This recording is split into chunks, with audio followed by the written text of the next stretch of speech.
12 dreams for the Red Queen under crown of stone. 8 voracious beasts born from 8 restless nights. 4 nails piercing the flesh of the sinner. 1 prayer for the summoned, called by this song. 'Tis perhaps the countdown to oblivion for the once proud city of London. 'Tis perchance her inhabitants' last dance alone to face death and pestilence. Confronted by the eerie and unknown, mortals became desperate for answers. A flock's flight makes for an omen, the falling of a star a dire presage. Turning to priests for interpretation when there was no reason to be found. When religion failed, men turned to science. I saw them build such vain cities, crafting machines made for endless war. New questions flourished as old answers withered. What is darkness but lurking sun? What is wall but enslaved stone? What is glass but tortured sand? What is song but a call to arms? What is hate but jilted love? What is life but death pending?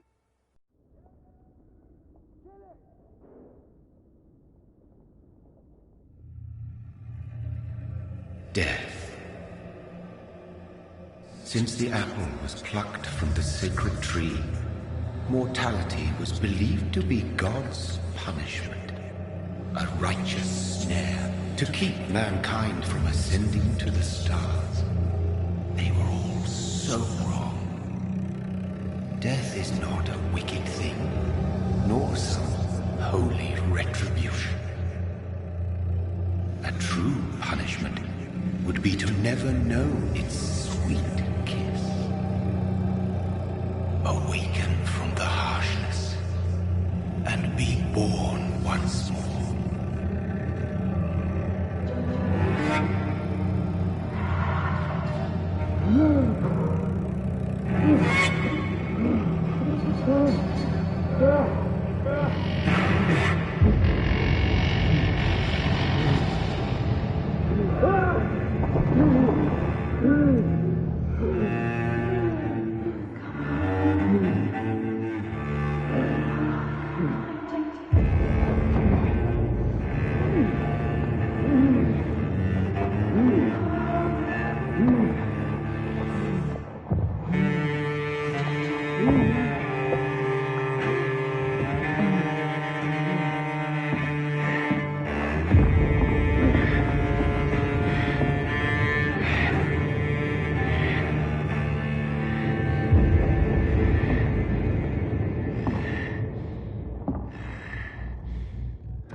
Mary!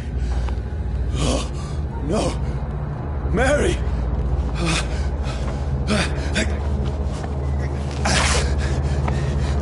Hold on! Please, hold on! Oh, God. Oh, no. Mary.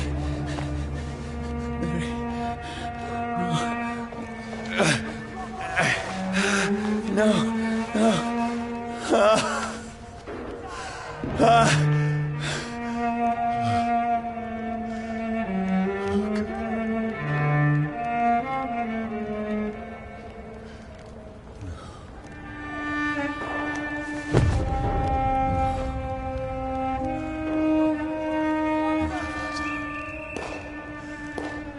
This horror. It's a nightmare.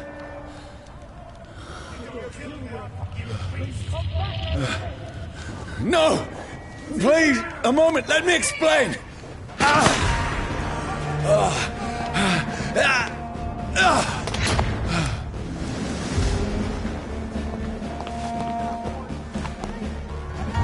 These patrols are after me. No! No! Don't shoot! This is a nightmare. I need to get out of here.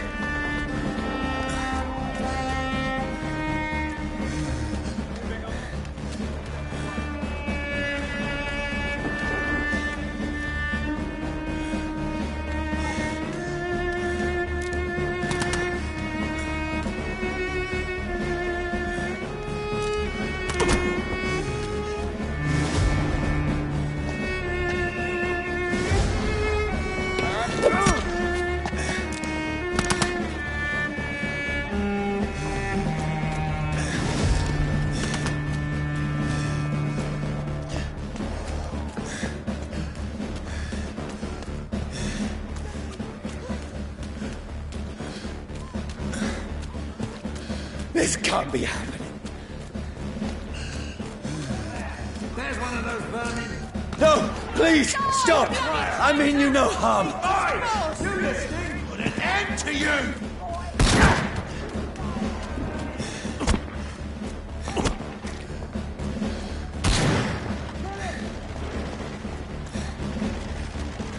What's going on?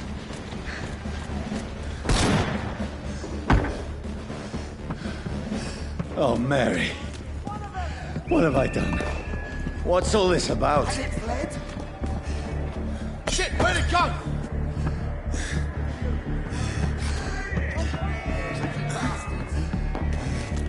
Now, I can defend myself.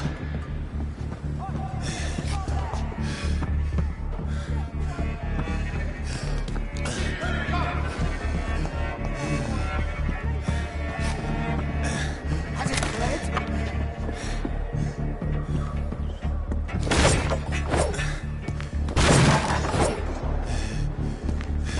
Come back, you bastards!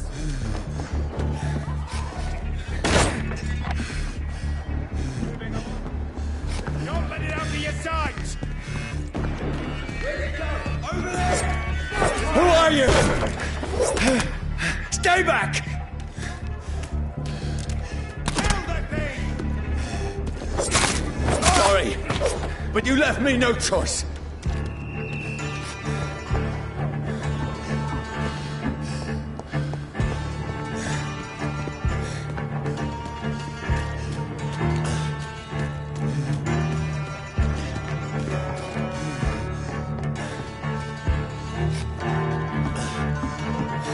Who are you? Stupid beast!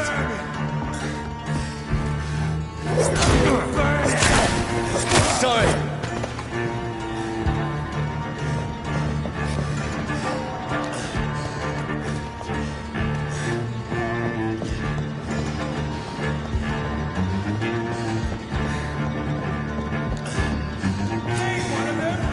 No, please, stop! Stand! Who are you? Fuck, it's fast! What do you want? What is wrong with you?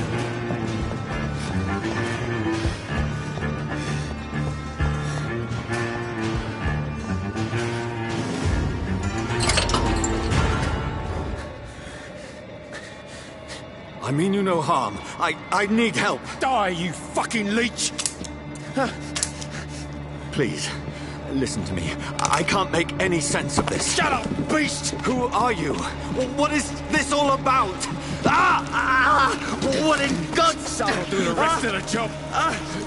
Just leave me.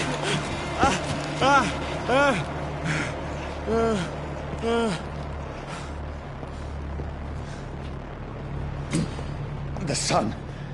It feels like it's burning me to the bone. I need to find somewhere to hide. Over there! Right now! Let me go!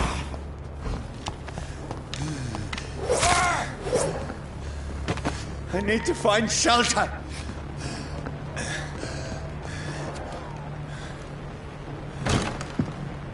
Is anybody there? What is this place?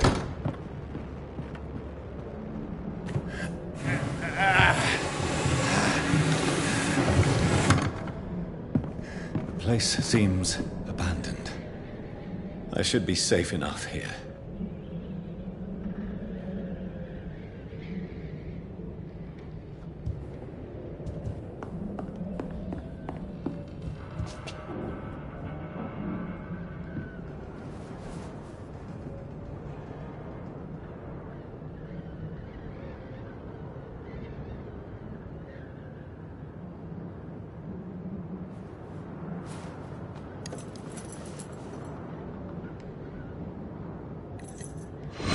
Wait.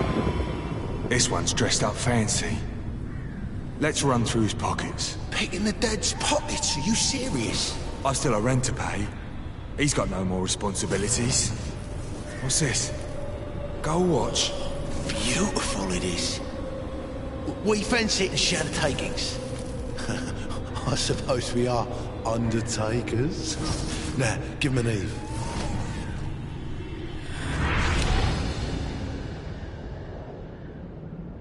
That's impossible.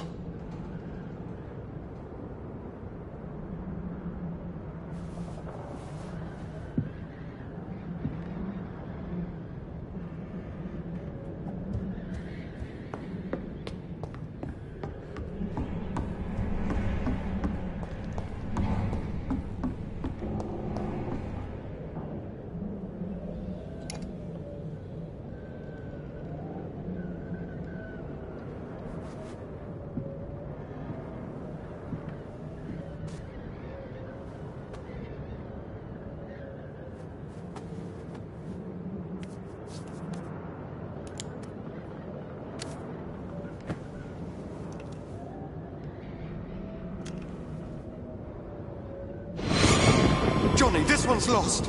We need to leave. And now! No! There's time. I can save him. That's the enemy coming! The orders are to evacuate the hospital! Done. He'll live. And now what? We fight. Killing is a hell of a lot easier than healing.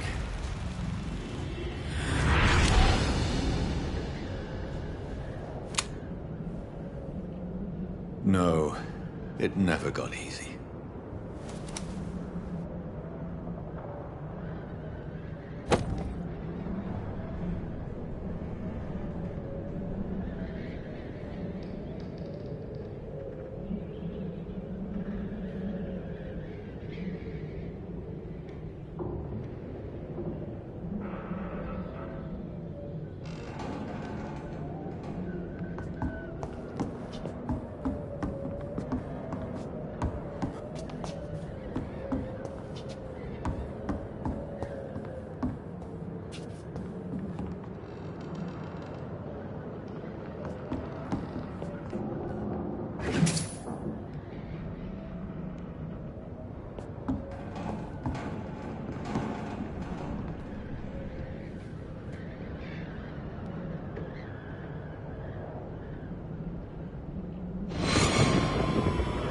Dreams for the Red Queen that sleeps under crown of stone, that she might linger longer, her eyes as white as gold. Who goes there? A prayer summoned by warriors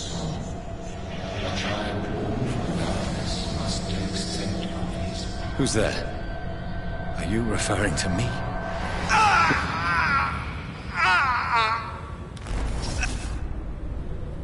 No!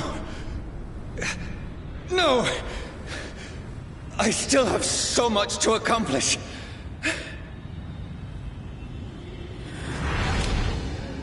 I still have so much left that needs doing.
Mary! Mary! Mary, I'm sorry. Whoever did this to us, I will find them.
I had better remain here until nightfall.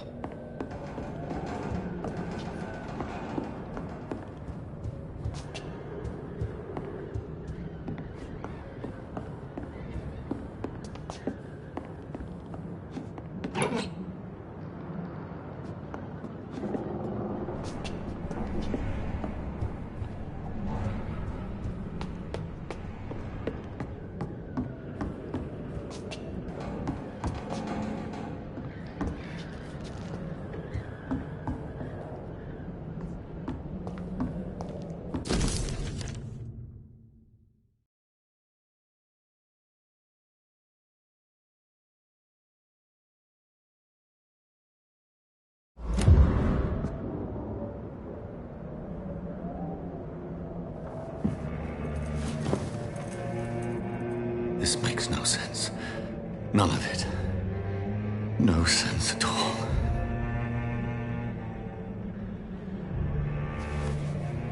It's a nightmare. That's it.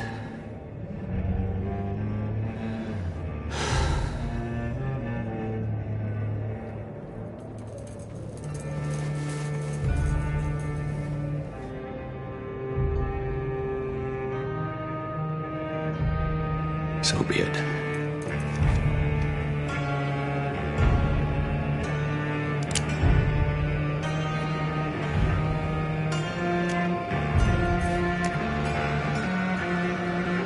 Rational thinking only.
This is absolute madness.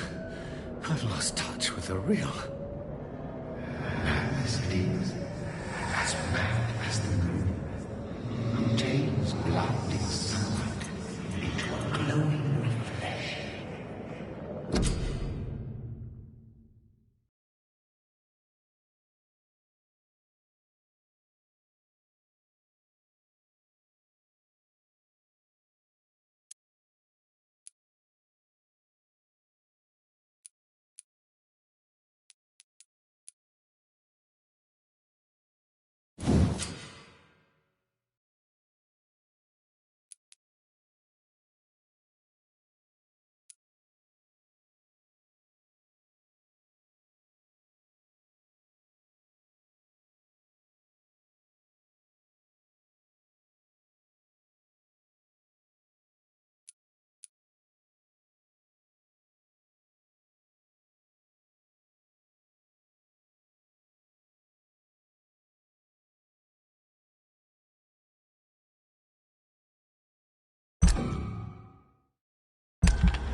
Voice in my head.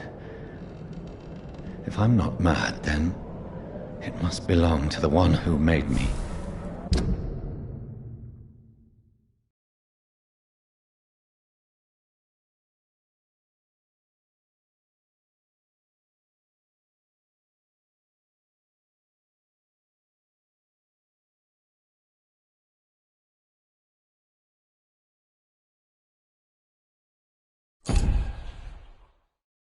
What I am. I must find him to understand what I have become.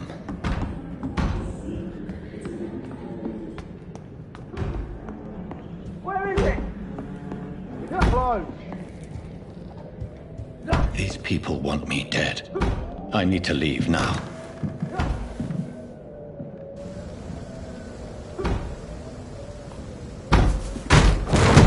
Here's the leech. Here!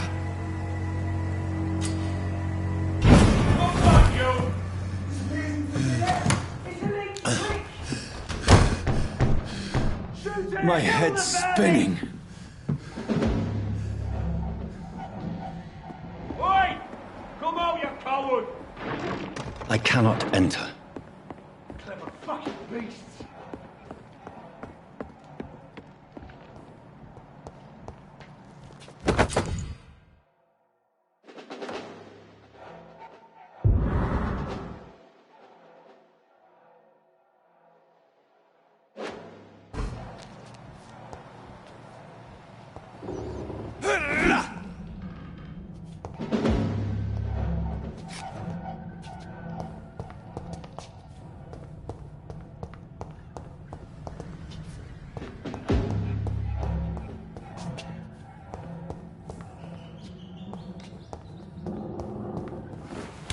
I'm still in Southwark.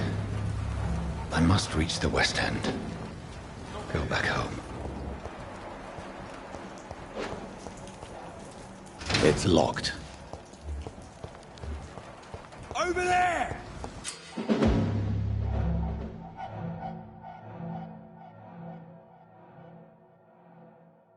Die, vermin!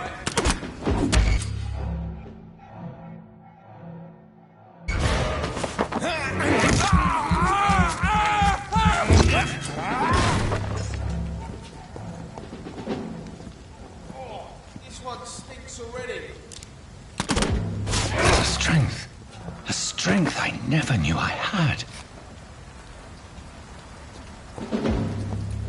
He's dead, all right.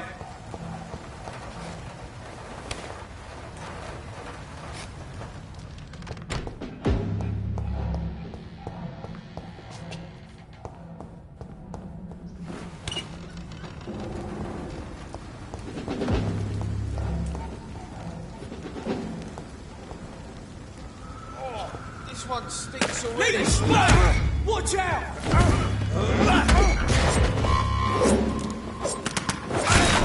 This shouldn't be possible. I see you, every fibre of my being is afire. I feel like a child learning the limits of my body.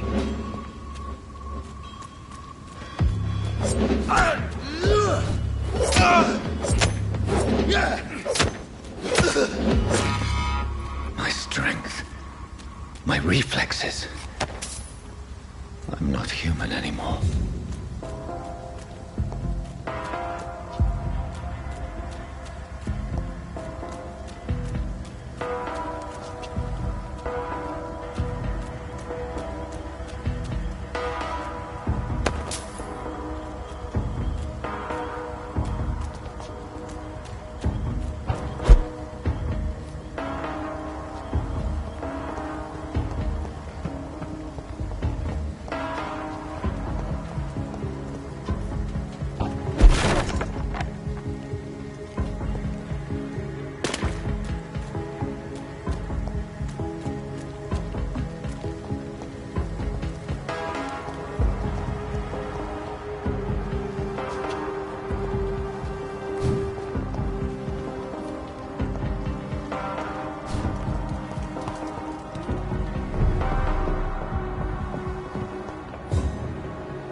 My poor sister. If only I had controlled my need for blood. Mary, someone will pay for what happened to you.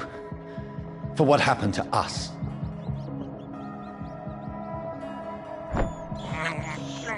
I can't believe I'm doing this.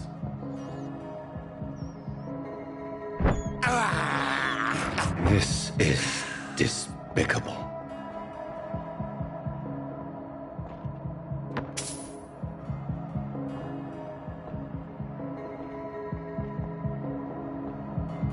It's locked, all right. It's locked.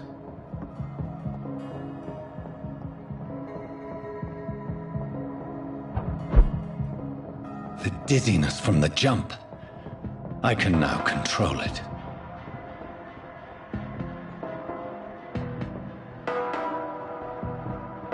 I cannot enter. It's locked.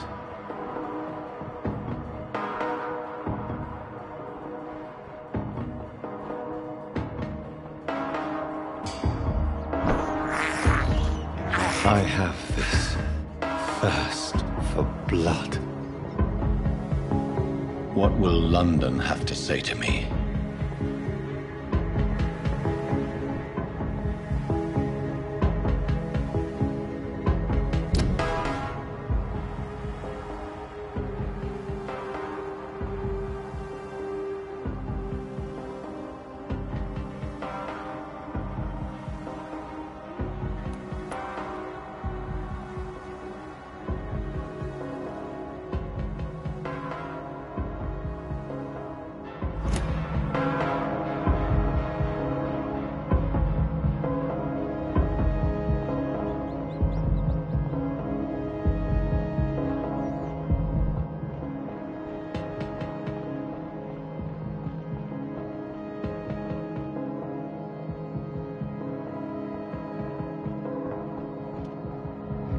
It's locked, all right.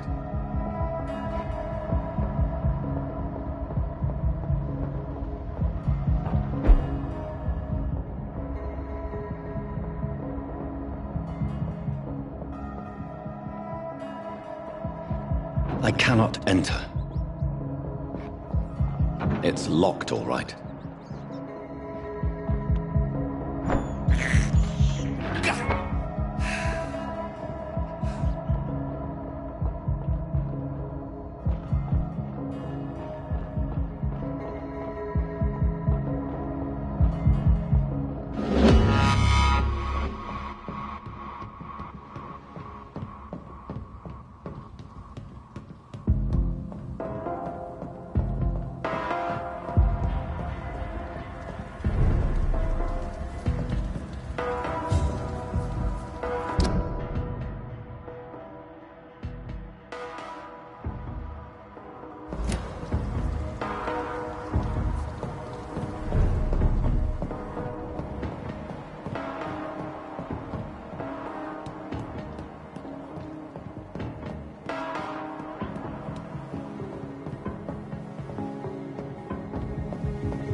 It's locked.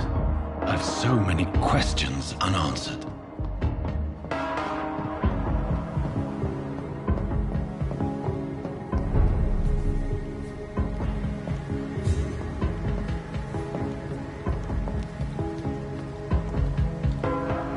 Another corpse. Have the very streets of London become a mausoleum?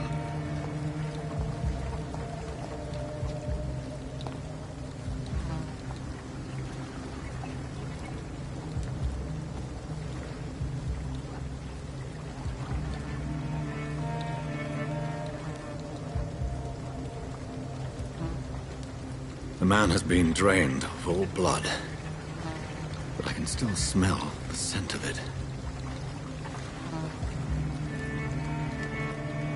I follow the scent's trail, perhaps it will lead me to my assailant.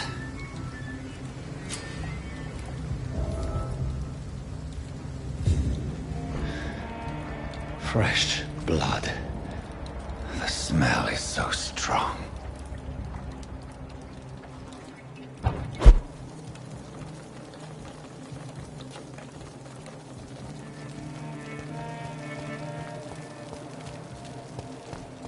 Where has everyone gone? According to the blood patterns, that's where the victim was attacked. So that must be the killer's trail.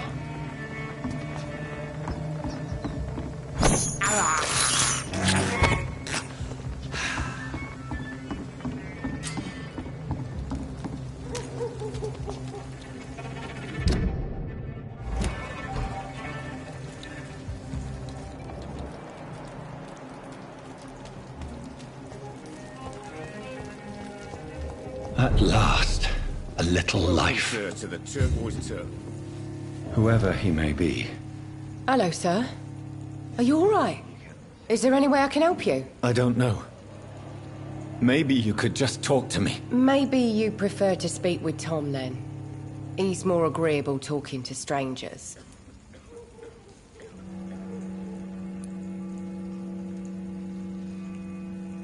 I just want to talk. I didn't mean to scare you. I'm not afraid, sir. It's just I've other customers to take care of. I only see one customer. Oh. Well, yeah, of course. I mean, I best check on them.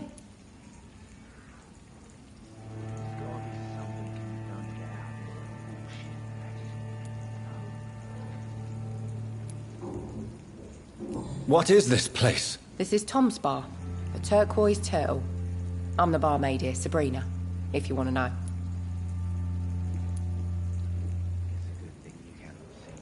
Are you always open this late at night? No, it's only since the epidemic started. Tom thought that people may need a safe place to stay. You don't seem to have much business. Where is everybody? Well, most people are sleeping right now. And those that are awake tend to avoid going out. What with the murders and all.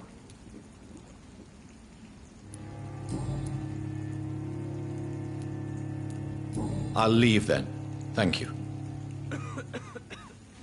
Damn it. I think drink no longer stirs me. My God, sir, you look like Jonah's whale just spat you out of hell. Can I get you a drink? No, thank you. I'm not thirsty. Well, grab a chair and get some rest. This is going to be another long night.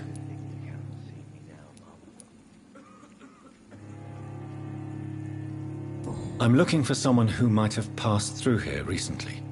Wondered if you might help. It's been quiet tonight. The only other person I've seen went straight up to his room. Thought it was kind of rude, actually. You mean he's still here? Well, yeah. He paid for the entire week.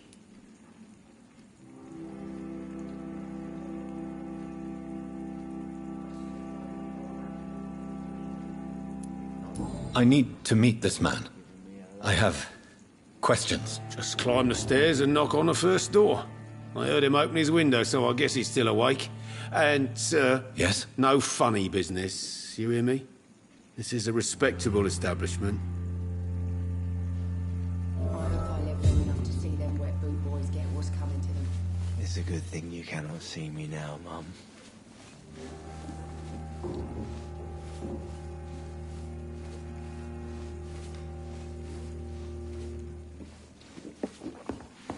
Poor Jack.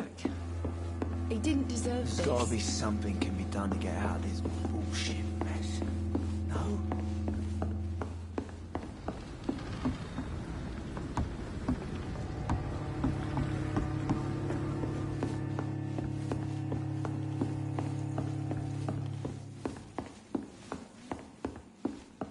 Damn it. I think drink no longer stirs me.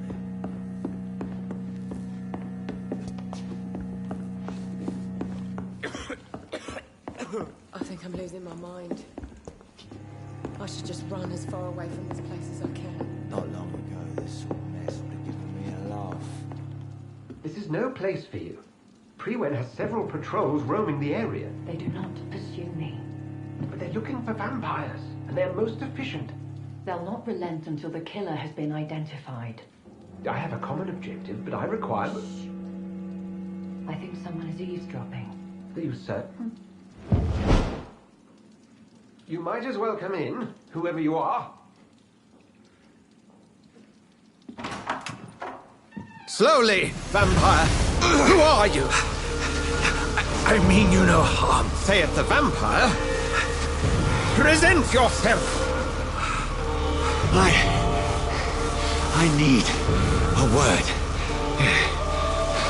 With anyone.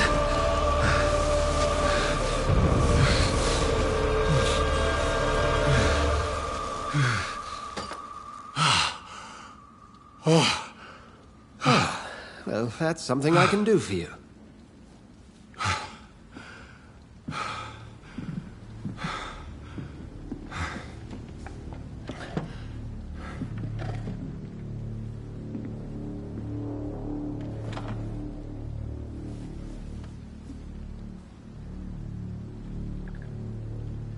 And who might you be?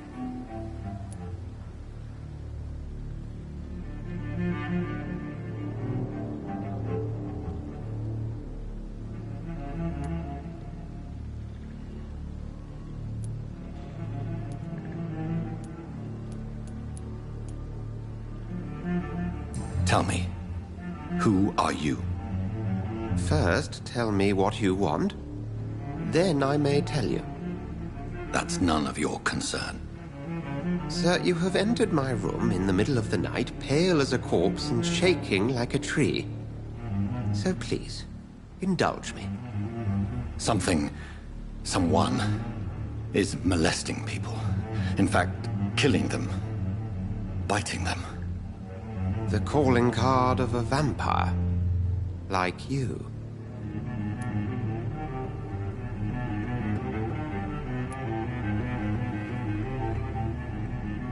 You seem the expert. How would that be? I have my secrets, as you have yours. Then if you are not a vampire, who or what are you? Dr. Edgar Swansea of the Brotherhood of St. Paul. I'm performing an independent investigation here in an attempt to understand precisely what is going on.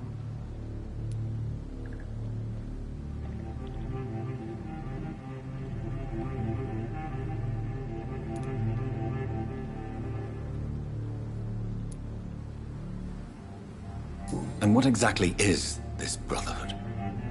Sir, if the name is not familiar to you, then we shall discuss it another time.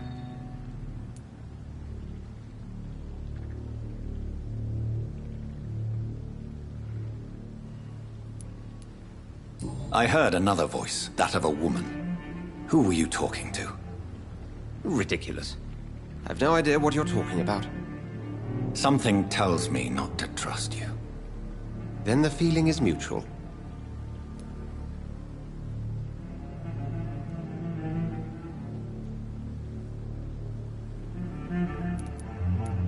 What have you uncovered concerning the murders?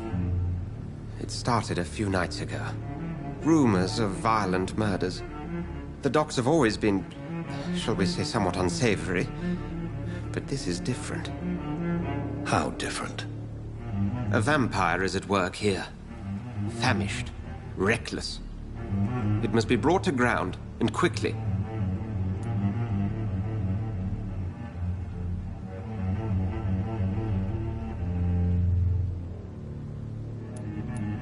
Then help me find the culprit. I may, if you'll first tell me why you opened this door. I followed a trail. The scent of blood from a recent victim. It led me here. You thought I was your aggressor. That explains a great deal. We're both chasing the same shadow.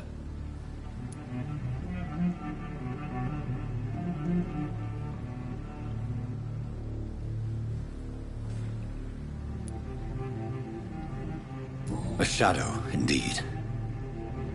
Yet I heard his voice in my head. There was a moment I believed I was mad. You should let me handle this affair. You've no idea what you're up against. No. I will find the monster. He is mine. How will you do any better than I? But then let me ask you this. What are your intentions if you find the killer?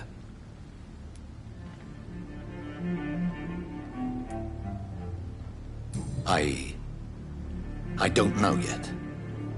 Then I can only wish you good hunting. And pray we shall meet again.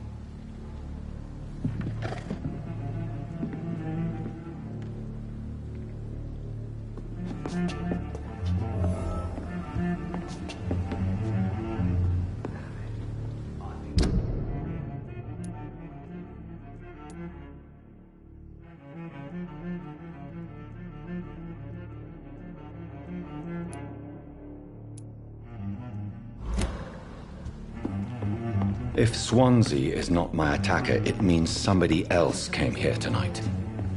Someone I should must just know run as far something. away from this place as I can. Evening, sir. Can I help you? I have a few questions for you. Well, if you must. I spoke to Dr. Swansea. He's not the man I'm looking for. Now, I want the truth. The truth? What do you mean? I suspect that someone else was here tonight. And I don't think Tom wants to tell me about it. I'm just the barmaid here, okay? If Tom says you're the only visitor we had, then you're the only visitor we had. I can feel your fear, madam. Please, tell me what's going on. It's Will. William Bishop. He came in here earlier tonight and he... Well, I thought he was going to clock someone. Tell me about this William Bishop. Will was a sailor who worked at the cannon factory before he lost that job. A nice bloke, really. He's never been violent. Until tonight. Why keep it a secret? Why not tell me about it? Tom's nothing if not loyal. After Will lost his job, he offered him one ear. They used to be good mates. But recently, well... Will started to get very aggressive. I see. Thank you for your candor. I'll be sure to talk to Tom.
It's locked, all right. Something can be done to get out of this bullshit.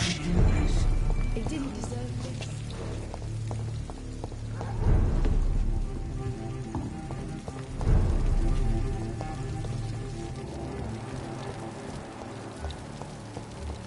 I will get to the bottom of this intrigue. What's been done to me, to this city. I should just run as far away from this place as I can.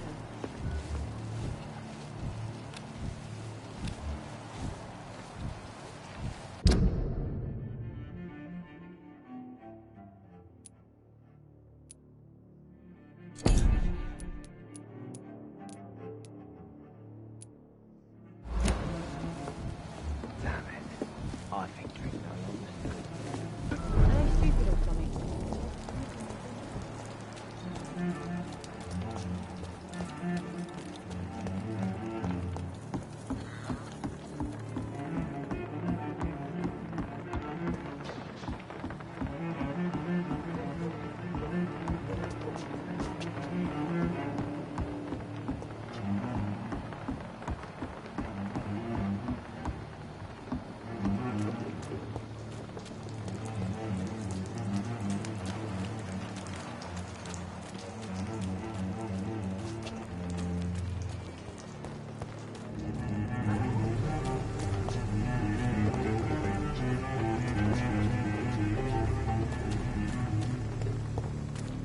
I cannot enter.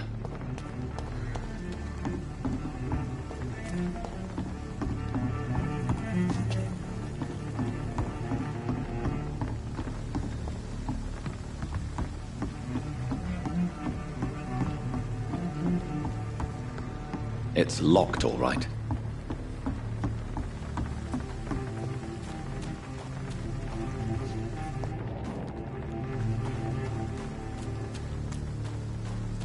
I cannot enter.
It's locked.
The body is still warm.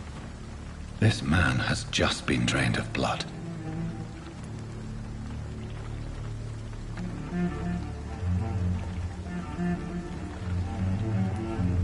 This man was armed. He tried to defend himself.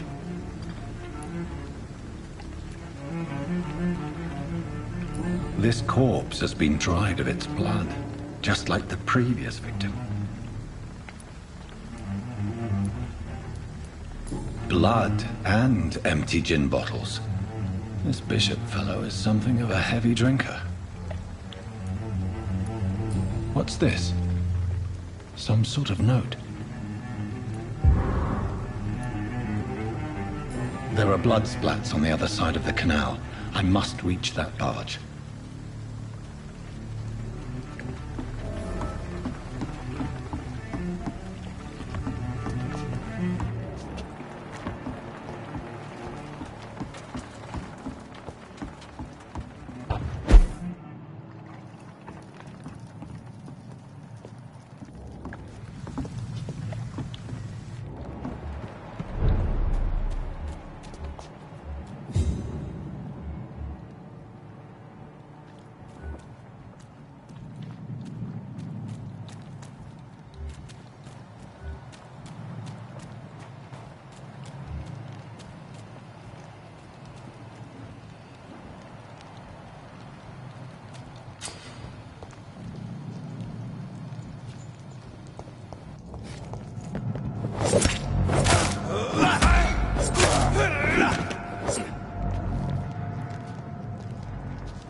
Get them weapons ready!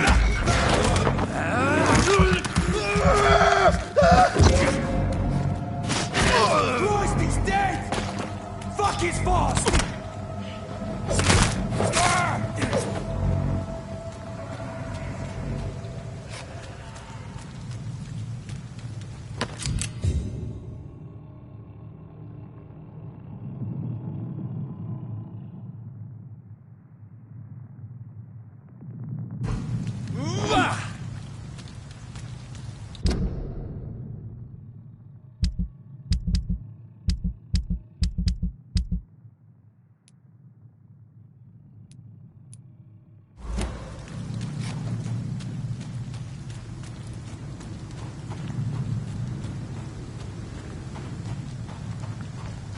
We won't see any of these bastards. Over there! See them fancy clothes? This one's a top! Roasted alive! Over there! There's one of them vermin!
Over there! There's one of them vermin!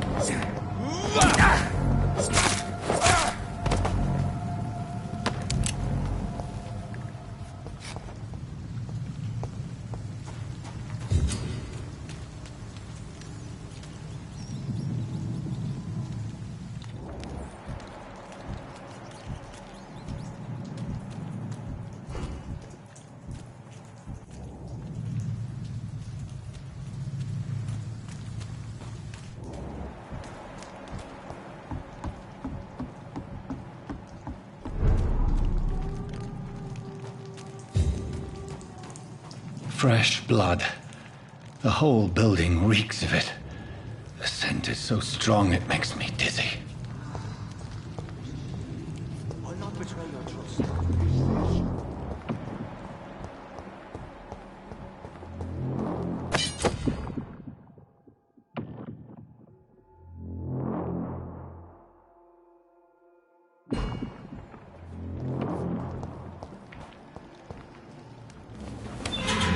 This place reeks of bloodshed. I cannot enter. Please stop.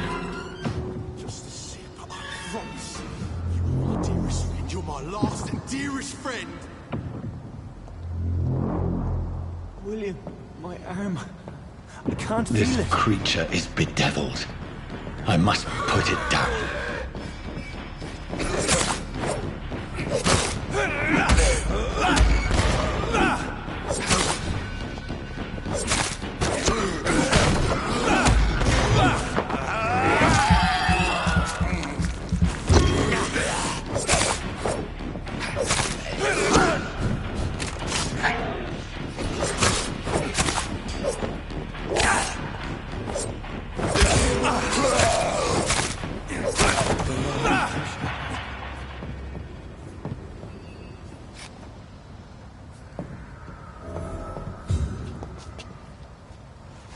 William was an honorable man. I could have saved him. Mr. Hampton, are you in there? I knew him well, another lost soul, a kindred spirit. Sir, listen to the sound of my voice. I'm a doctor. You're suffering from shock. I must return to my flock. They'll stray without me.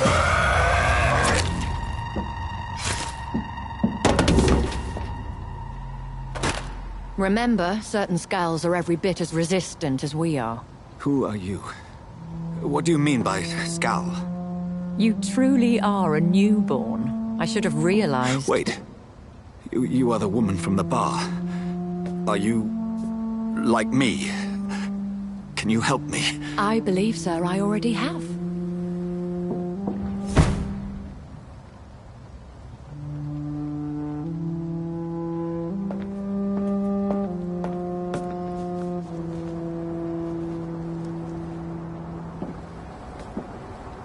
By George and the Saints, you've solved the mystery of these terrible murders. Patience, good fellows, I've come to offer help. Just give me a moment to secure my boat. We can leave this awful place. William was not the evil man they claimed. He was just taken by the thirst. He needed his drink. This man requires medical attention. We'll see he gets to the nearest hospital. No, please, I must tend to my fold. My flock needs me. There, sir. Go with the good Dr. Swansea. He's resourceful, and I'm sure he'll take good care of you. You'd best come as well. The sun is soon to rise, and you'll need a place to rest. I just need a moment. If I can learn something about what has happened to William, I'll be a step closer to understanding what happened to me.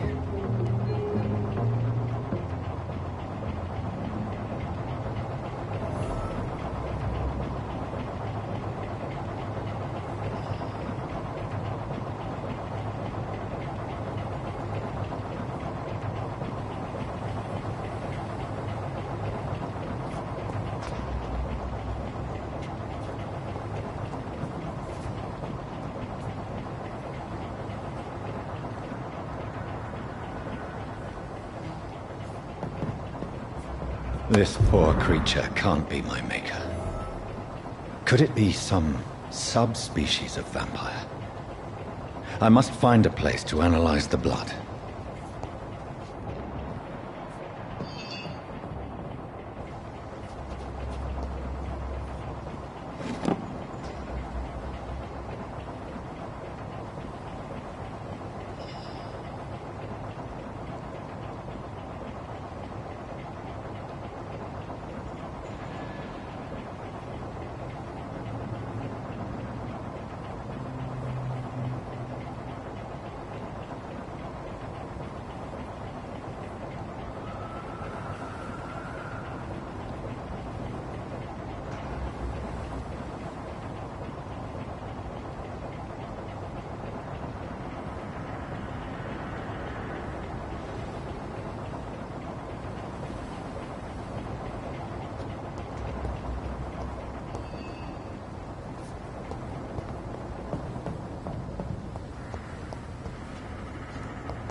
It's locked, all right.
Where are we headed? We're on our way to the Pembroke Hospital. It's just across the canal. They'll have a bed for poor Mr. Hampton. William was...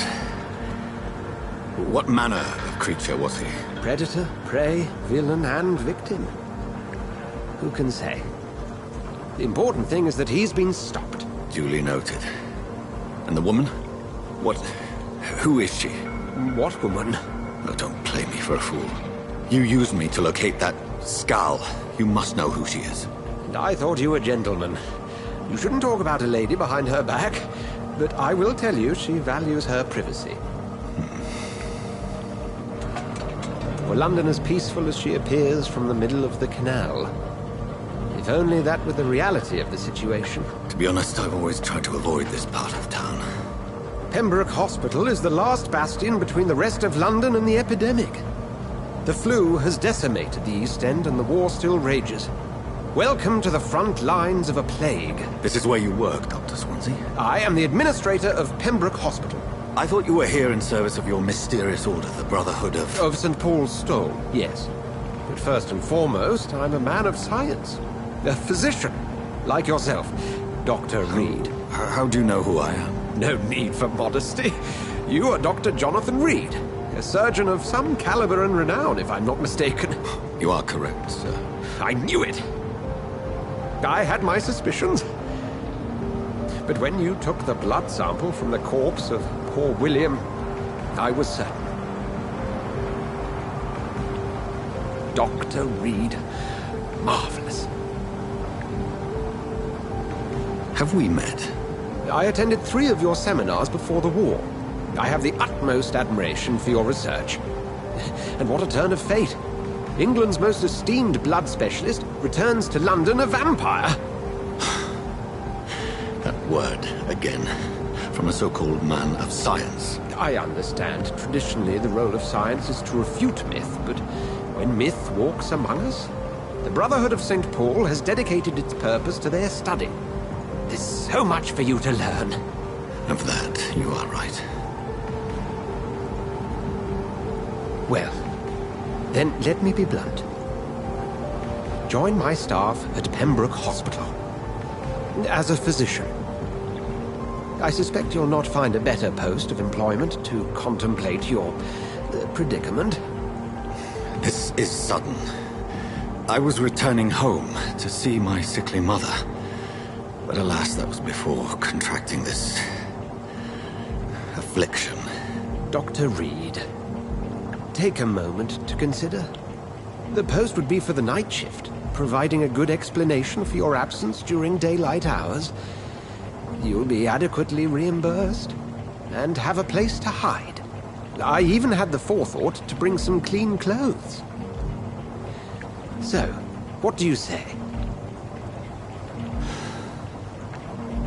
It seems I have little choice, but yours is a generous offer, so I thank you. Brilliant! Oh, Jonathan, this is one for the book, and the beginning of a beautiful friendship.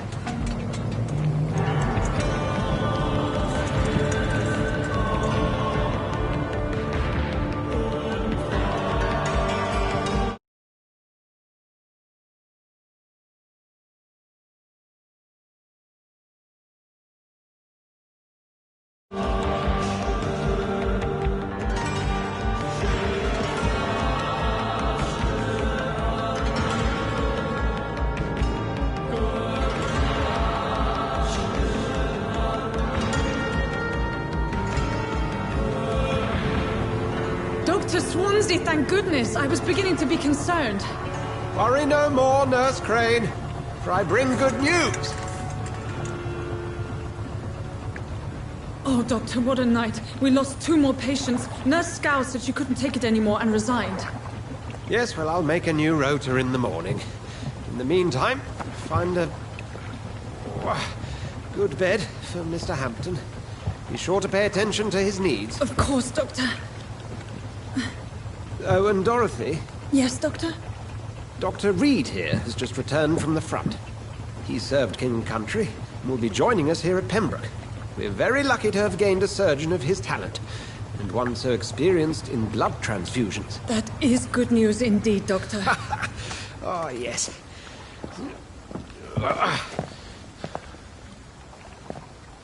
Here at Pembroke, it's not what we have, but what we haven't. It's only thanks to Nurse Crane and the staff that our ship doesn't sink. If you have any questions, just ask her. Duly noted. Thank you. Your assistance is required, Dr. Swansea, immediately. Welcome aboard, Jonathan. We'll catch up after my rounds. Coming, Nurse Crane. I'm coming.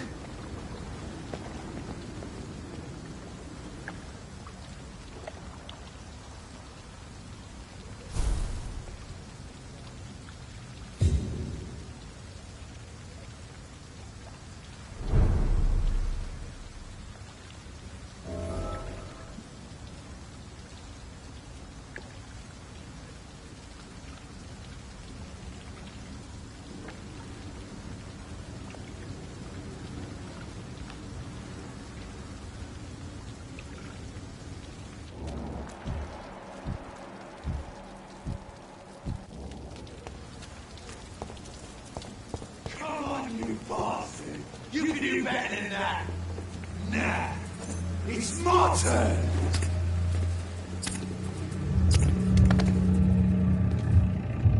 Rotten or pristine, each heart contains the seeds of life. Drink at this river, try it all.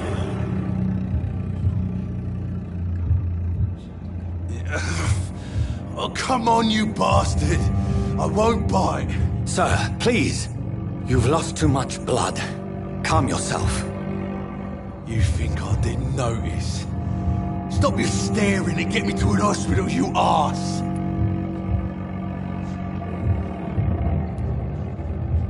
Insult me again and I'll put an end to your misery right now. Alright, sorry. I am in pain here. My guts are spilling out onto the street and you're yabbering on. Yes. That's a very nasty wound you've got there. Take my word, I am a doctor. Dr. Jonathan Reed. Name's Clay Cox. I'd appreciate you helping me to a better place, Doc. Follow me, Mr. Cox. Let me assist you to that better place.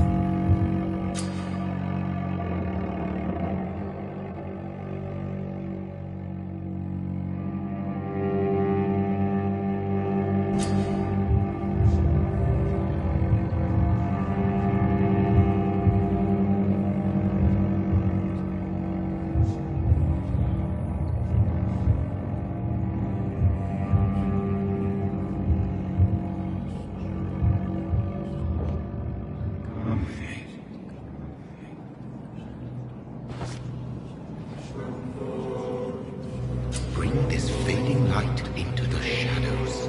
Dance with him the dance of life and death.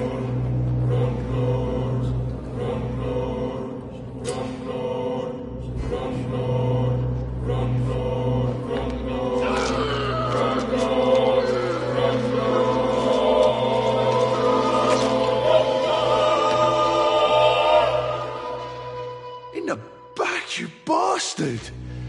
Didn't have the guts to fight me. Fuck you. I'll kill you. I'll kill you.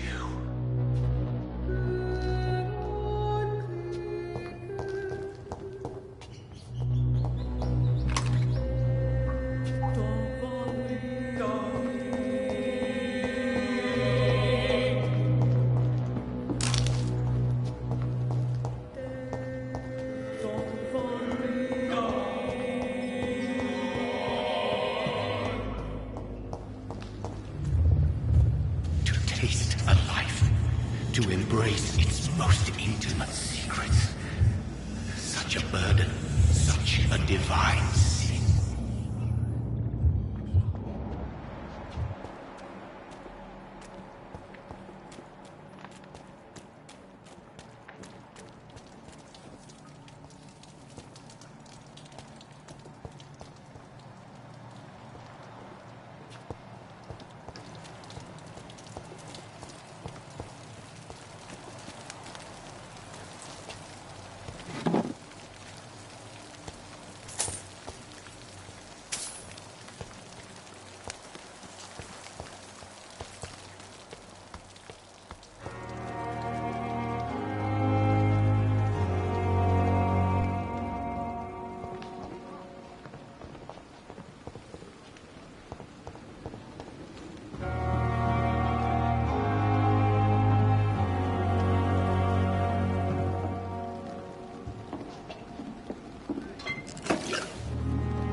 It's locked.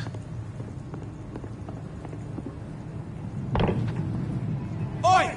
You the livelies!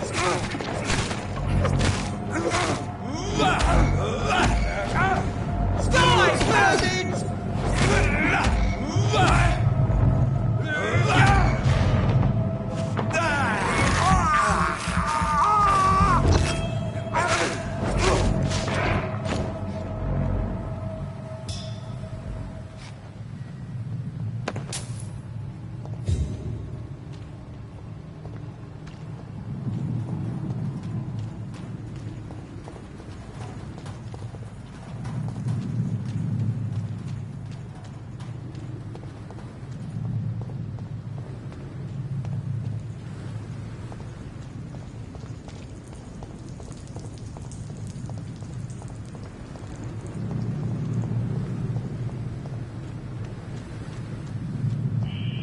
Scowl voices in the garden. I should investigate.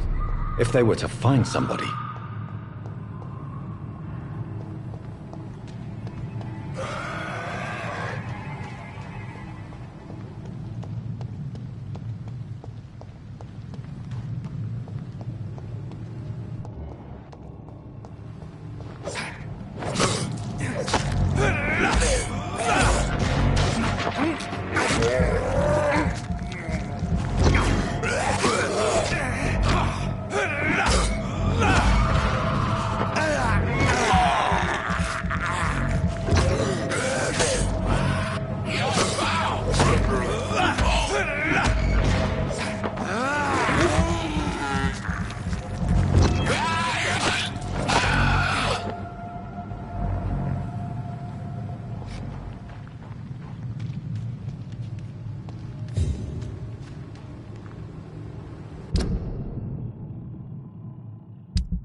I cannot enter.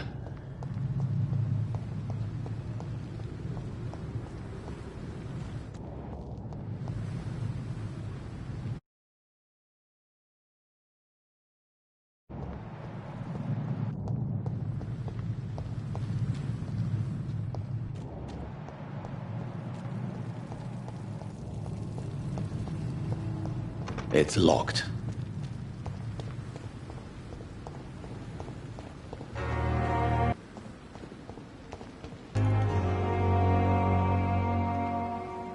Good evening. I'm Dr. Reed. Always a pleasure to meet a colleague, sir. Especially when he was supposedly dead. A colleague? Are you a doctor too? Not anymore, sir. I used to be Dr. Rakesh Chadana.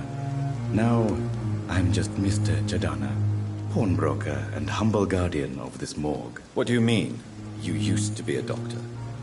Was your license revoked? No, sir. It is just that I like to be precise. I run a little pawn shop while taking care of the dead. but I used to be a real doctor.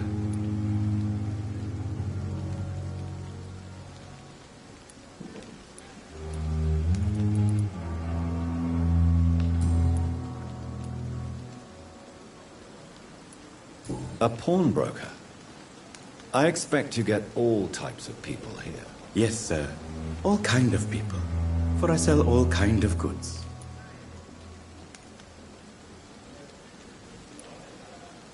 What kind of goods? With the quarantine, it's not always easy to buy things. So I trade. I exchange. Some people sell, some others buy. I like to help.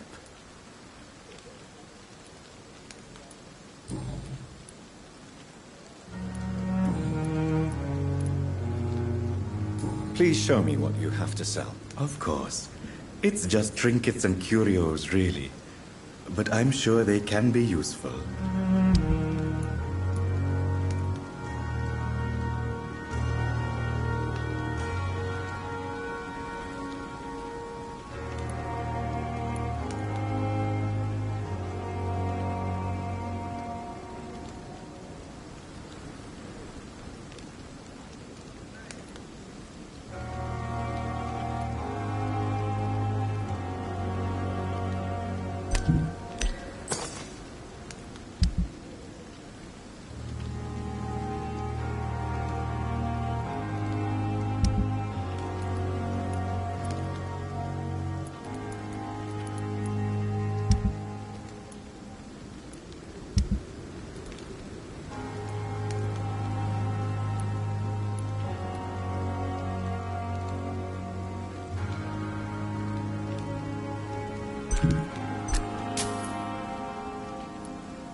Good evening, Dr. Reed.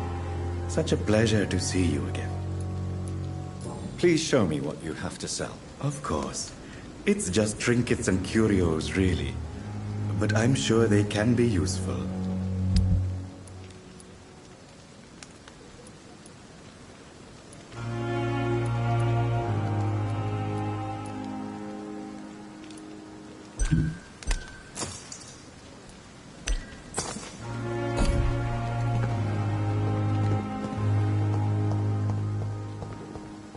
It's locked, all right.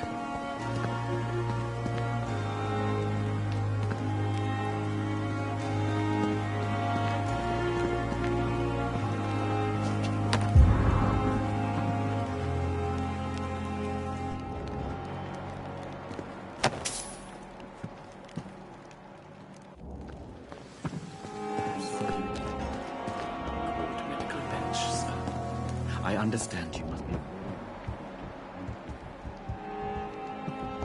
To arrange to have you buried in the same mass grave as your wife. I hope that might help.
Doctor, where have you been? I've little time to play hide and seek with new staff members, no matter how illustrious they may be. I apologize, nurse. I needed some time to myself. This has been the longest and strangest night of my life. You delivered poor Mr. Hampton from a terrible fate. The means to that end should be of little concern, Doctor. Thank you, nurse. What can I do for you? Dr. Swansea insisted we provide you a quiet office. You'll find it on the second floor with your name on the door. Thank you. Nurse Crane, isn't it? Yes, Dorothy Crane. Welcome to Pembroke Hospital, Dr. Reed. Your office has been prepared.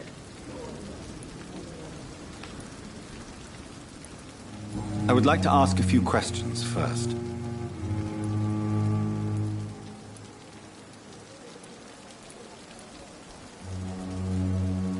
And Mr. Hampton, the patient we brought in, how does he fare? I gave him a sedative to help him sleep. Poor thing was in quite a state of shock. If you could point me in the direction of my room again, nurse. Second floor of the hospital, left after the stairs. It's the last vacant office at the end of the corridor. Thank you, Nurse Crane.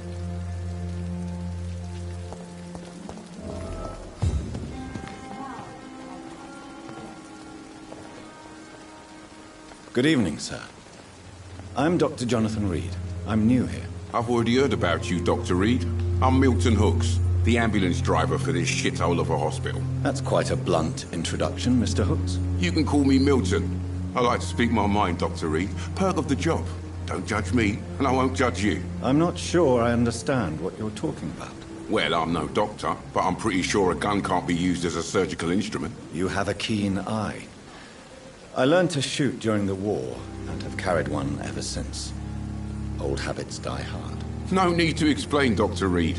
And if you ever need a better gun, remember, I may have something for you. I'd like to see your goods. Wise choice, Dr. Reed. A reliable gun is what everybody needs these days.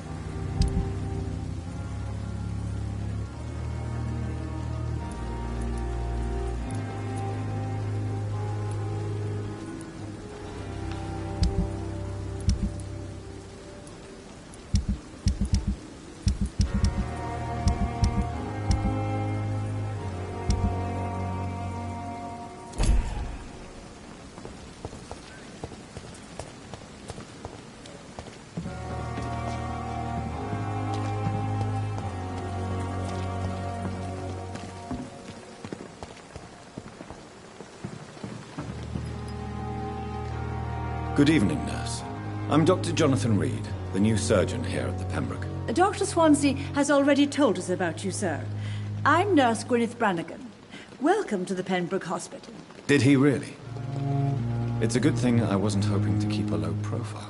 All members of staff have already read about your new blood transfusion technique. Dr. Swansea made sure of that. I see.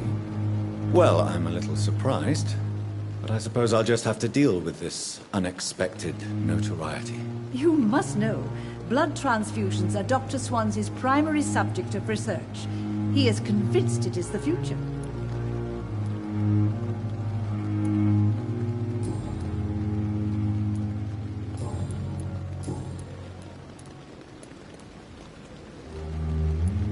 How are things here?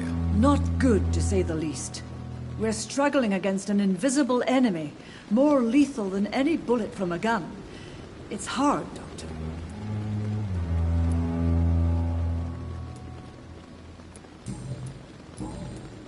Goodbye, nurse. Call me if you need assistance.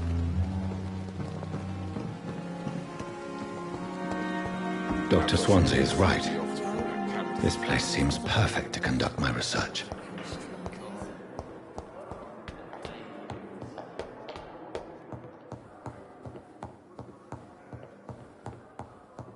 It's locked.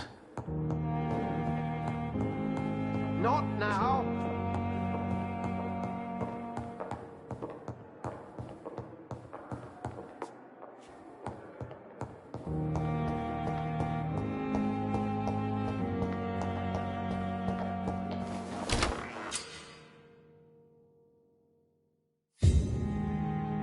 This must be the place. It's definitely away from prying eyes. Relegated to the shadows. A kingdom of my own. At least I won't be sleeping in a coffin.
William Bishop's blood is much more unstable than human blood and shows extensive mutation. But this is not what happened to me. I must keep on searching. The sun is about to rise. I can feel it. I'll continue tomorrow night. I have so much time now.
If I'm to stay here until my research is complete, I'd better learn to hide my true nature from the mortals.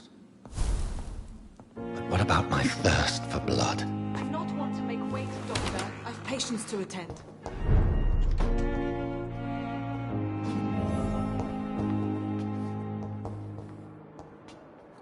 Yes, Nurse Crane? How can I help you?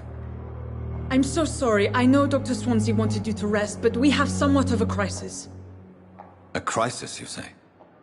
Our supply of antiseptics is nearly depleted. I was hoping there was another box up here, but...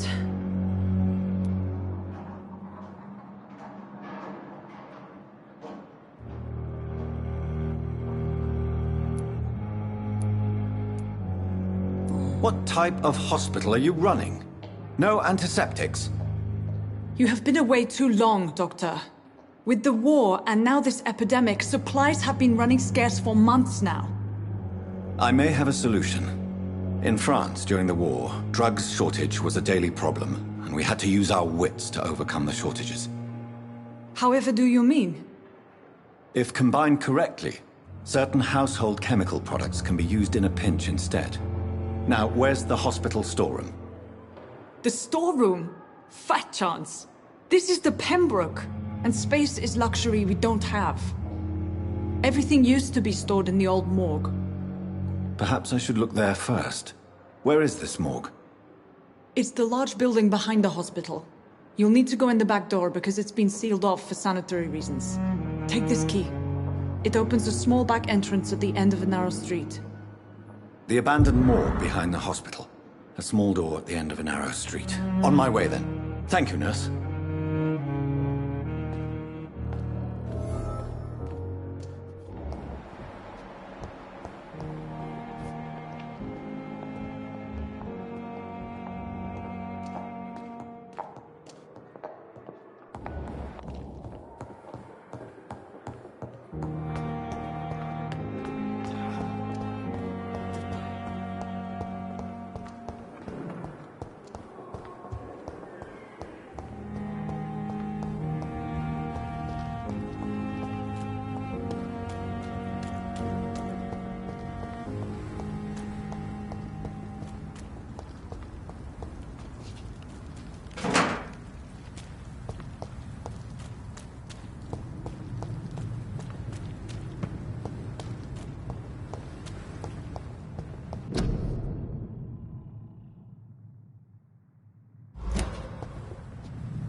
It's locked.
Going to reveal all your secrets.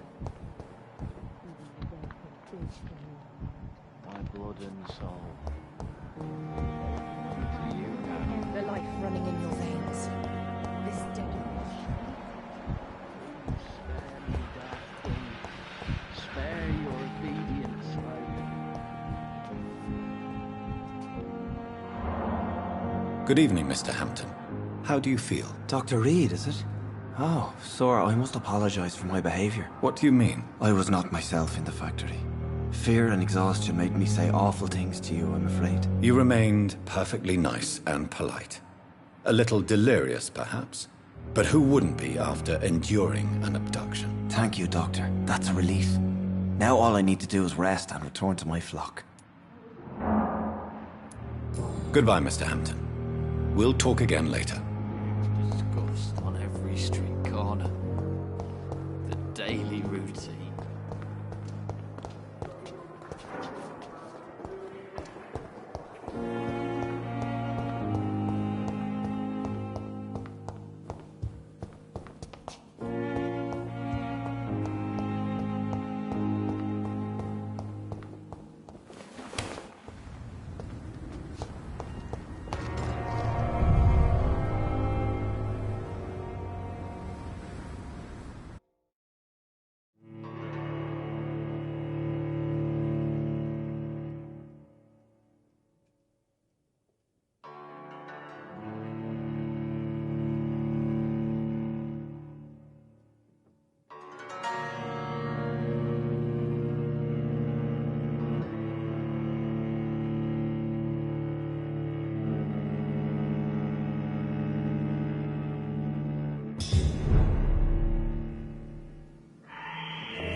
Behavior is similar to the infected William Bishop.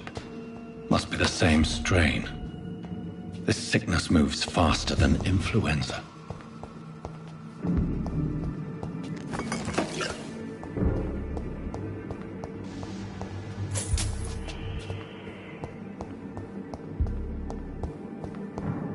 I cannot enter.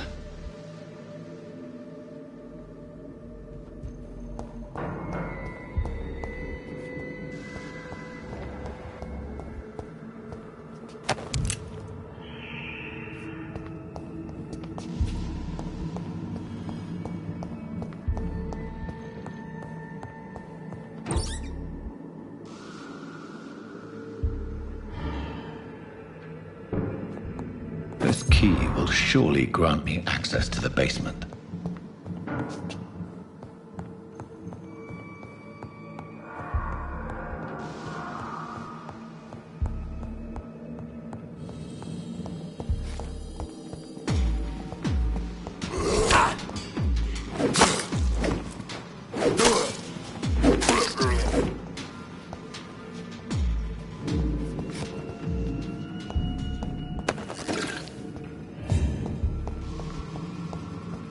It's locked, all right.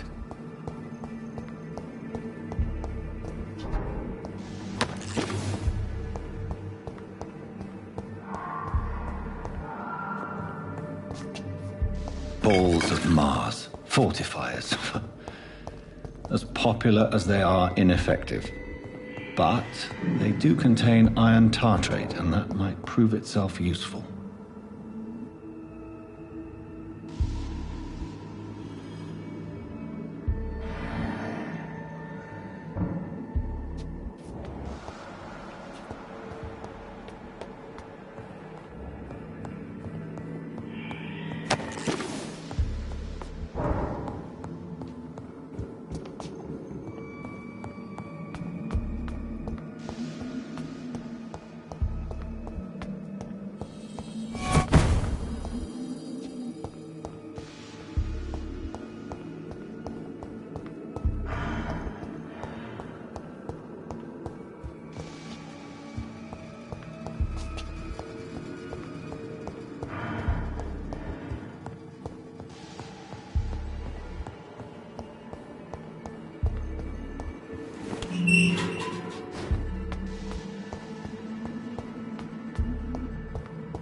These scales feed from corpses and the husks of animals.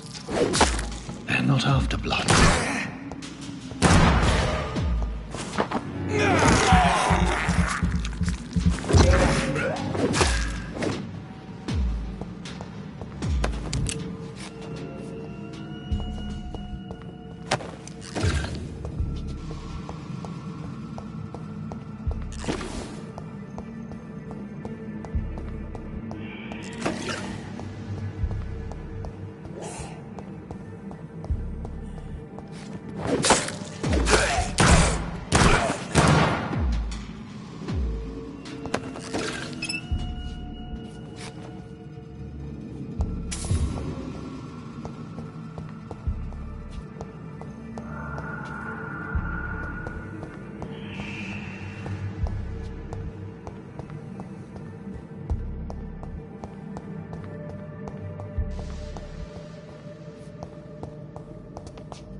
It's locked.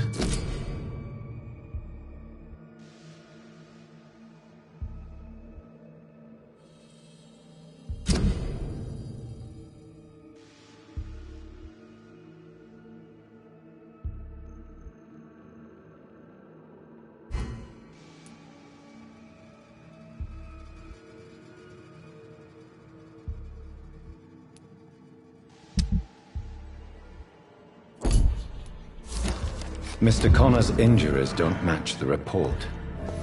I'd better look into this.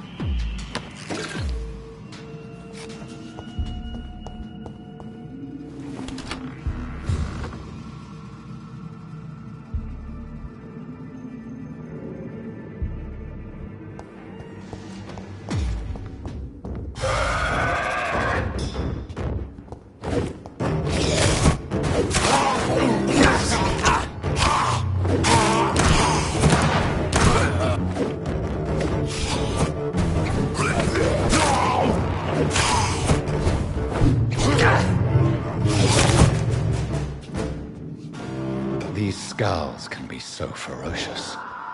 I'm not sure I can defeat them without becoming stronger. To drink blood is so tempting.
Traces of a pinkish foam at the corner of the lips. Some sort of drug overdose, perhaps?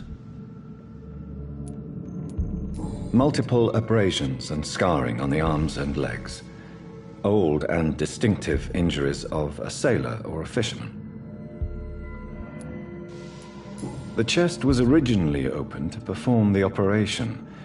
The sutures are clean, but the chest has been reopened. A puncture over the left lung, possibly a chest tube insertion.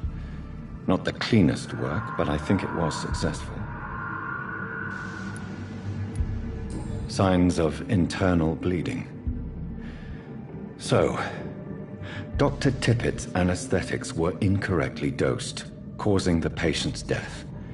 And then he tried to operate on him again. Tippett has made an egregious error. It's time we talked.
Good evening, miss.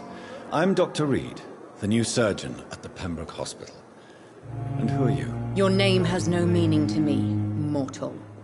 You're nothing but dust blown by the winds of eternity. I beg your pardon? What are you begging for, mortal? My clemency? Well, tonight maybe I'm inclined to mercy. You'll never forget the night you met Thelma Howcroft. You keep calling me mortal. Why is that? And if I'm mortal, what are you? Well, Dr. Reed, if you must know, I'm a vampire.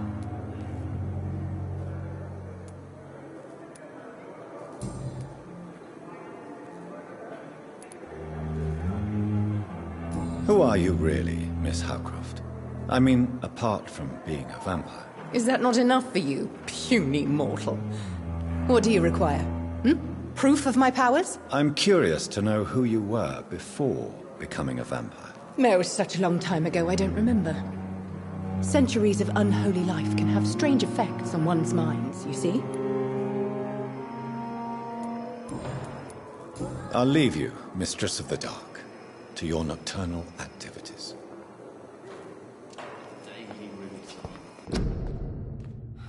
So many deaths.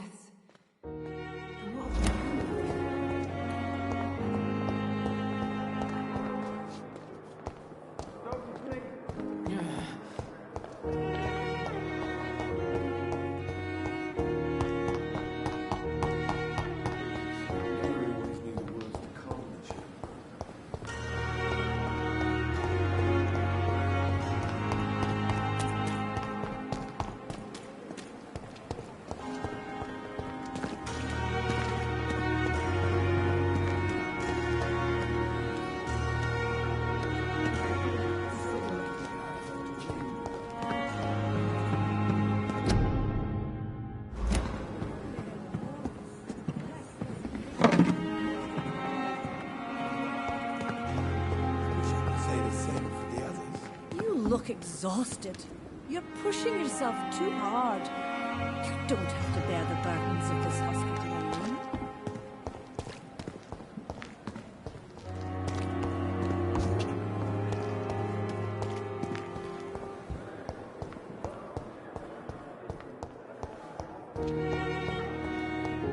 It's locked.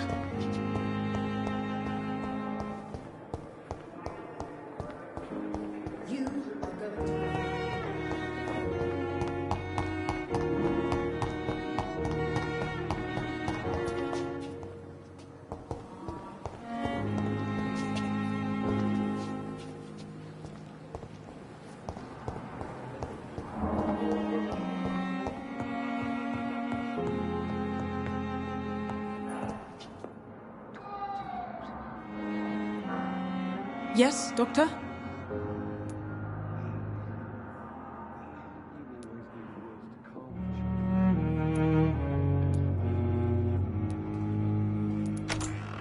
That's all for now, Nurse Crane, thank you.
seems to be falling apart. Waste your time with me.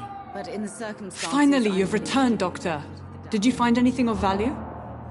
Yes, nurse. You've worked your first miracle, Doctor. Now, this patient here needs immediate treatment. Duty calls.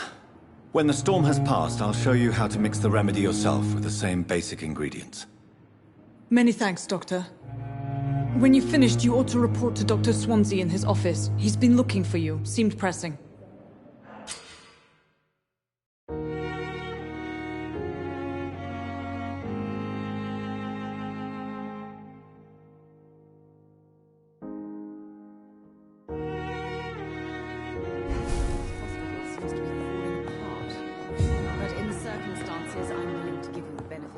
Sweet girl. I never could keep anything from her.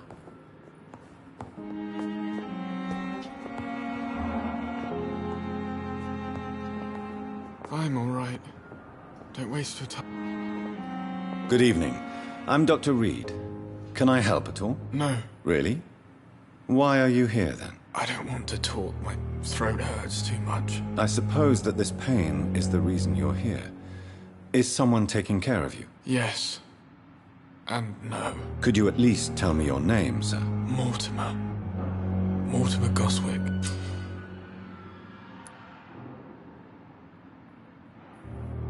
Do you need any help? I'm afraid I may, sir.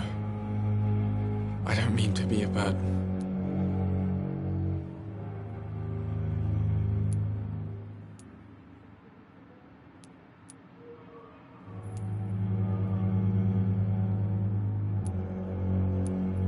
I will see you later. I have to go now, sir. But don't hesitate to contact me if you need any help. I'm all right. Don't waste your time with me.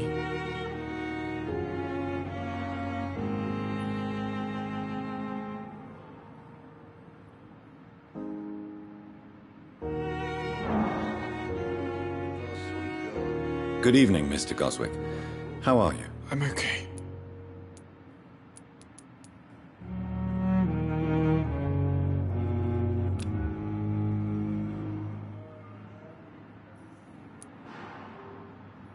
Do you need any help? I'm afraid I may, sir. I don't mean to be a burden.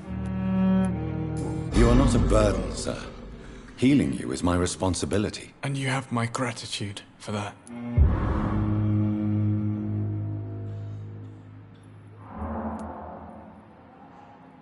I have to go now, sir. But don't hesitate to contact me if you need any help. Good evening, sir. Doctor.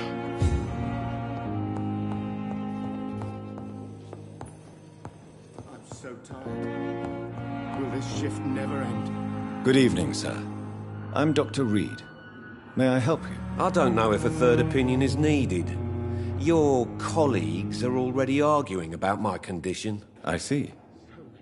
Would you mind telling me more about your situation? I'm Harvey Fiddick. All I want is to get me bloody arm fixed properly.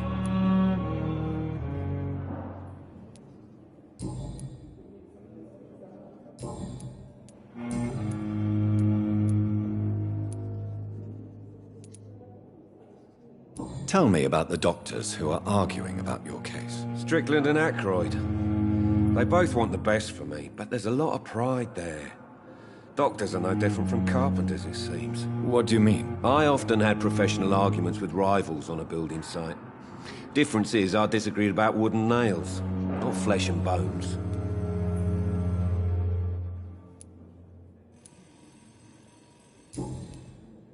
Goodbye for now, Mr. Fiddick.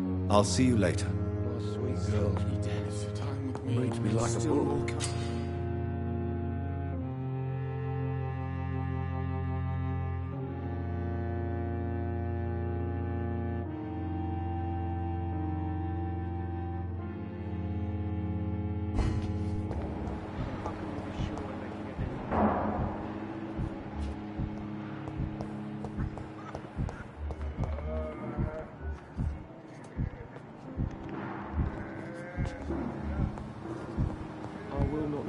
My boy. Good evening, Mr. Fiddick. Good evening, Dr. Reed. Any news about my operation?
Good evening, Mr. Fiddick. Good evening, Dr. Reed.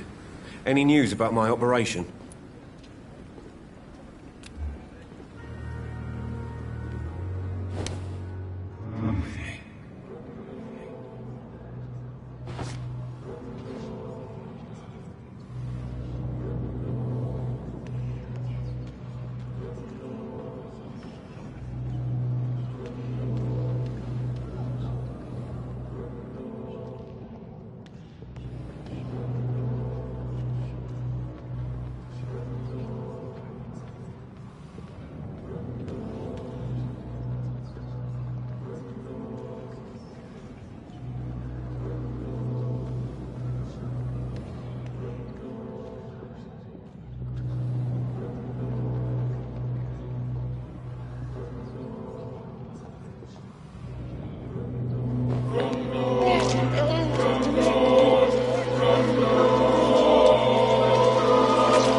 All I wanted was to go back to work, to take care of my children.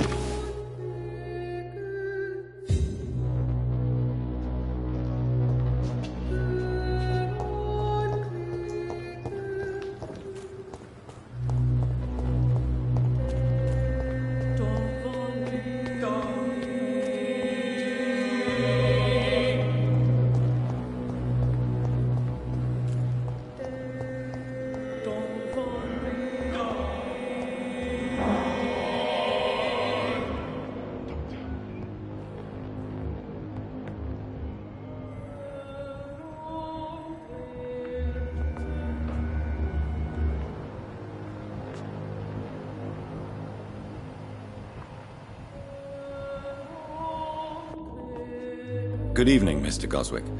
How are you? I'm okay.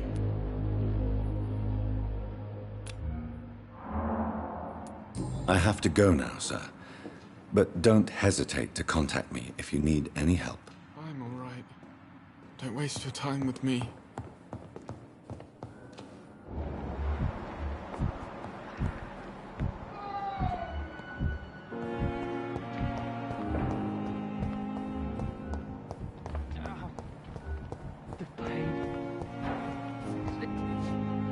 Good evening, sir. Can I help you? Unless you're here to fix my face. No. I don't think you can help me. I'm Dr. Reed. I've recently taken the position of head surgeon here. War injuries, am I right? You guessed right, Doctor. German shell took my pretty little mug right off. But they still call me Thomas Elwood.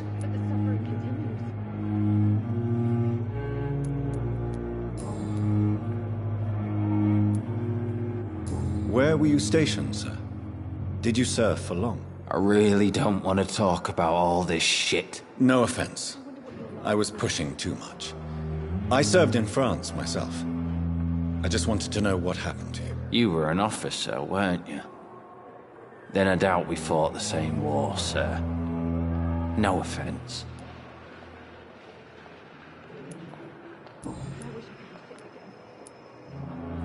Goodbye for now, Mr. Elwood.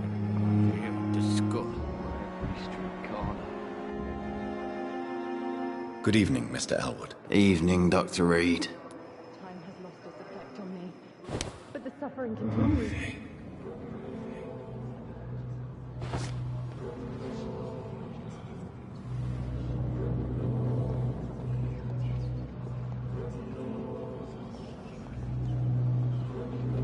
I wonder what your last thoughts would be, sir.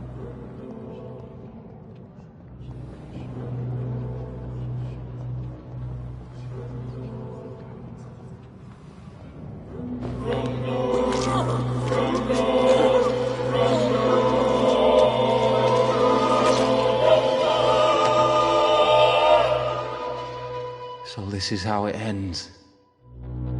Farewell, my life, you betrayed me, good.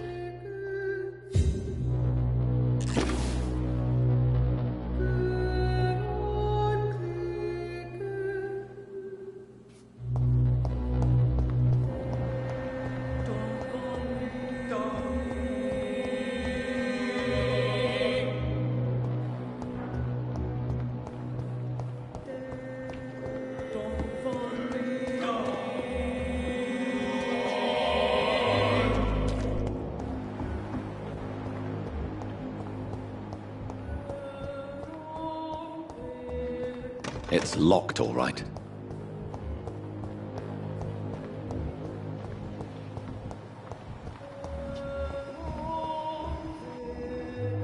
Good evening, nurse. Good evening, Doctor. I don't think we've been introduced yet. My name is Pippa Hawkins. And I'm Dr. Jonathan Reed. Dr. Swansea has recently offered me a position in this hospital. Well, it's a euphemism that your help will be appreciated, Doctor.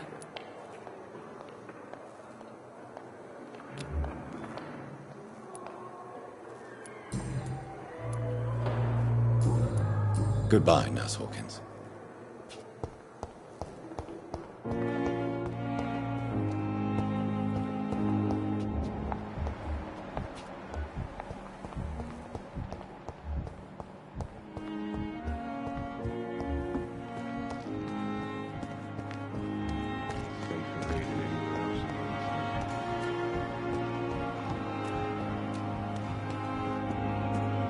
Good evening, sir. So it is true. The famous Dr. Reed has joined us. I can't think of any better news during these terrible times. Do we know each other?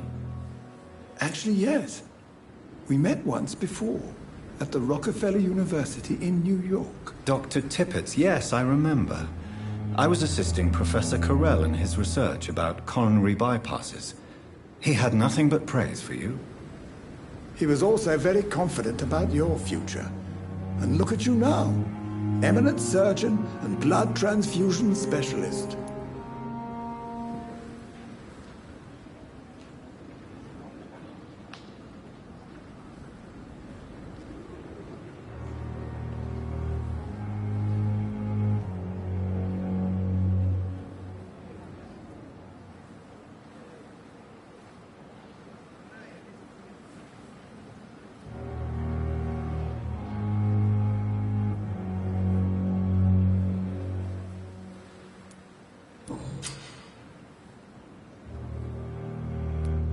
Corcoran, I want you to tell me about Mr. Connor. How did he die? What happened? He was my patient. He died because of my mistake. That's the blunt truth.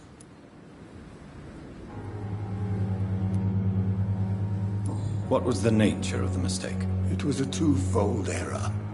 My diagnosis was wrong, and the administered dosage was too strong. Who was this patient? I don't know. Some sick man from the docks, maybe a fisherman. I had no time to talk with him. No one claimed a body. Why not stop practicing? Are you mad? I killed that man, I admit it, and it won't happen again. I have saved so many lives since then.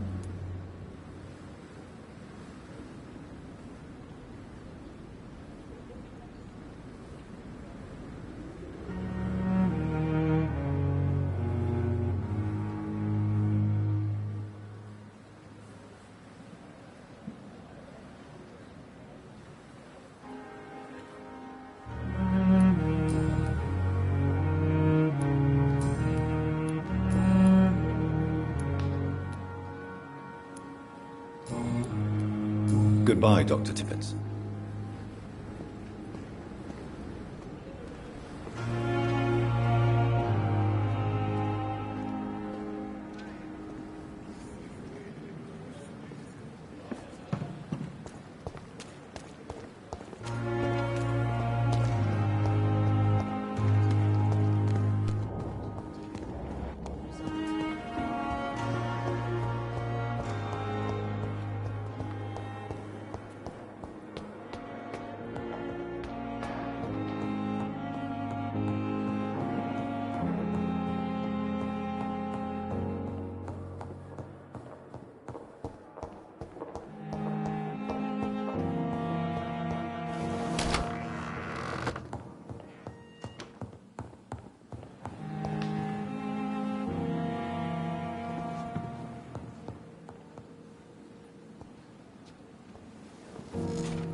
I cannot enter.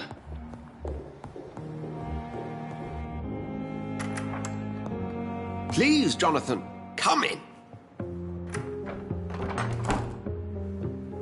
Fascinating, is it not? In the last decade, so many mysteries have been brought to light with our microscopes. The human body, biology's penultimate frontier.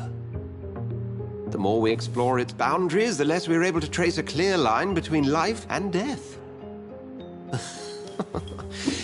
You, my friend, have a foot in both countries.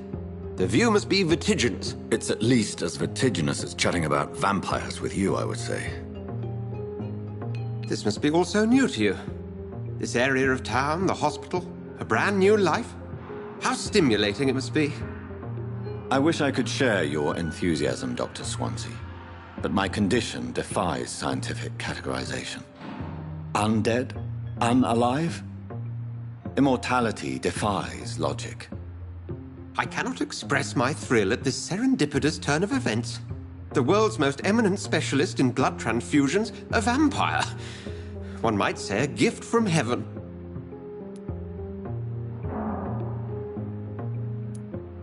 There is an absurd poetry to my situation. Physician, heal thyself. Forgive me. I've been an admirer of your work for a long time, and now you are so much more than a brilliant physician. And please, call me Edgar.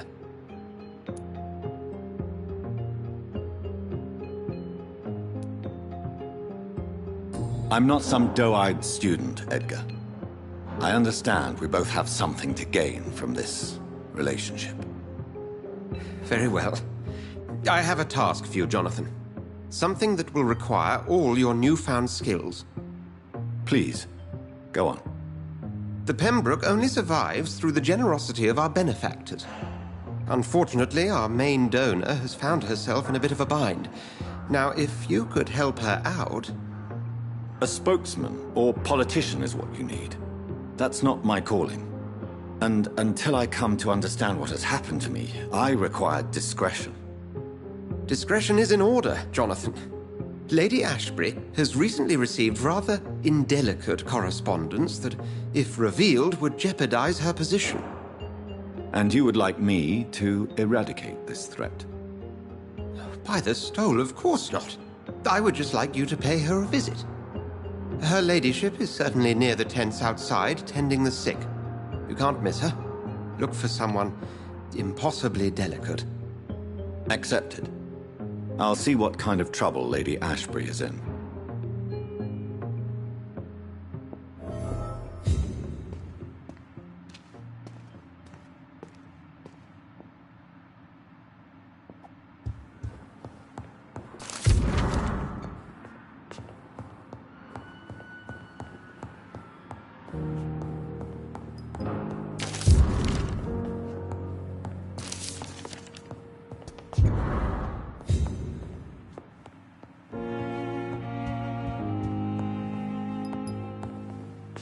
Do you need something, Jonathan?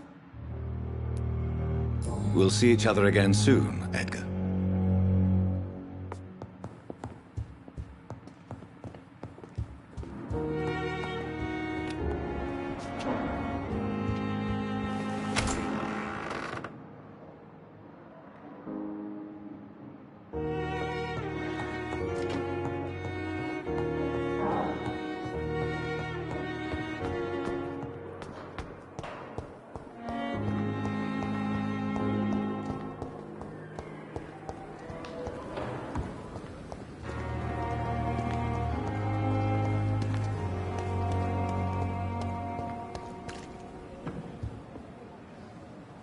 The flu took my dear wife, Emily.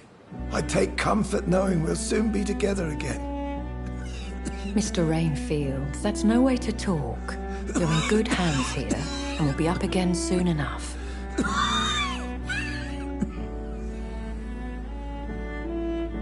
Now do me a kindness and get some sleep.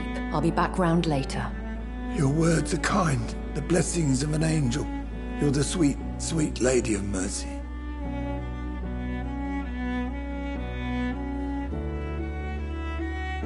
Good evening, Dr. Reed. It's a pleasure to see you again. You seem surprised. Dr. Swansea has brought me up to speed concerning your recent appointment to Pembroke Hospital.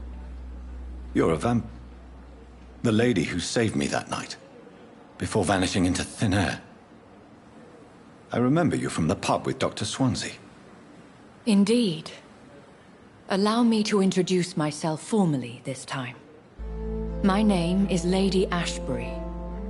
I remember you well, in spite of the brevity of our encounter.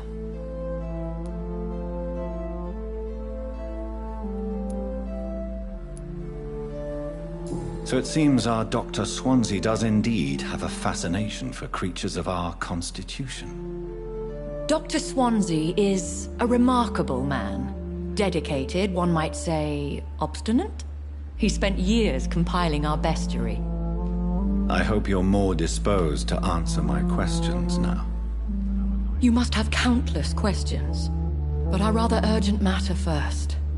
Swansea has explained. My cover, if you prefer, has been compromised.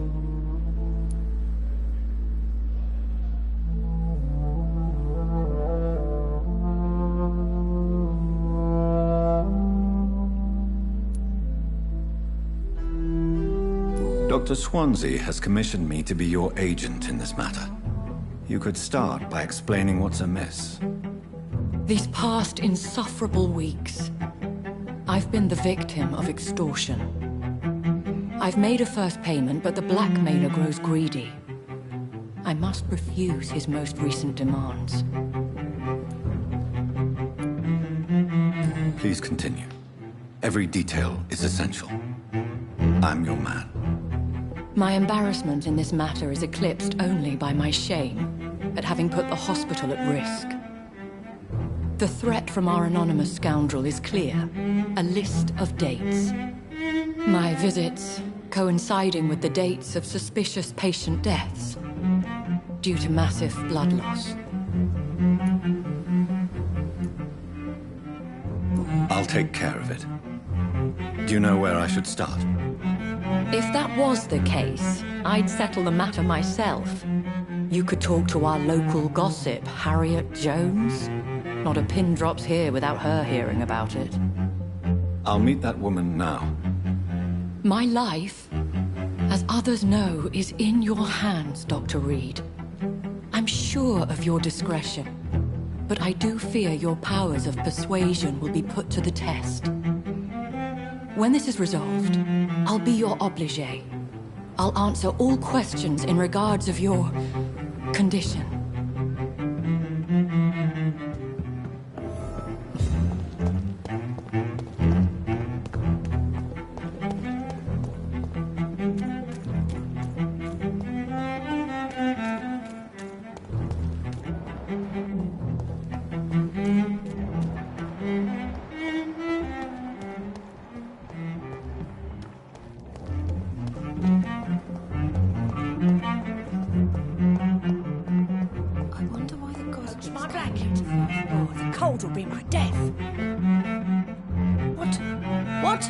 What is this? Who are you? Get out of my room. There's no need for alarm, madam. I'm Dr. Reed, the new surgeon. Preposterous. Dr. Reed, you say? I don't want some bumbling intern. Where's Dr. Swansea? Please, calm down, madam. I assure you that I am highly qualified. I'm just back from war duty. How brave. Threatening an old defenseless woman. You know how long I've been a patient here? You've picked the wrong fight. I'm Harriet Jones. Harriet Jones? Indeed. I've been meaning to have a chat with you. You know what goes on here better than any other patient, I gather. Oh, better than any patient, nurse or doctor. I've seen so many vile undertakings. I heard there have been some despicable goings-on. Was there a case of blackmail? Blackmail? Wait.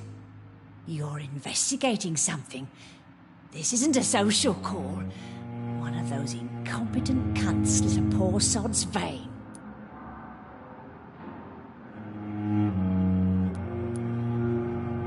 I assure you, madam, this is not an investigation into a possible medical error.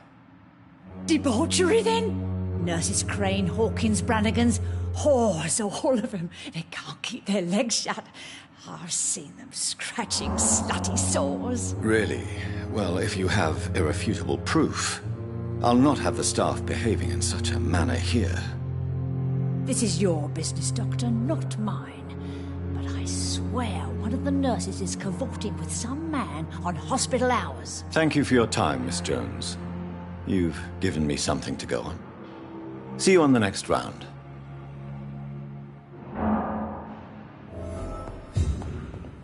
The patients and staff might know something. I'll start my investigation with them.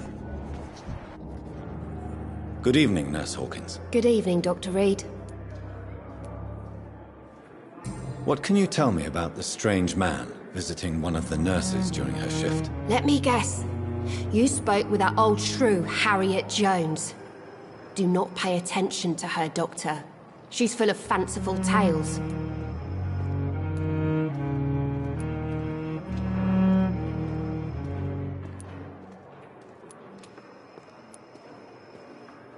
She could have been telling the truth about the mysterious man. That old witch will end up in hell soon enough.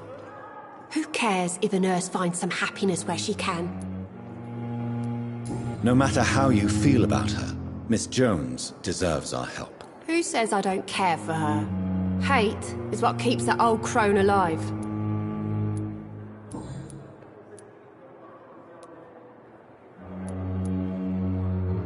What can you tell me about the strange man visiting one of the nurses during her shift? Let me guess. You spoke with that old shrew, Harriet Jones. Do not pay attention to her, Doctor. She's full of fanciful tales. Goodbye, Nurse Hawkins.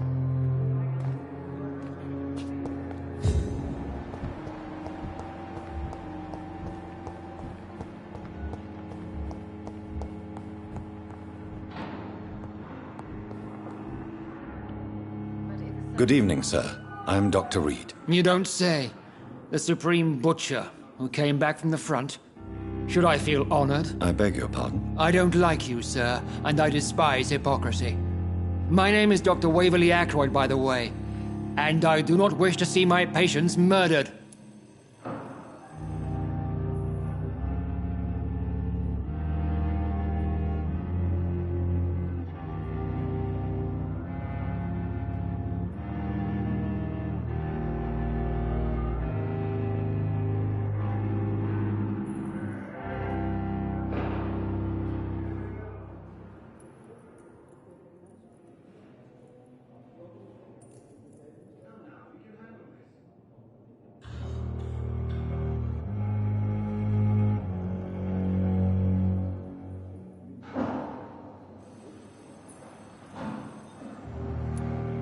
Have you heard about any blackmail going on in this hospital? Blackmail? Nonsense. Thank you for your time. We'll talk later.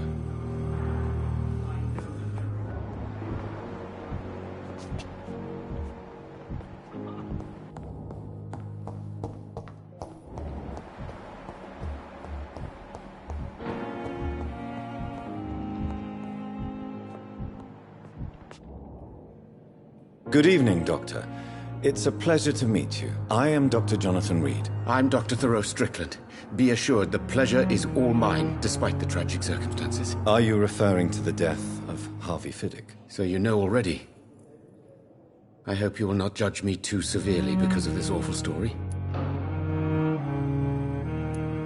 Have you heard any talk of blackmail going on in the hospital? If you're running some official inquiry, you had better question the patients. They know more than the staff, especially old Miss Jones. Goodbye, Dr. Strickland.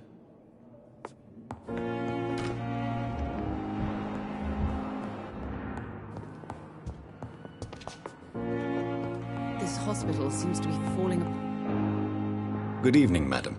Can I help you? It's my son who needs you, sir. I'm Dr. Jonathan Reed. How can I help your son? I'm Beatrice Goswick, mother of Mortimer Goswick. Could you check on him, please, Dr. Reed? I've heard much of your talents as a physician. Have you heard rumors of blackmail going on in this hospital? Dr. Reed, are you trying to take advantage of me? Of course not, Mrs. Goswick. I'm just curious. Well, go be curious somewhere else, please. Goodbye, Mrs. Goswick.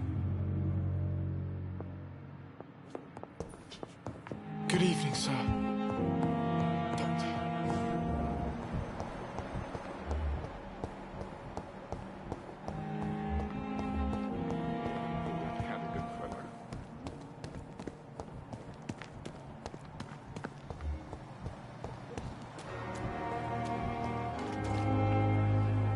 Good evening, Nurse Brannigan. Good evening, Doctor.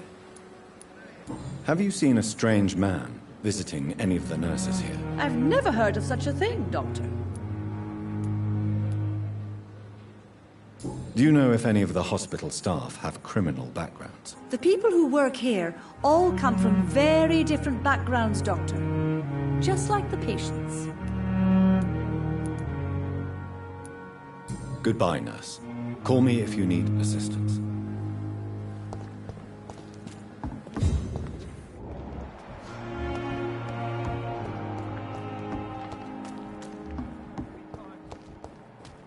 Oswald, you can't just die like this. Please, sir.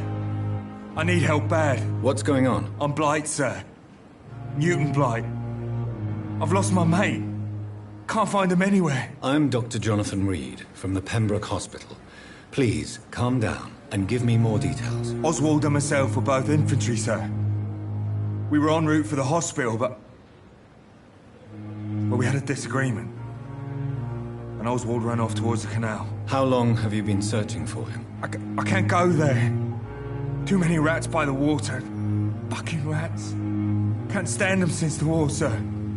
Can't stand them at all. Don't be ashamed, Mr. Blight. Many soldiers who survived the trenches suffer from musophobia. I'll see what I can do for your friend.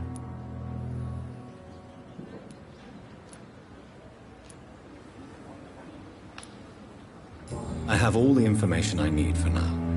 If I find anything out about your friend, I'll let you know as soon as I can. Thank you, Dr. Reed.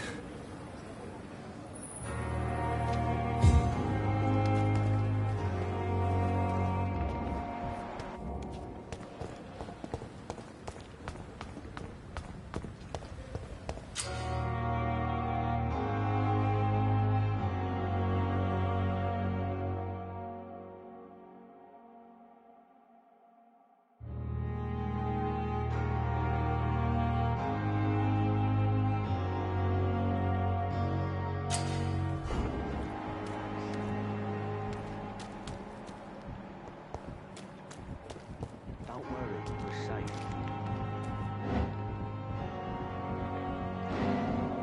Don't worry, we're safe. You're sure you don't come back with me? Nah, I have to see someone at the hospital. Be careful. You look so bad they may keep you as a patient. Fuck 'em. I don't like hospitals. Or doctors. Well then, when you go back to Whitechapel, you may find this useful. What is it? A pass for a free medical exam by the best nurse available. Just read it. I don't read well, but thank you, I guess.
This man has been savagely attacked and dragged to the floor.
What sort of creature is this?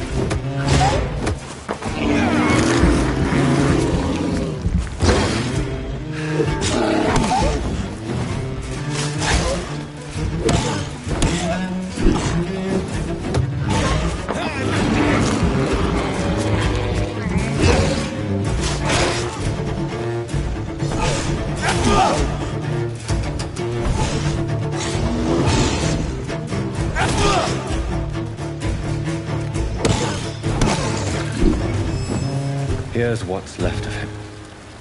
Not a lot to check, but I should anyway.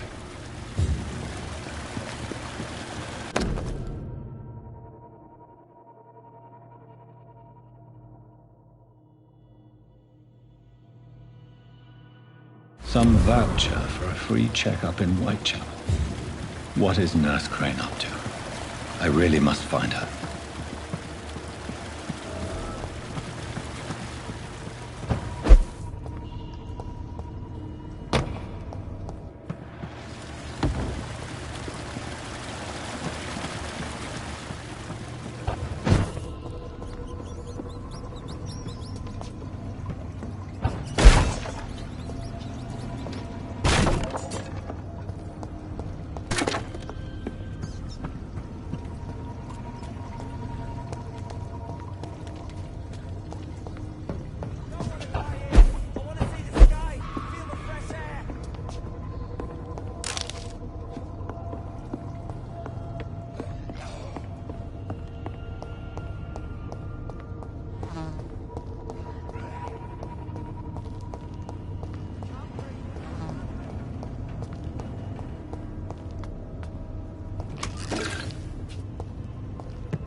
It's locked.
This is an impressive knife.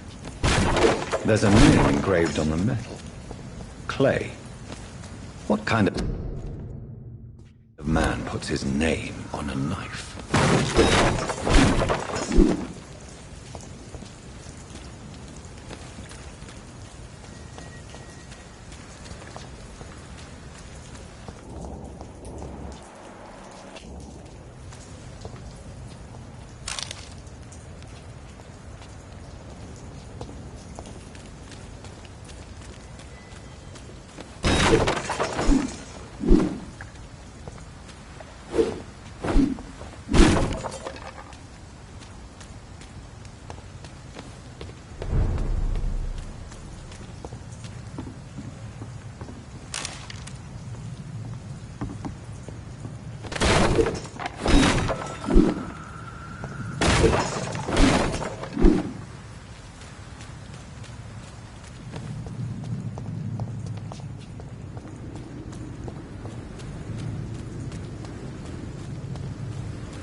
Don't come closer, sir. It's a leech! Kill him!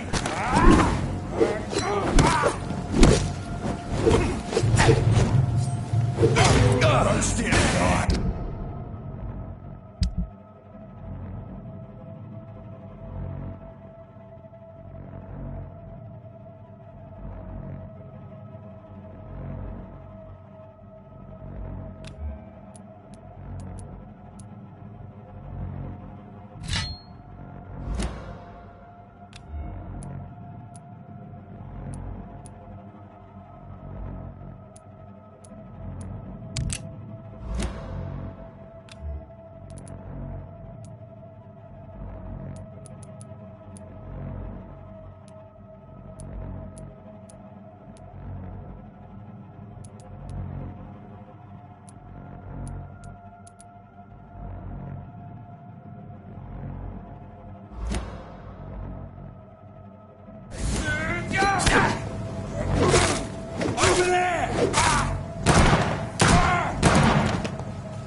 It's one of them! Open it! Bloody bastard!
See them dancing clowns?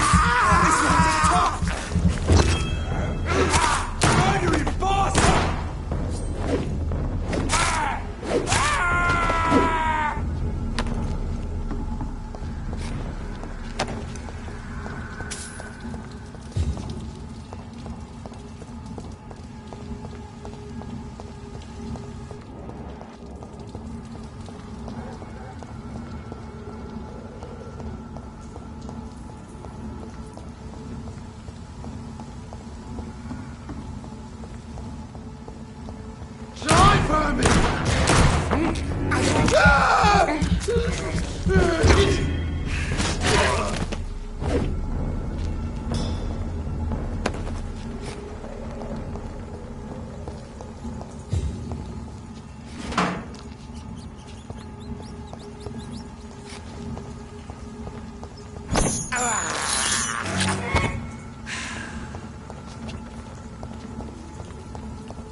It's locked, all right.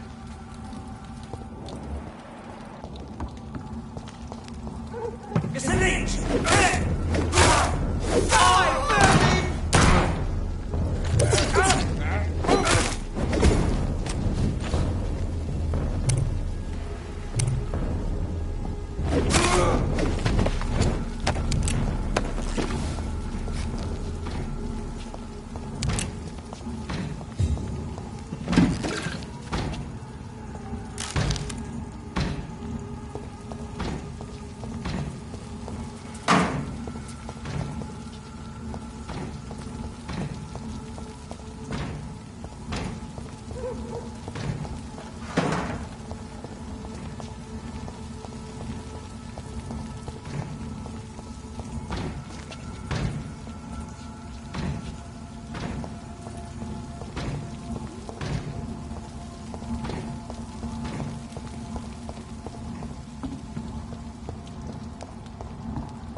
It's locked. I cannot enter.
It's locked.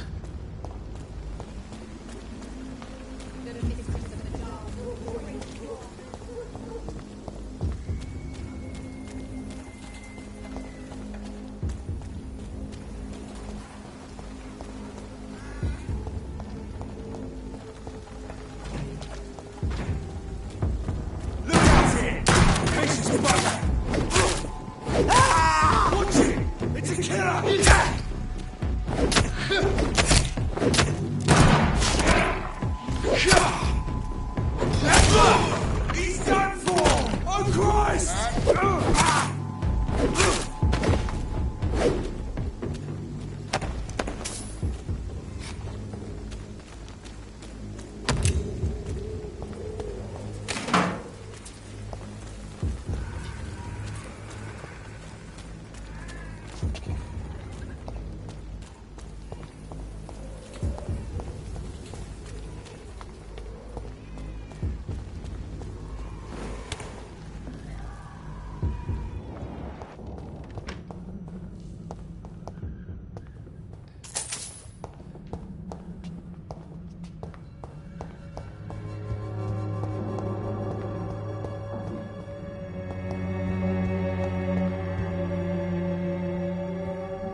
Shit,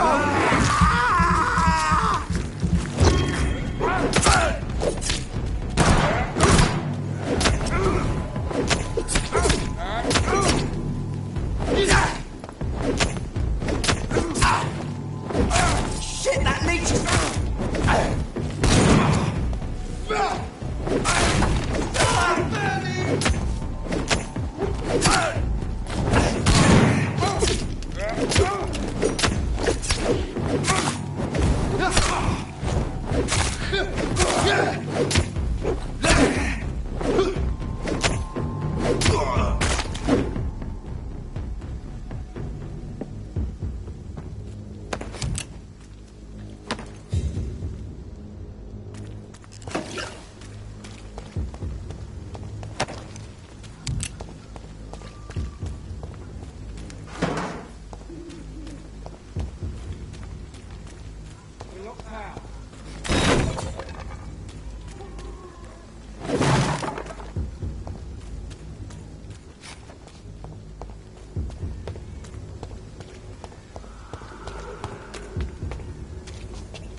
It's locked, all right.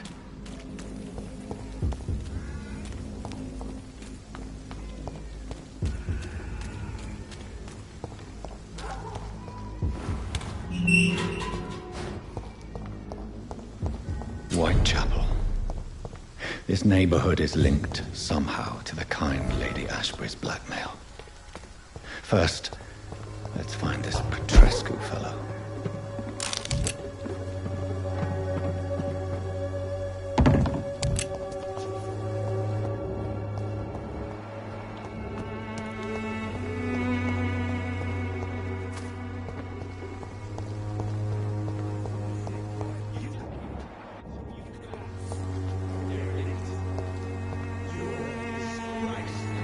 Fuck you all! Fuck it all! Stop it now, Albert, stop it!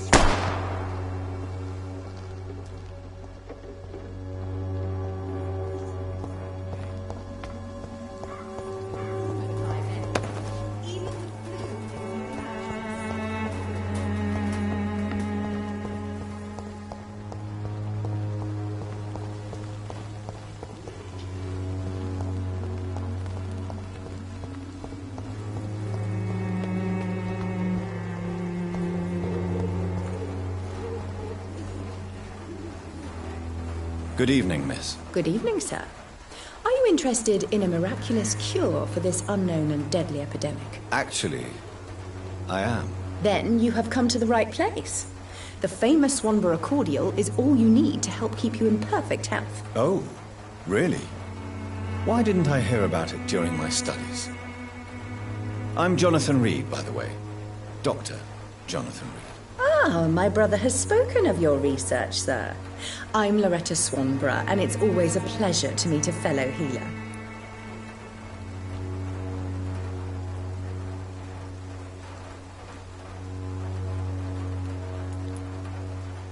I'd like to see what kind of medicine you're selling.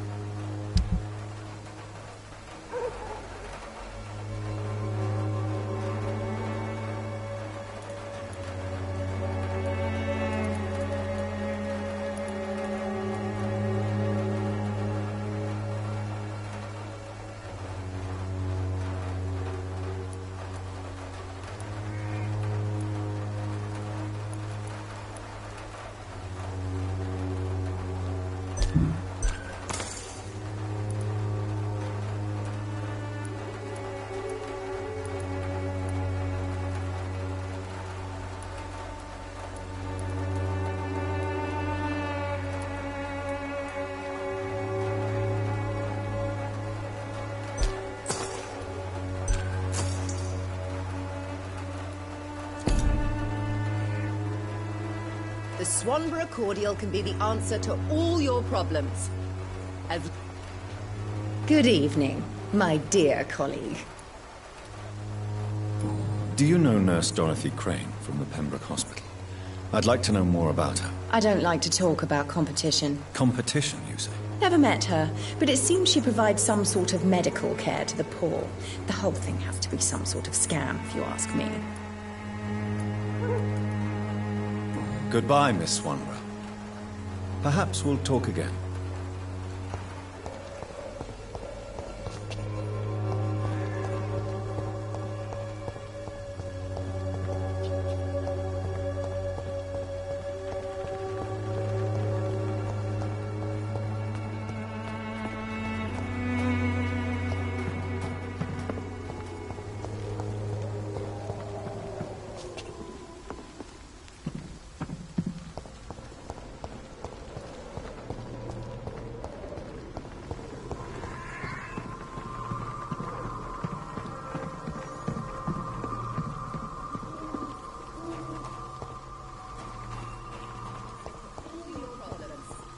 As long as you have the money.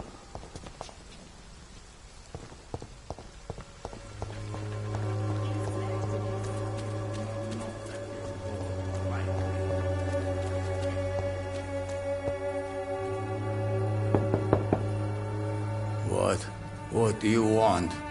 Leave me alone. Good evening, sir. I'm Dr. Reed. I'm looking for Nurse Dorothy Crane. There is no Dorothy Crane here. Now goodbye. I'm afraid this medical leaflet says the opposite, sir. Really? Well, I'm afraid I'm going to close this door right now. Go bother someone else, Mr. Doctor. To enter that house, I must discover who this man really is. Maybe I could start by observing what he's up to.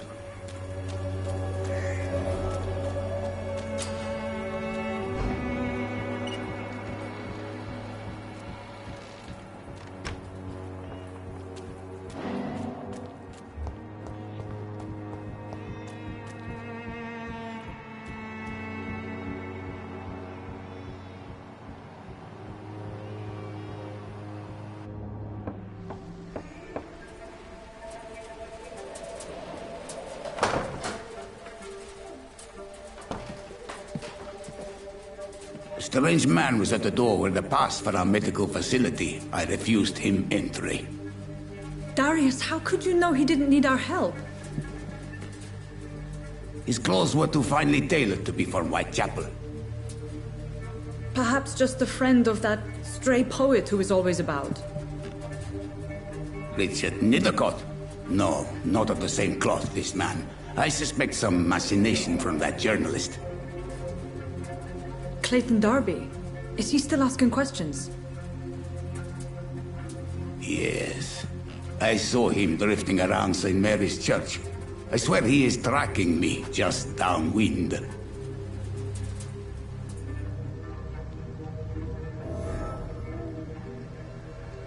I must talk to that journalist or the poet. They must know about Darius. Nearby the church they just mentioned.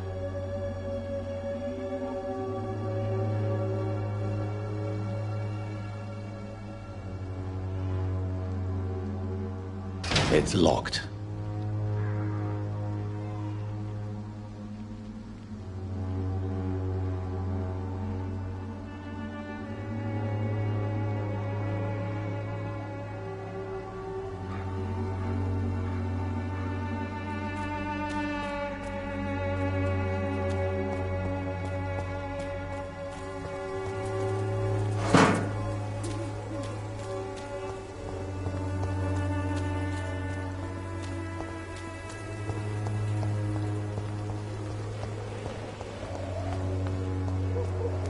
Cheap price, good quality.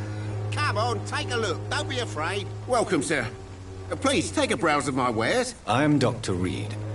I would like to ask you a few questions, if you don't mind. Doctor? Interesting. I'm Barrett Lewis. Usually I don't have time to waste with talk, but at this hour of the night I can hardly refuse. Have you heard of a nurse called Dorothy Crane? Nurse Crane? So the bitch really is a nurse, then? Always thought she was just some crafty foreigner, that one.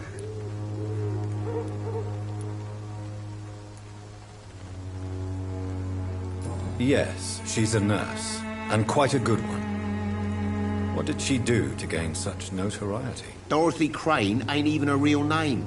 Something like Dorothea Craniu. Something like that.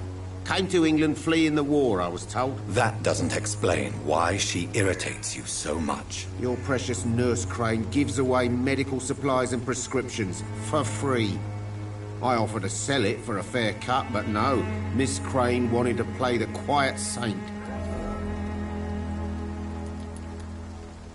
Right then. Show me what you have.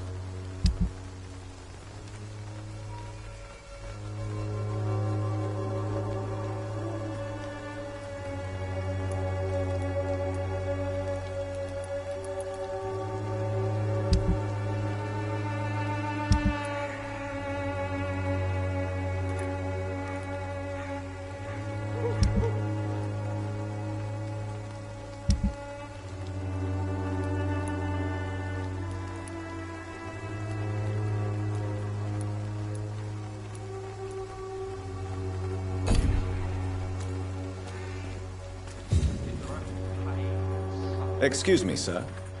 I have a few questions for you. Another journalist? I didn't answer the first one, so piss off! I'm not a journalist, I'm a doctor. A doctor, you say? It's quite a rare breed in this part of town. Really? But still, here I am. Dr. Jonathan Reed, at your service. I'm Joe Peterson to some, but Colossus Joe to most. And I don't remember asking for your service, sir. Have you heard of a nurse named Dorothy Crane?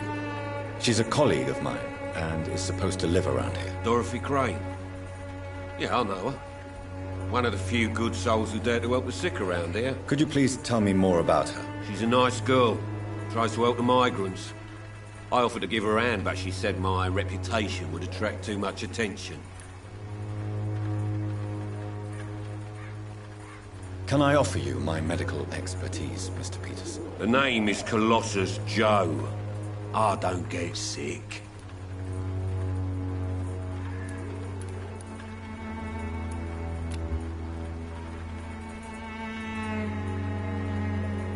Goodbye, Mr. Peterson.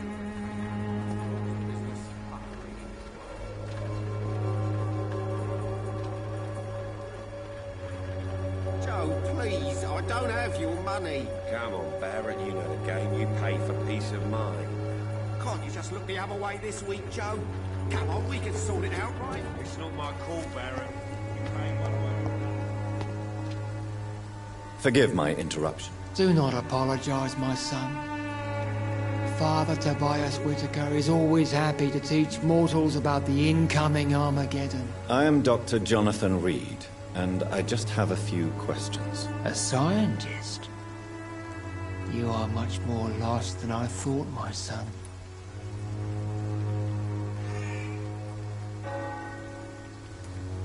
Do you know Nurse Dorothy Crane from the Pembroke Hospital?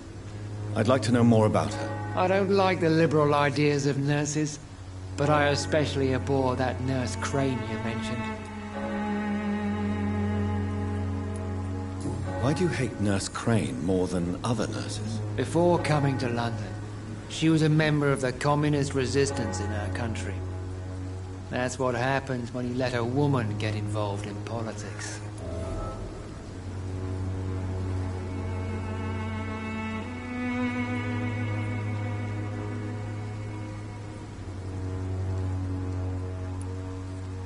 So, you're not exactly a fan of Florence Nightingale's work. But nurses are essential for modern healthcare. Nuns should be the only women allowed to take care of male patients. It's obvious only they have the necessary moral fiber.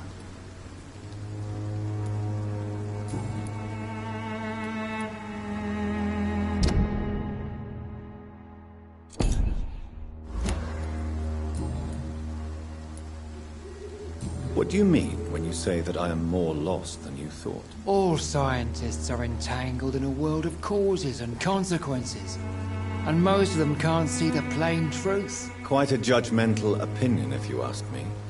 But what do I know? Blinded by science as I am. But you are seeking answers, aren't you? Answers about the Armageddon about to strike the city. Answers about the hidden truth.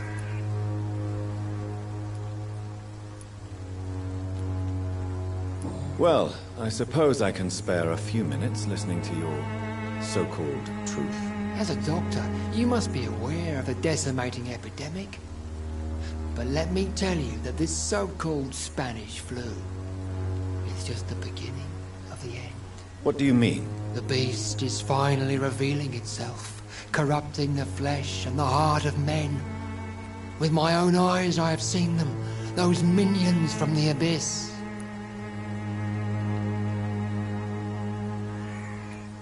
Really? And what would be your answer to this biblical threat? We must fight the disease before this legion outnumbers us. But not with scalpels and microscopes. No. What is left then? Cleansing fire.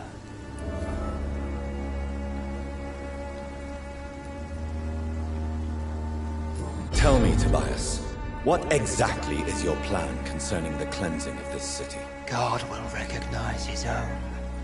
More than once this city has risen from the ashes, hardened and purified by the flames.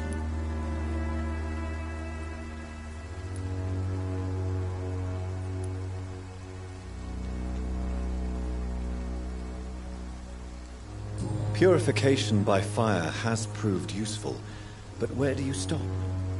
Burn the clothes? The buildings? The corpses? Worse? Your lack of faith is predictable. But my task is to convince rational minds like yours to see the light. This is God's will. You're mad and dangerous. You're nothing but a soulless butcher. A small-time Torquemada. The Savonarola of Whitechapel. My son, if you think salvation is a free gift, go listen to the lies of that pompous fool, Joseph. Joseph, a fool? Vicar Larrabee of St. Mary's Church. While he continues preaching his fraudulent redemption, more and more people die in the streets.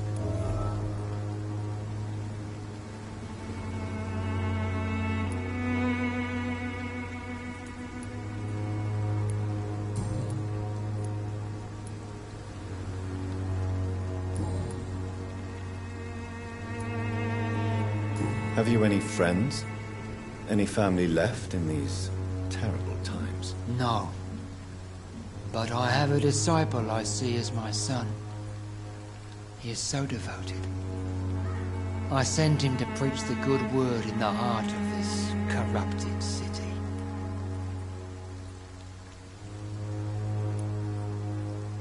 Where did you send him? I sent Samuel to the Stonebridge Cemetery, where the pestilence and evil grows night after night.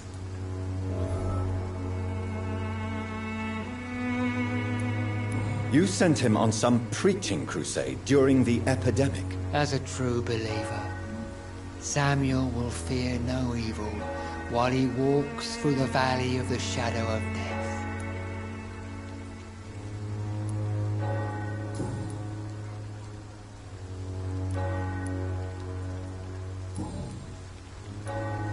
Do you know Nurse Dorothy Crane from the Pembroke Hospital?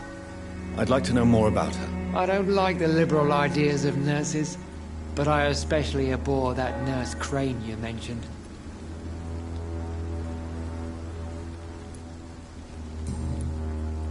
Don't you fear getting sick yourself? I've been touched by God's grace. I am perfectly healthy.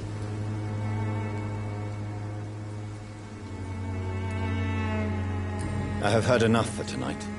Goodbye.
Against malevolence and trickery. I'm sheep and I'm...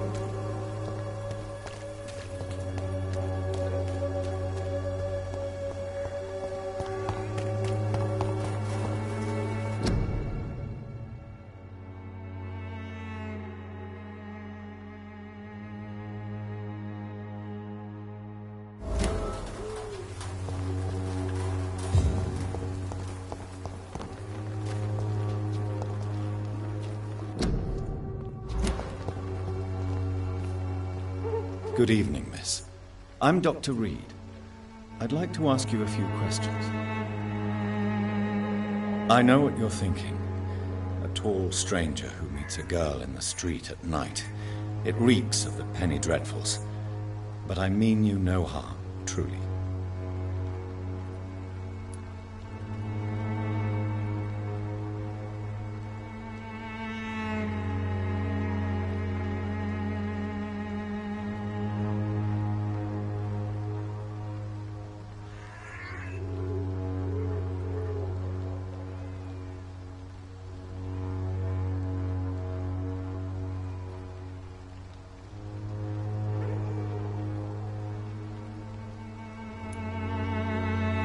Camellia, I know you work for Dorothy Crane.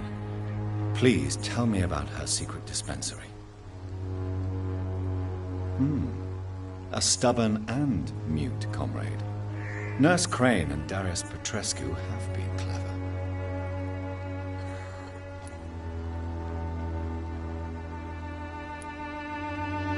I know you understand what I'm saying. Your silence has nothing to do with you being mute, does it?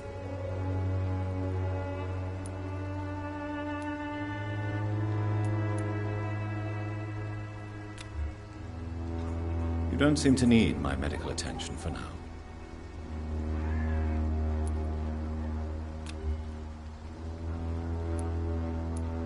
Very well.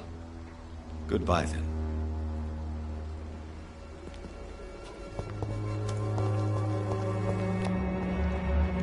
It's locked, all right.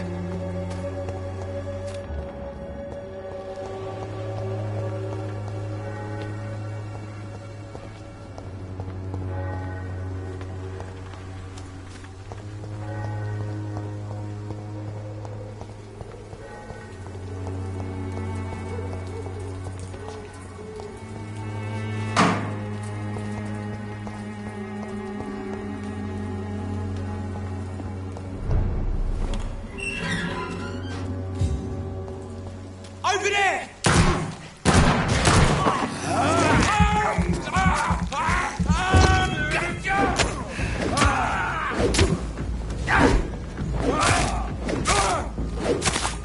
Eat this! Roll back to the hell that spawned you!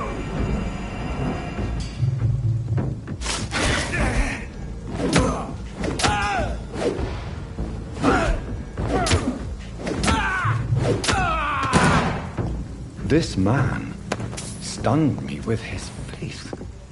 His crucifix. This is not good news.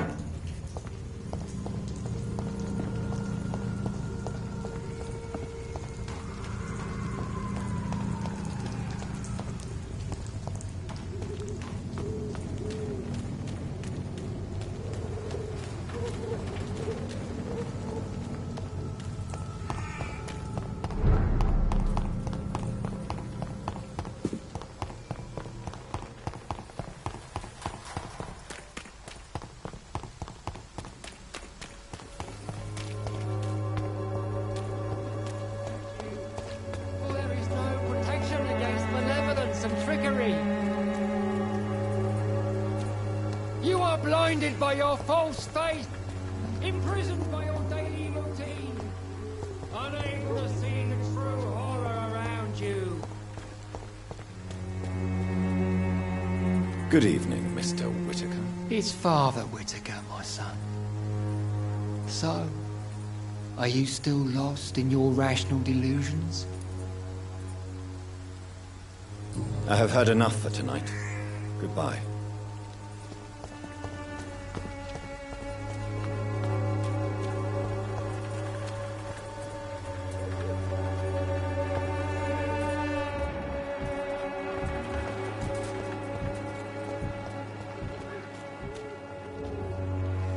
Don't be shy, handsome.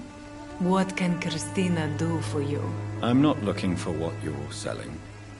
But I'd like to ask you a few questions, if I may. I'm a doctor. Dr. Reed. All right then, but be quick. Though I usually get paid when I open my mouth. Do you know Nurse Dorothy Crane from the Pembroke Hospital? Anything you can tell me about her would be helpful. I don't know her, but I know her name is Dorothea Crăciunescu. She came from Romania like me and many others. You seem to respect her. Dorothea helps the sick people of Whitechapel. Everyone should respect that.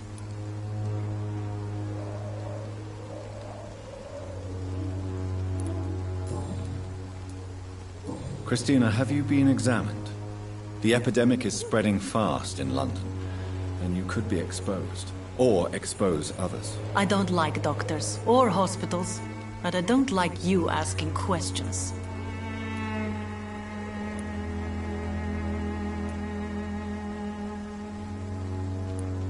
Considering your line of work, I assure you it is only a matter of time before you have health issues. If it is going to happen, it will happen. Right now, I need money. That's what's important. Do you need any assistance, Miss Popper? It depends on the price of your medicine.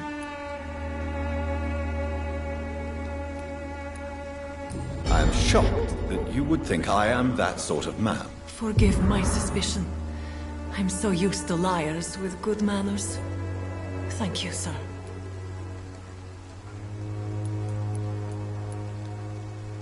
Do you need any assistance, Miss Popper? Your money is the only thing I need right now, Doctor. Goodbye, miss.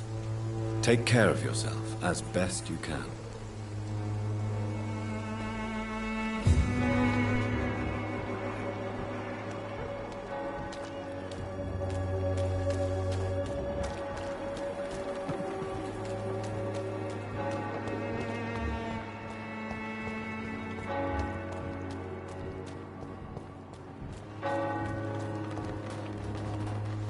Excuse me, sir. Are you familiar with this part of town? Name's Clayton Darby, reporter. Sorry, I'm new to Whitechapel. But perhaps you could help me since you're a journalist.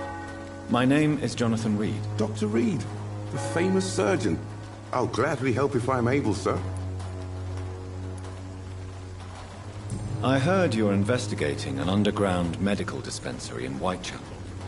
What do you know about it? Not much, I'm afraid.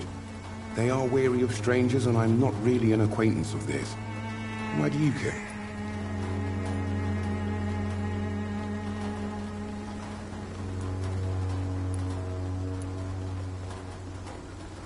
I'm afraid one of the nurses from the Pembroke Hospital may be involved with unsavory activities. Ah, could it be Dorothy Crane? Without a doubt, you are a damn fine journalist, Mr. Darby. What do you know of her accomplice, a man named Darius? I don't know much about the man. He's very cautious. Never goes out. Doesn't seem to have any friends or family. He never goes out? No. A few days ago, he unexpectedly did. I followed him, but it was just a ruse to keep me away from his house. Really? How do you know? He went to the nearest mailbox, but just before posting his letter, he ripped it up and threw it away. He has no relatives at all? No. Except for that strange man, a poet named Richard Nethercott, who sometimes comes by. Darius would never let him in. Where can I find this Mr. Nivicott? He spends most of his time lurking around Whitechapel, talking to himself or declaring verses. These days, you can usually find him behind the church.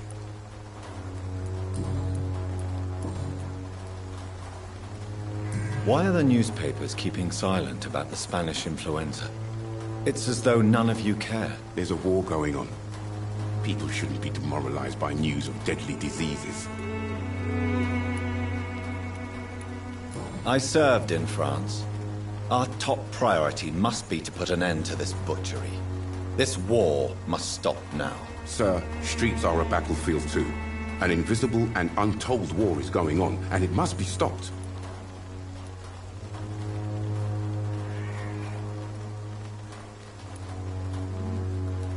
Have you any idea of the danger you face in these streets at night? I've had to run and hide more than once from frenzied mobs incensed by the fever. Do you think the flu is really responsible for this, Doctor? I'm convinced there is more at work here than a simple epidemic. Really? To be honest, I could say the same. Some of the sick I saw or heard of. My God, what happened to them?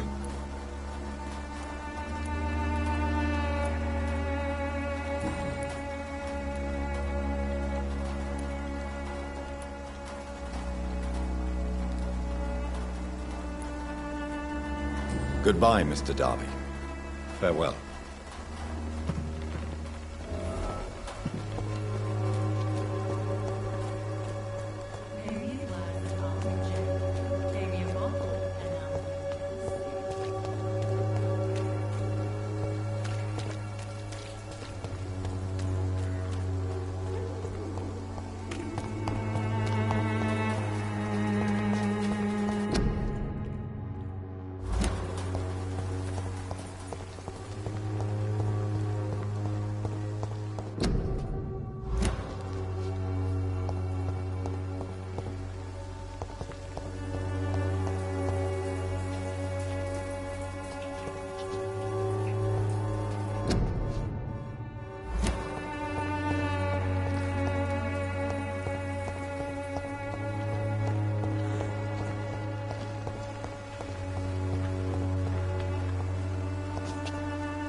The content of Darius' letter to his children could give me more leverage to enter.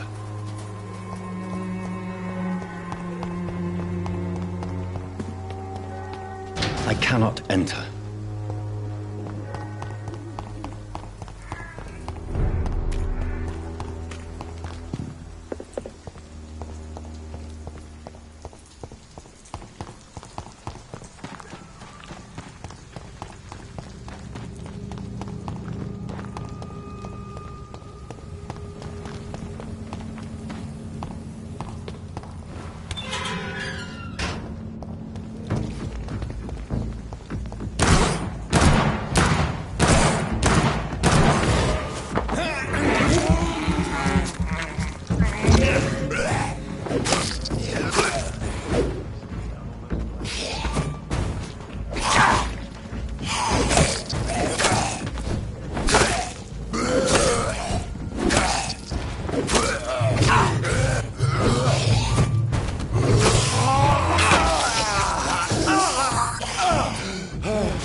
Hello, sir.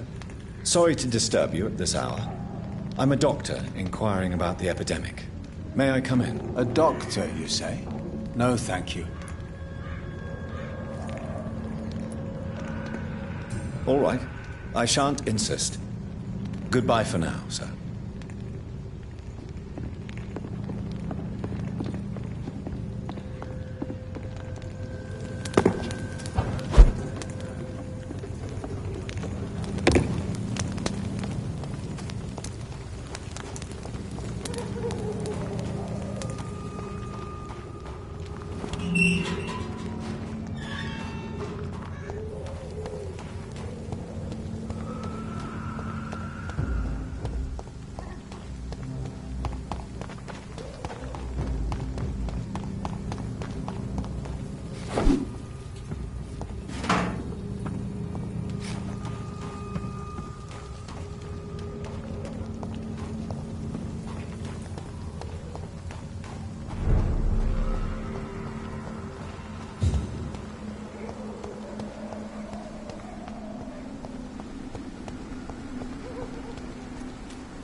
This is no place! Get back in the grave!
It's locked.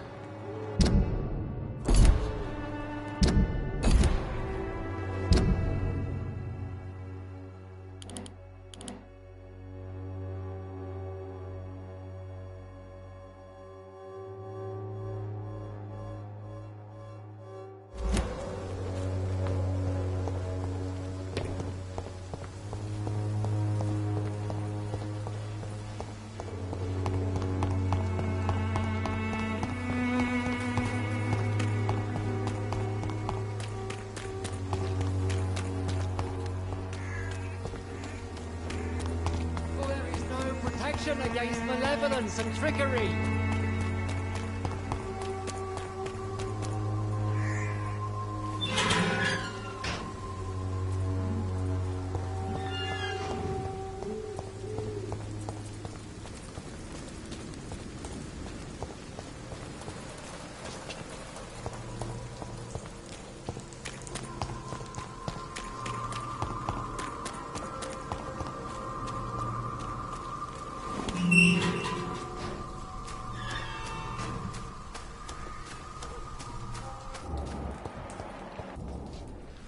Good evening, sir. I'm Dr. Reed. I would like to ask you a few questions. Please be my guest. Although I may not be the best informant regarding this part of town, my words speak about that which the eyes cannot see. Really? Are you an artist of some kind? I'm a poet, sir. Richard Nethercott, at your service. May I ask you a few questions about the district? Extraordinary part of town, is it not? I'll be glad to help you, if I can. What can you tell me about an old man called Darius? Darius Petrescu? Yes, I know him.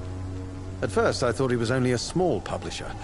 I invited him to publish my work, but his reaction was pretty clear. Not interested in your talent? Darius is an old political activist who takes delight in printing tracts and lampoons. Those communist activities only require mediocre writing skills.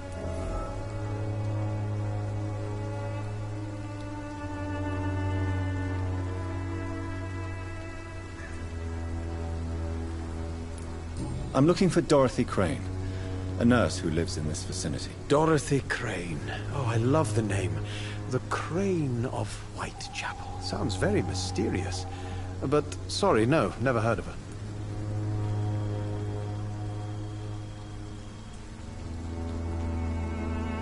Do you need medical attention, sir? It may be wise to let you prescribe me something.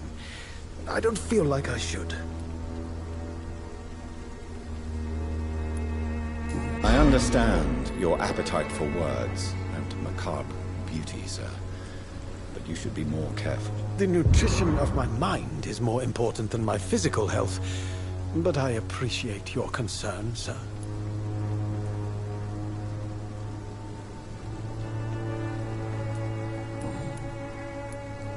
May I ask what you're doing at this hour of night, sir?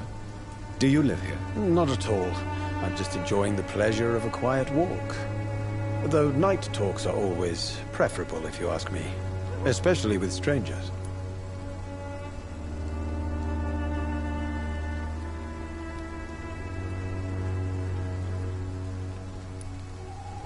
But are you not afraid of the epidemic? Oh, why should I?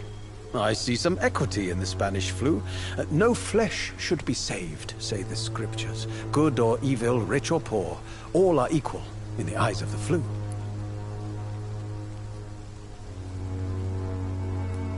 If you say so. But as a physician in a time of epidemic, I must caution you to avoid unnecessary exposure, sir.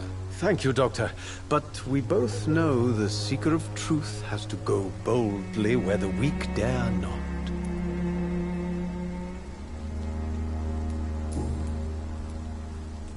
What are your thoughts on the terrible situation in this city? Terrible, you say? No. Of course, the death of so many innocents is a tragedy. But the scourge has not been all bad for the city. Oh, no, sir. What are you talking about? Do you remember London before the flu? Noisy, cacophonic, quiet nowhere to be found. And now, listen to this oddly peaceful silence.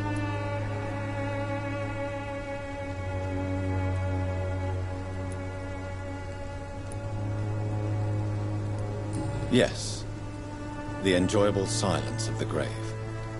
You have a unique perspective on the situation, I must admit. Most people fail to understand my perspective. I don't blame them.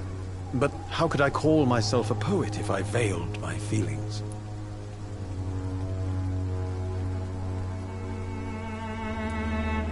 Are you aware that your life could be in danger in this part of town? But this is where I must be to feel the real beat of the city. I had to come, see it for myself, alone.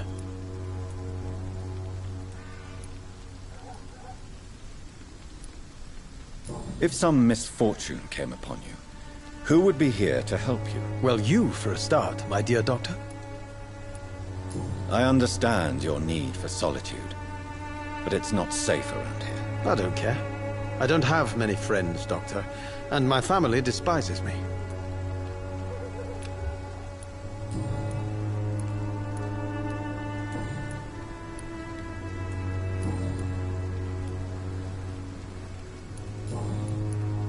May I ask you a few questions about the district? Extraordinary part of town, is it not?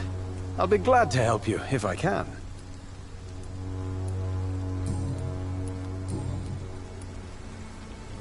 Tell me, Mr. Nethercott, why seek inspiration in Whitechapel? The place is not beautiful per se, but how to explain it? Stirring and challenging.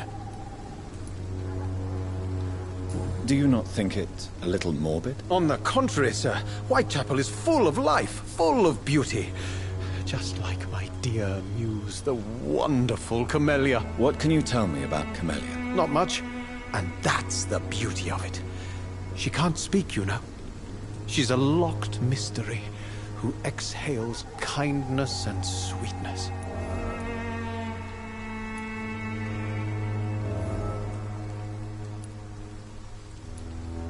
Perhaps you're just afraid to find out the truth about your muse. One day, perhaps, I'll ask her to come with me. But will she still be my wild flower of Whitechapel if she moves uptown?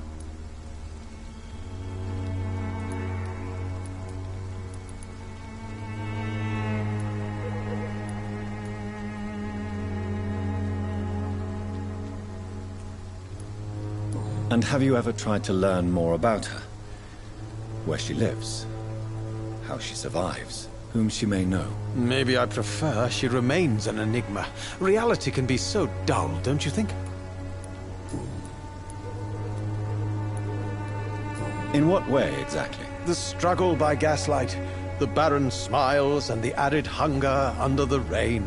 If you say so. Such vibrant antagonism and vivid paradox. The stripped humanity raged across each street. Vivid, of course, yes. And what about the poignant distress? Oh yes, the poignant distress. You see what I mean, don't you?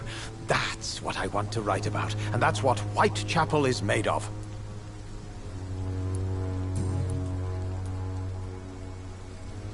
Did you know the Mute Florist is a member of a secret society? No, I didn't. But I thank you for this information, sir. For it only enriches the mystery surrounding the precious Camellia. Are you not curious? Is there not more you wish to know? That girl has not an ounce of malice in her. Whatever she may be hiding, it's certain to be for the benefit of most, if not all. I fear you are a hopeless romantic, Mr. Nethercott. Guilty as charged, Dr. Reed.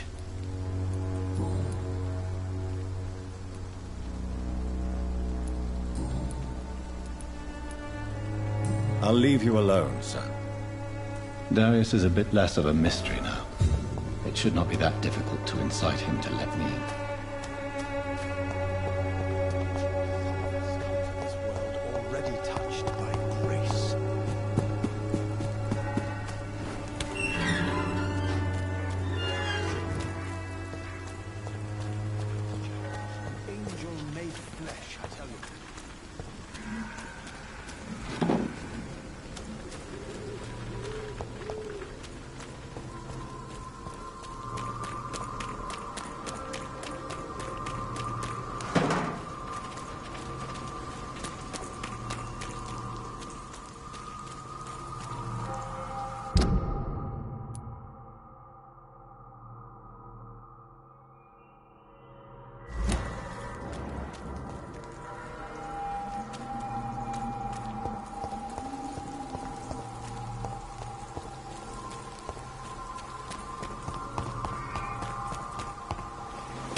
Trickery! Cheap price, good quality. Come on, take a look. Don't be afraid.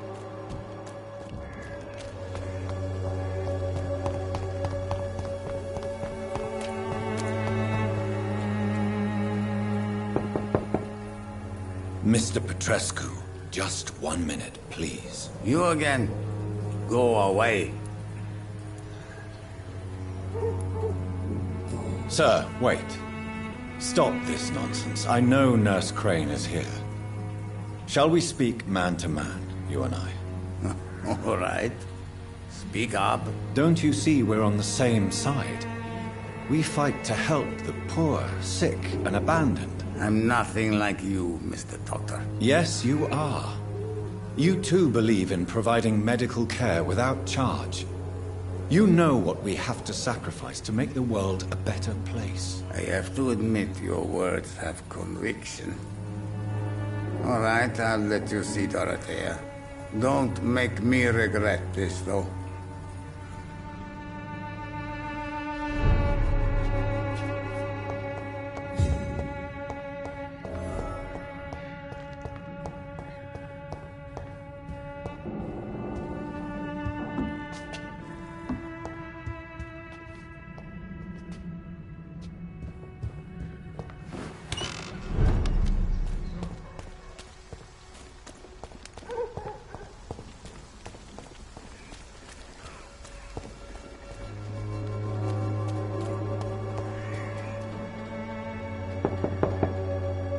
Hello, Mr. Petrescu. Hello, Dr. Reed. Come on in.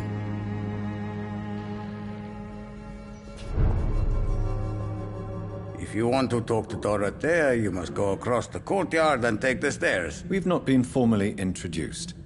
May I ask your name and occupation, sir? I am Darius Petrescu. I'm here to keep snitches and spies away from Dorothea. And I also run this little print shop.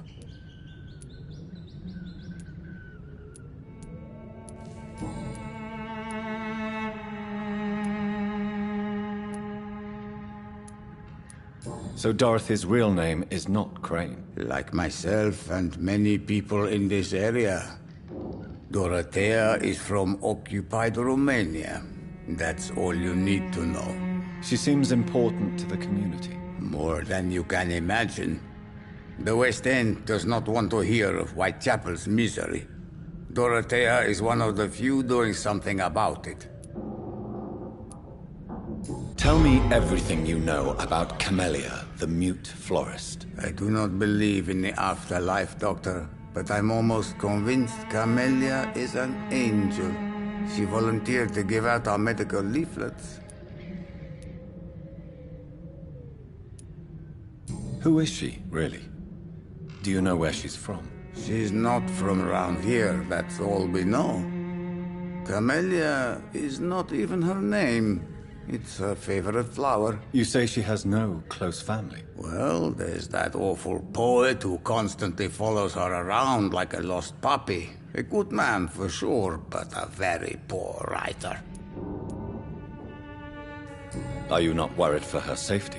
She is as brave as she is tough, and clever too. If only I had met her when I was younger. Are you in love with Camellia, Mr. Petrescu? Don't be stupid. If I had met her when I was younger, we could have won our revolution.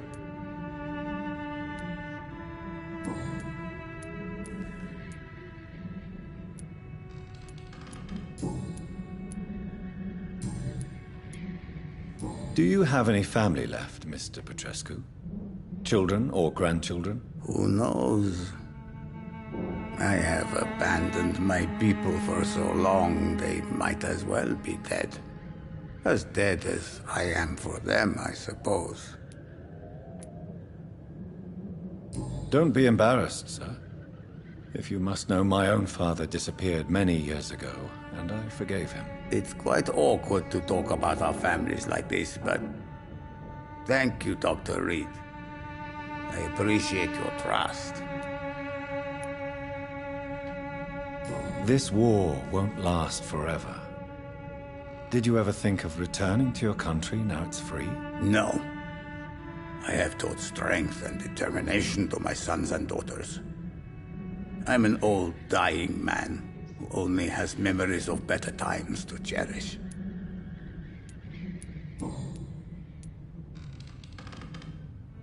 I know you fought for your country when it was occupied, Darius.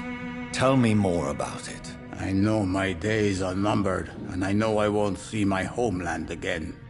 But I fought for Romania all my life, and I will until my last breath. But Romania escaped the grasp of the Austro-Hungarian Empire. It's a free country again. But it's not the country I fought for. My homeland is not appeased, Doctor. And I still see a dark future ahead for my people. How did you meet Nurse Crane, Darius? Why does she trust you? I'm her oldest friend in England. Dorothea and I share many ideas about this country and about the country we left. You mean occupied Romania, don't you? Even if not directly, I fought against your enemies. Really? Then perhaps you have more in common with Dorothea than meets the eye, Dr. Reed.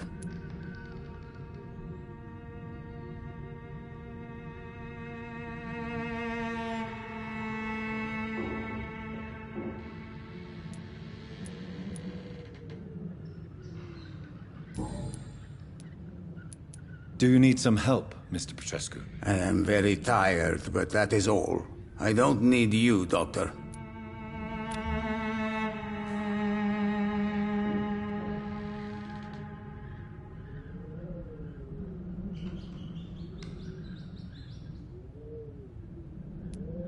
Well, if you feel all right, that's fine. Goodbye, Mr. Petrescu.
Patient Razvan Vasily, high fever running on 3 days. Complaints of dizziness, muscle aches, and head pain, diagnosed with influenza. Treatment? Aspirin and salicin for the fever and discomfort. Liquids for dehydration, but he's having trouble keeping even water down.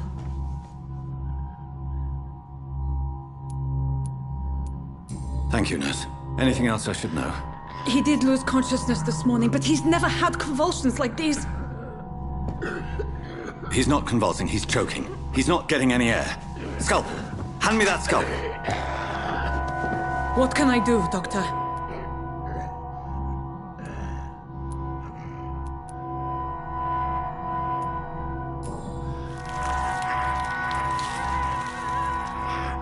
I need to perform a tracheostomy. Short pipe. That rubber tube will do. We're going to cut a passage for air through the neck. Yes, Doctor. He's breathing again, but he's coughing up blood. Internal hemorrhaging. I need to make another incision into the chest cavity to drain the fluids from the lung. Prepare another tube. A thoracostomy? Doctor, we've nothing to fight the infection. We need an aseptic environment.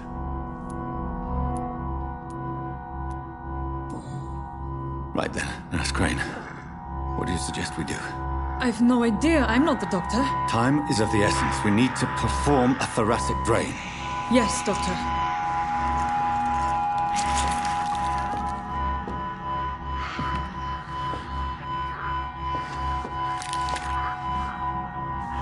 He's still bleeding, Doctor. I'm losing his pulse. The drain must have punctured the intercostal artery. There's too much blood. Are you all right, Doctor? I can't see.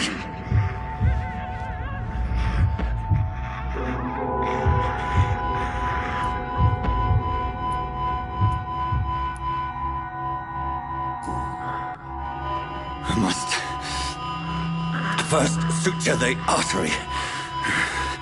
Find the wound. The source of the blood. Needle and thread, Doctor. Good. The stitches are holding. How's he doing? We're losing him. We've lost his pulse. He's dying, Doctor!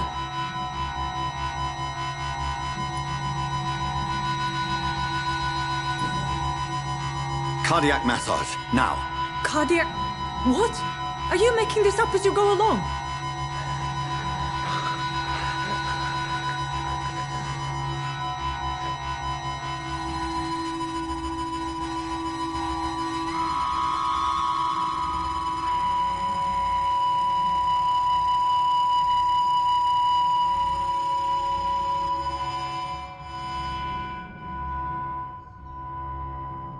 We've lost the pulse. He's gone, Doctor. Nurse, we did everything we could. Truly? Everything you could? Is that how you'll report this in your log? Is this how the war went? Piling up one poor corpse beside the next? This was not an influenza-induced seizure. I've never seen symptoms like these on the continent. Neither have I. But the previous symptoms leading up to this attack were the same, indistinguishable from the epidemic. No. There was something more vile in these reactions. Something primitive. There have been numerous reports of mental breakdowns caused by the fever that accompanies the flu itself, Doctor. Yes, but... I'd best take some samples of the blood for analysis.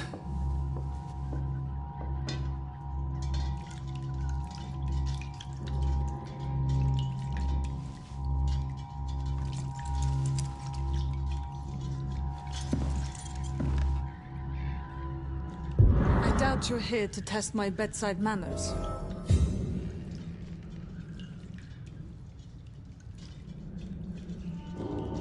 To what do I owe this courtesy?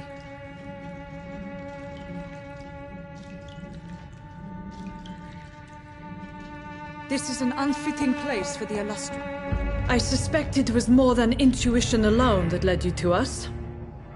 So, how might I be of service, Dr. Reed?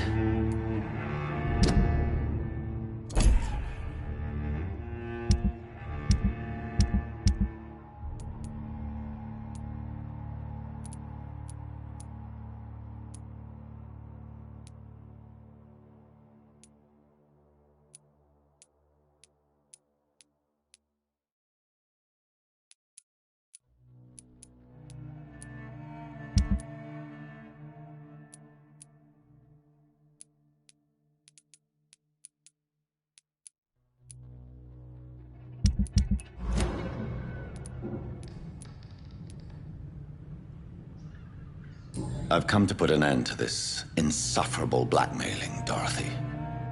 Doctor, you think your warnings scare me?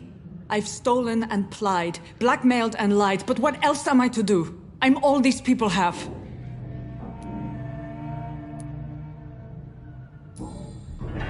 You've convinced me of the sincerity of your actions and their noble justifications. But all the same, blackmail is a crime, and it will stop, Nurse Crane. So, are you going to turn me over to the authorities?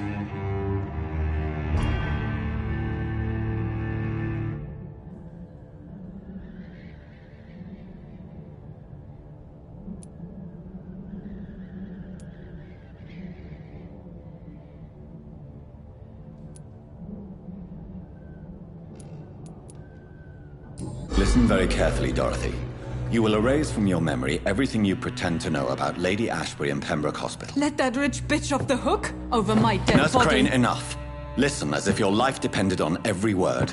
I know you've a generous heart who gives freely to those in need, but you shall walk away from the shadier streets of your business. I will never abandon... Dorothy, the discussion has come to a close. Your clandestine activities in the Resistance are over. Let it go. I'll let it go. Yes. All gone.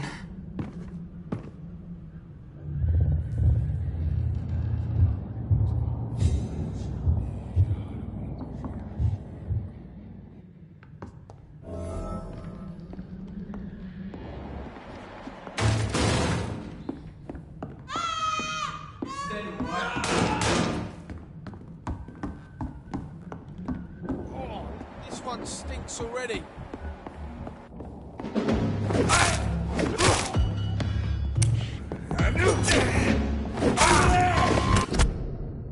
There's one of them.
was mine!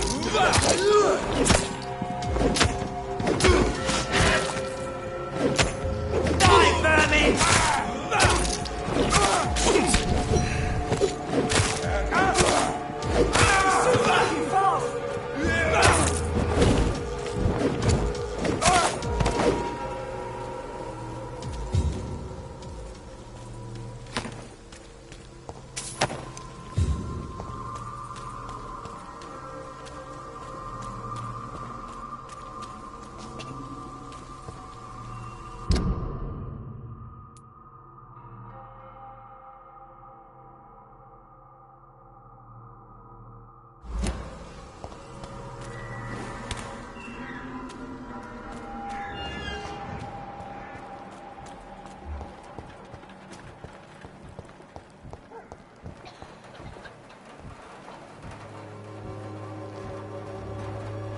Good evening, my dear colleague.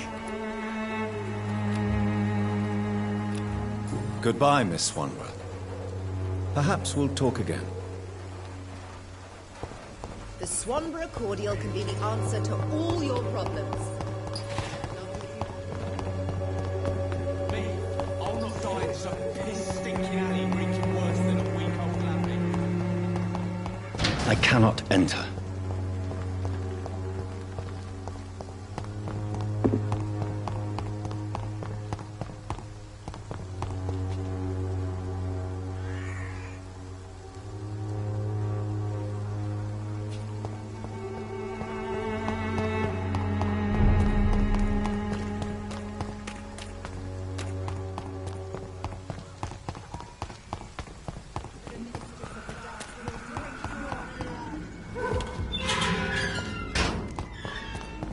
Human blood.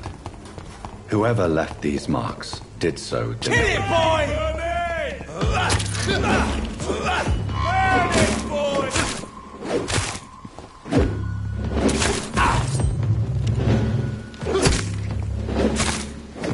That's a lot of fire,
It's locked, all right.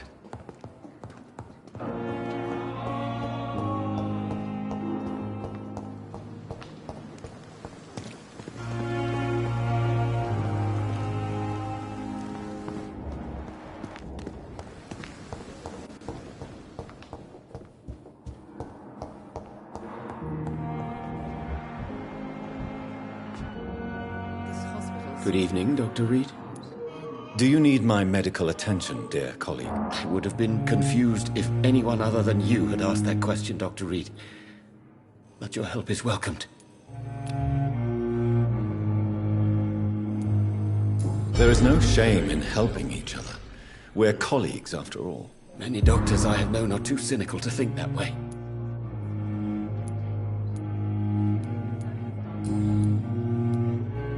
Why are you blaming yourself for the death of Mr. Fiddick? It is our fault. Mr. Fiddick has stayed longer than needed here because Dr. Ackroyd and I could not agree on the correct treatment. This argument has nothing to do with his death. He was murdered. But if we had performed the surgery sooner, he would have left the hospital and avoided this fate.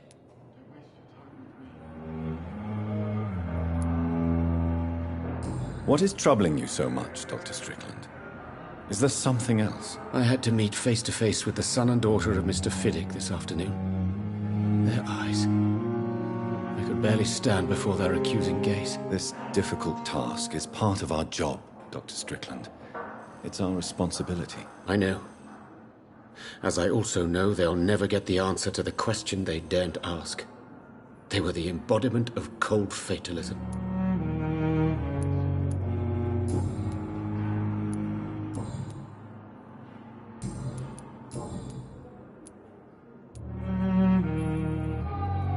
What can you tell me about the Pembroke? Well, it has always been an honor to work with Dr. Swansea.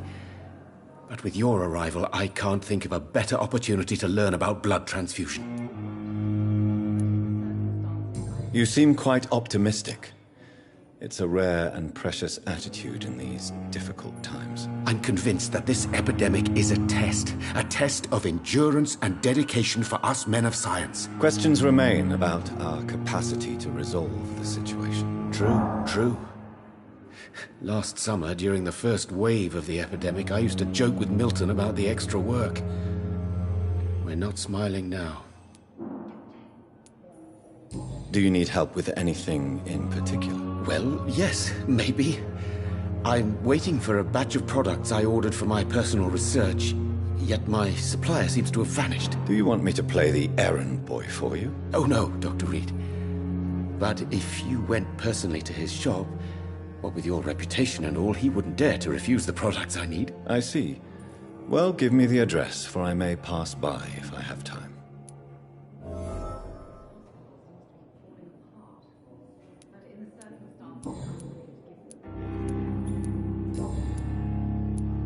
Goodbye, Dr. Strickland.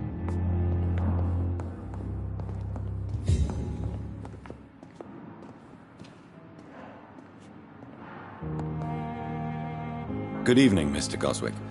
How are you? I'm okay. Do you need any help? Thank you, Dr. Reed, but you've done enough already. The rest is up to me now. I have to go now, sir. But don't hesitate to contact me if you need any help. Don't waste your time with me. Good evening, Doctor. How is my son doing? Do you require medical attention as well, Mrs. Goswick? Do you know you're the only one who's asked me this? No, I don't feel well, actually. Despite what you think about this place, I can tell you with absolute certainty, taking this will help you recover. Well, at least your reputation seems well-deserved. Unfortunately, I can't say the same for this hospital.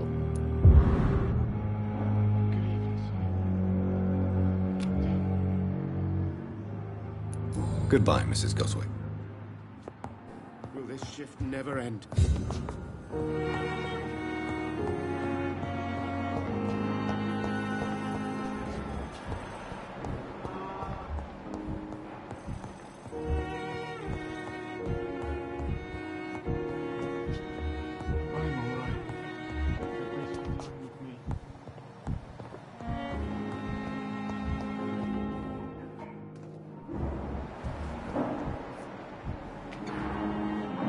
Good evening, Dr. Ackroyd. If you say so. Do you need my assistance? Don't be ridiculous. I'm capable of dealing with this myself. I've just not taken the time to do so.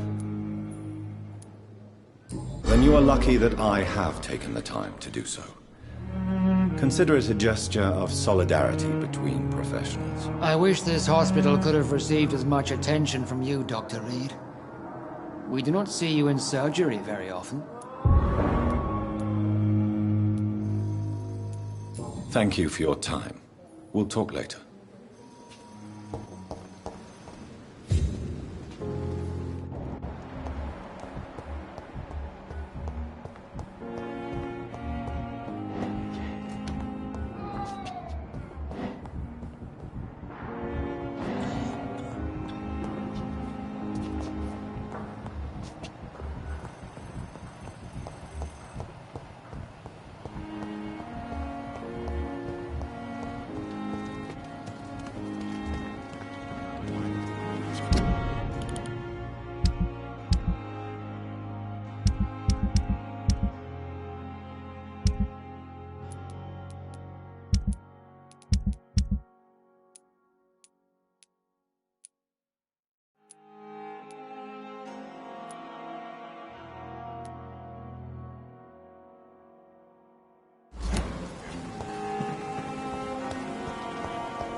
Good evening, Nurse Brannigan. Good evening, Doctor. Do you require medical assistance, Nurse? I will be fine. As soon as I can get some sleep. Nurse, you won't be able to help people if you're sick. Take this, and do try to get some rest. I'll try, Dr. Reed. Thank you. Goodbye, Nurse. Call me if you need assistance.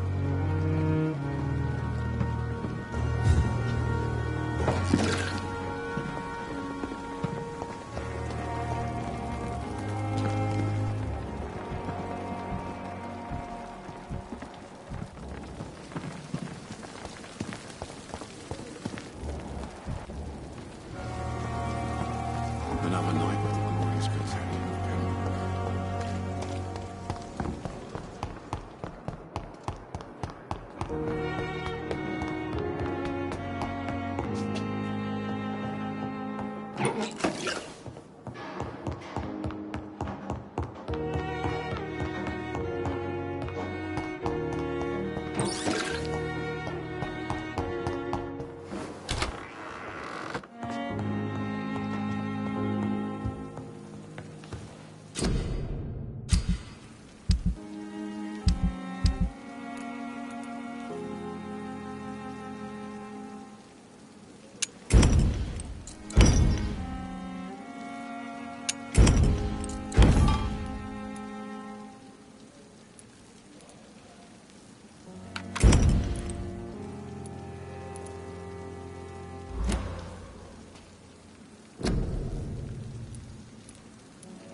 Good evening, Nurse Hawkins. Good evening, Dr. Reed. Do you need medical help yourself, Nurse? I'm afraid I've contracted some illness, Dr. Reed. Not under my watch, Nurse. Take this. You'll feel better. Thank you, Dr. Reed.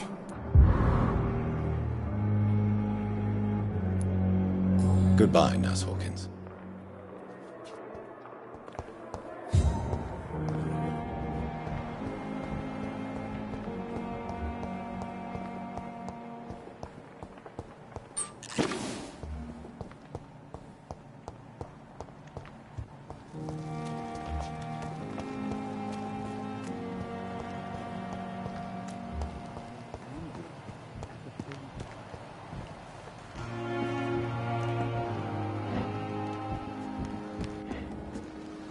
Good evening, Dr. Reed.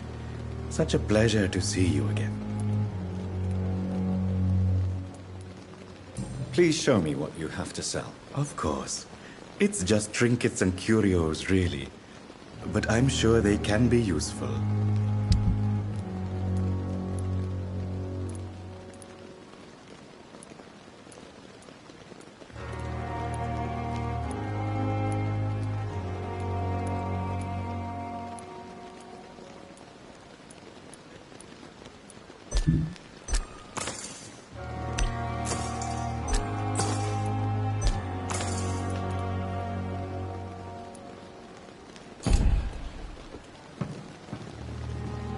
It's locked, all right. It's locked.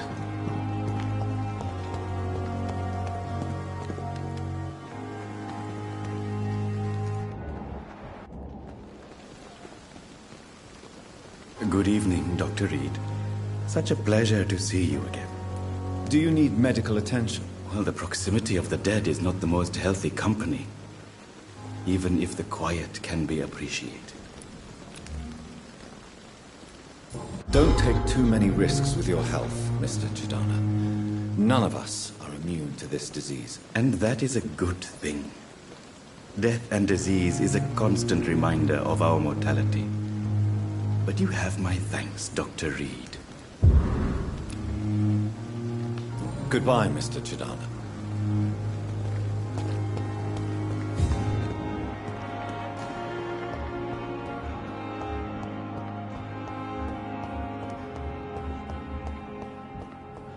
How can we be sure we're making a difference?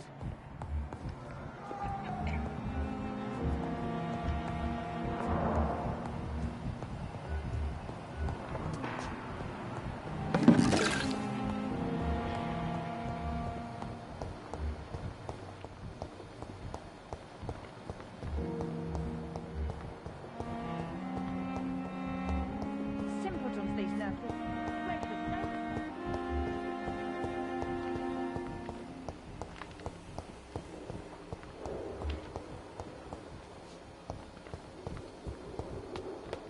You'll see soon enough you'll be able to walk out.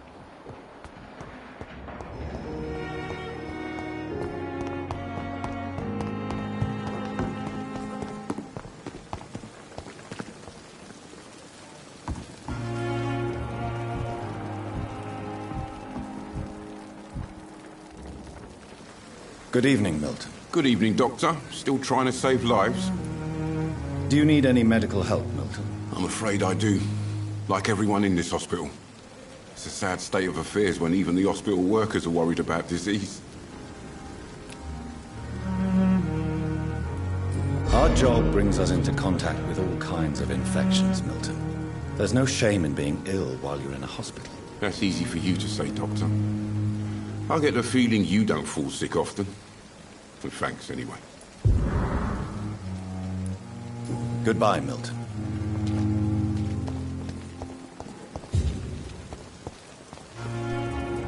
Safer here than any... Good evening, Milton. Good evening, Doctor. Still trying to save lives?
Pippa, my princess, flee away while you can, for all is lost.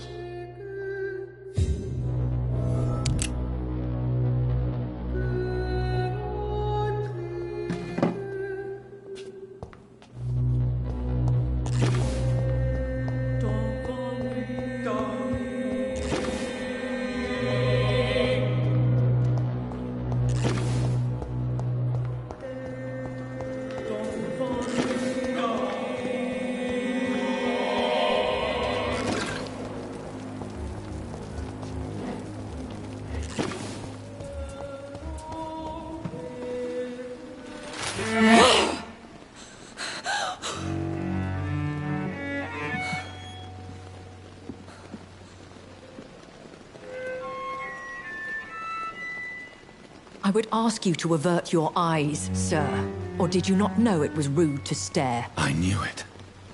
Speak up, Dr. Reed. I like a man who speaks his mind.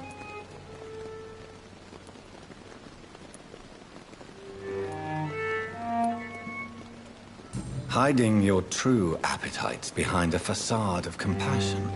Bravo. Very clever indeed. Spare me your sarcasm, Jonathan.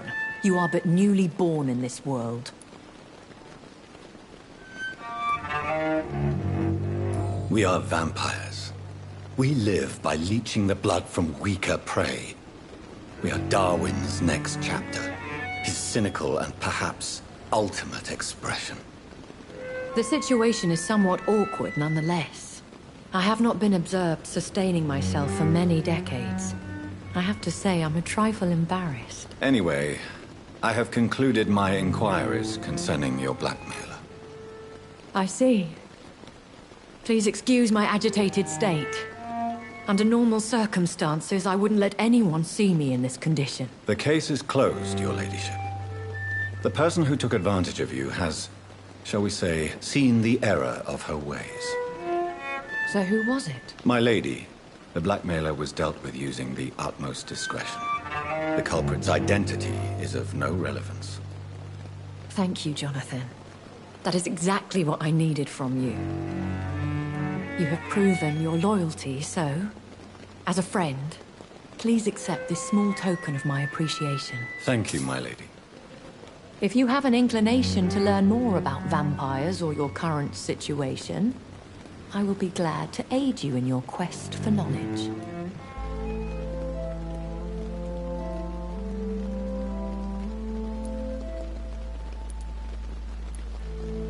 I bid you farewell, for now, my lady.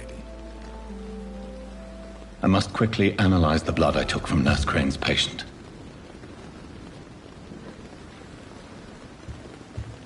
Pembroke is so lucky to have Dr. Reed, you know. I met him in New York. If only there were more of them. Less resignation and more determination. I know I can count. I wish I could say the same. You look at Bronson. You're pushing yourself too hard. You don't have to bear the burdens of this hospitality.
Razvan Vasily was infected by Spanish flu, but also has the highly unstable blood of the Skulls.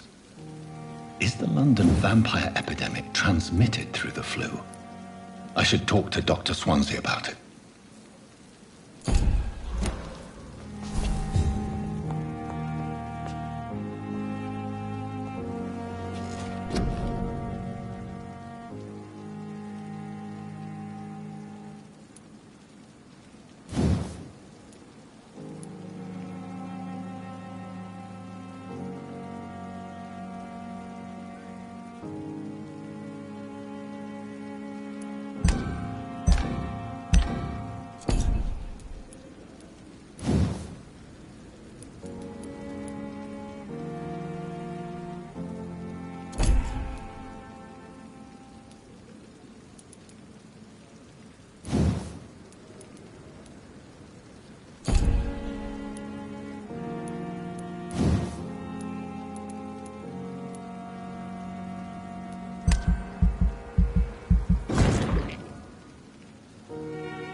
Evening, Edgar.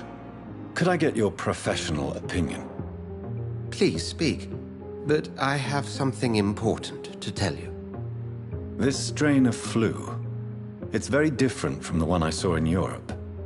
It's downright peculiar. Really? What makes you say that?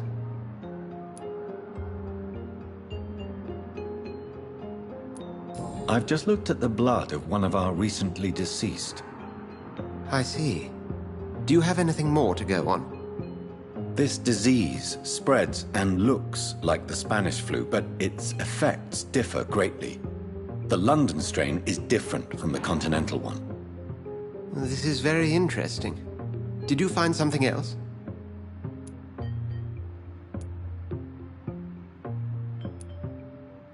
Yes. Unlike the flu, the infected begin to show an increase in outwardly aggressive behavior. More than simple agitation. Once docile people become violent. You mean like rabies? Is there a chance we could create a vaccine, Jonathan, like Pasteur? By the stove, that would be smashing.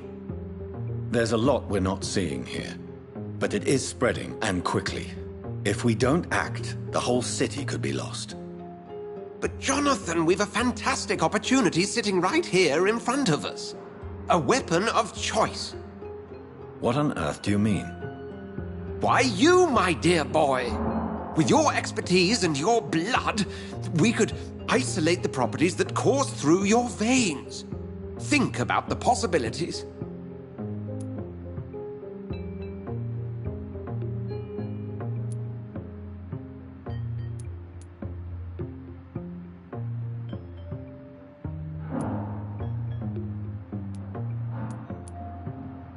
I admit it did occur to me. Blood seems to be the common factor in all of this. I totally agree. We're in uncharted territory here. Maybe it's just wishful thinking, but imagine the possibilities. We'll discuss this more later. Thank you for your time. No, thank you, Jonathan. But as I said, I needed to talk to you. I have some rather bad news. Yes? I'm afraid it's your sister. My sister? She's to be buried this evening at Whitechapel Cemetery. Your mother published the obituary this morning. I see. I'm sorry, Jonathan. Please accept my condolences.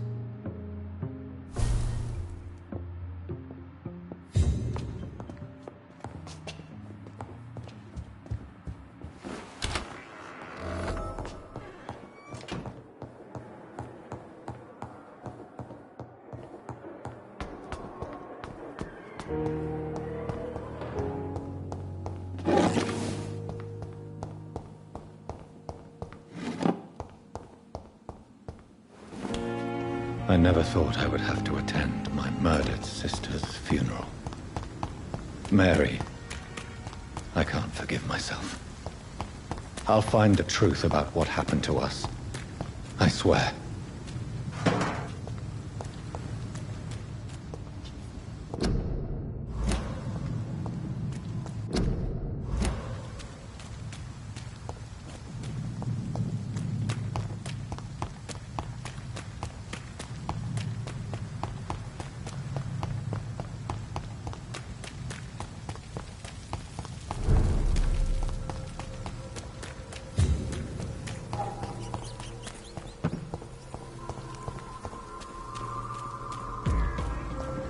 Easy does it, boys.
Dear sister, I don't know if I have the strength.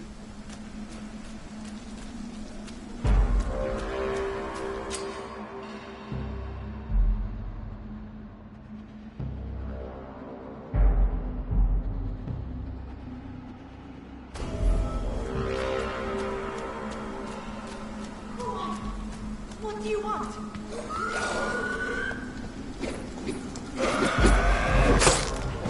Somebody help!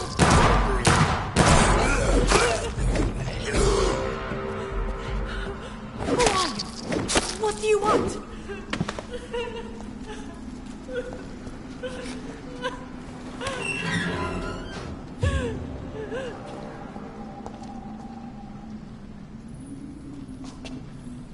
Are you all right, miss? I don't know. Who were those people? They wanted to kill me. Why? They've lost their minds in the epidemic. They won't come back for now. You seem to know a lot about them, sir. I'm Dr. Jonathan Reed. I'm investigating this disease. I am Xiaoxun. Thank you so much for helping me, Mr. Reed. I must go to the cemetery now. Goodbye.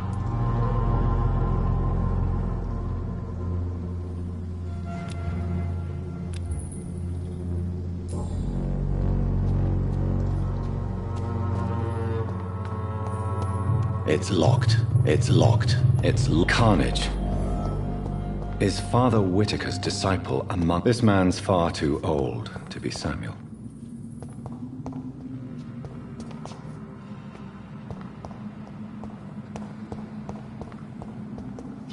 No. By the look of his clothes, this man's a docker.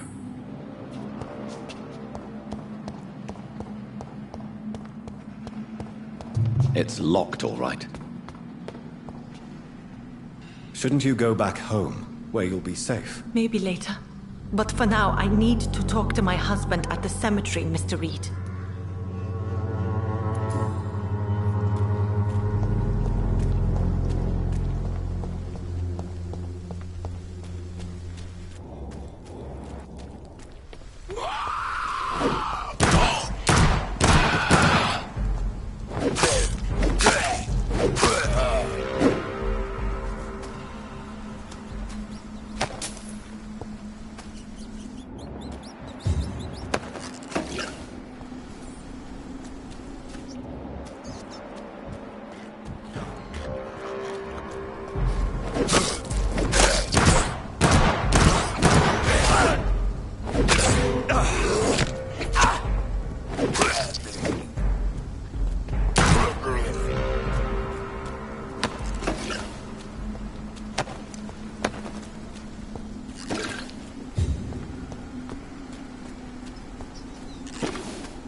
Since I can't reveal myself to my mother now, I must find a discreet spot to attend the ceremony. Mother, why have you come here? This is proving far worse than I imagined. This is despicable.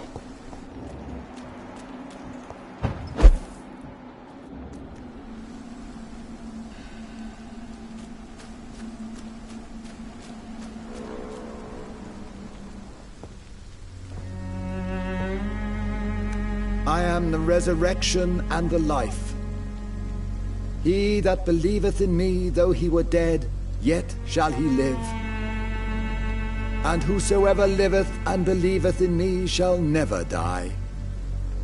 We commend unto thy hands of mercy, most merciful Father, the soul of our sister departed, and we commit her body to the ground.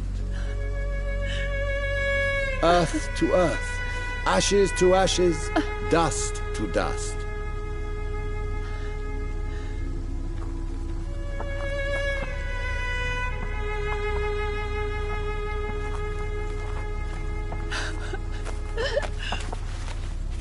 Why kill my Mary and stick her here in this cold, god-awful place? These are the legal requirements for the epidemic, madam. Oh, Avery, I feel so tired. Please take me home. Yes, madam.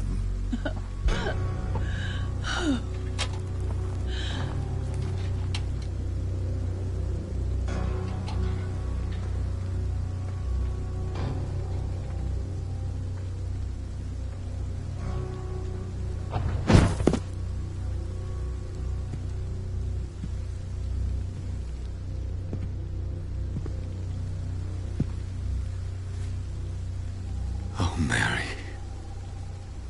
What have I done?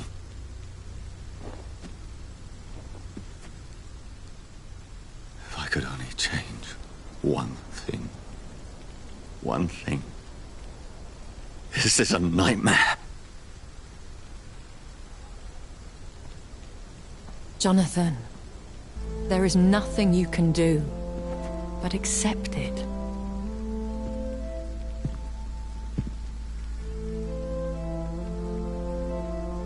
What brings you here?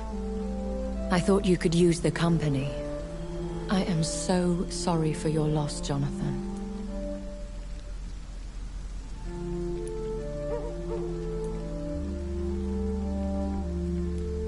A vampire, crying over the death of a loved one. It sounds like a bad joke. No, Jonathan. She was your sister. And the pain of her death, the hunger that killed her, will stab at you for years. It's important to cry for those you love. She had been scouring the most dangerous parts of London in search of me. And it led to her death. Jonathan, don't. I still hear her last thoughts. They echo in my head. Her mind shattered, and it haunts me. Jonathan, stop. Listen carefully. You must come to terms with this. You must learn to live with what happened. How can I? I've destroyed my family. My poor mother. I can't even console her. Don't you see? You're doing the work of our enemies, feeding your remorse. We are weakest when we grieve, and the guilt blurs our senses. And so this is why you're here.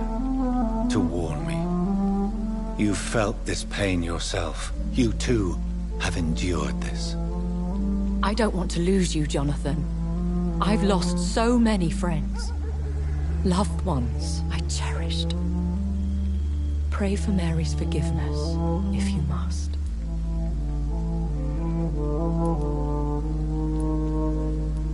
I'm not a religious man. You should know that. This is not about you forgiving yourself. This is for her. This is you telling Mary how sorry you are. What should I do then?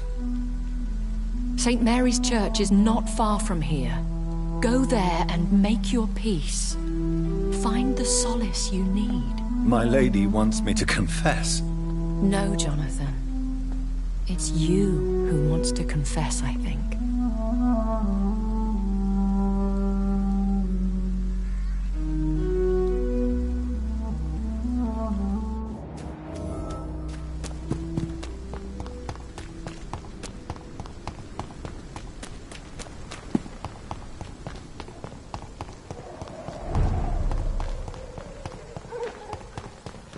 This one's mine!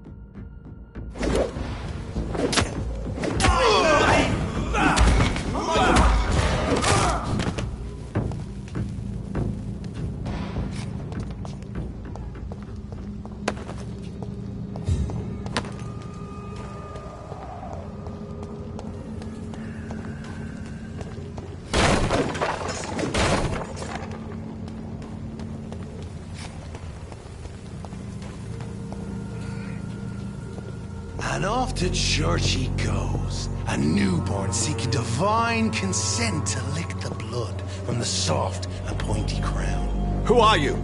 Make yourself known. Newborn, you reek of guilt and pointless compassion.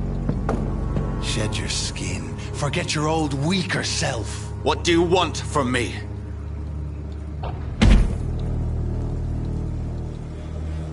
Ascalon does not approve of lone wolves who bring unwanted eyes to our pastures. So your name is Ascalon?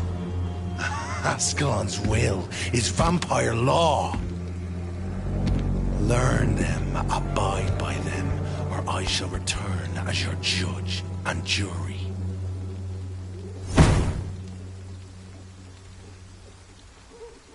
These immortals try my patience with their plans and unsolicited counsel.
Yes?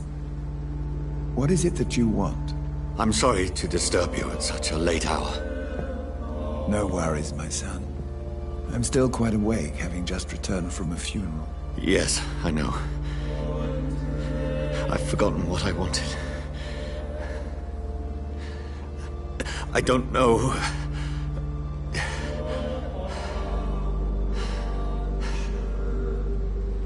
May I help you, child? You seem somewhat perturbed. I haven't the strength to cross the threshold. I wish to pray, to cleanse my soul. The church is shut by order of the bishop. But I'm still the vicar of St. Mary's, if that is any use to you, my son.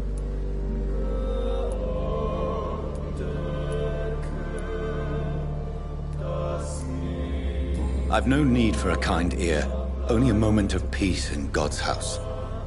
There are no secrets from God, my son. If your heart needs comfort, consider me your chapel. For I can be as silent as stone.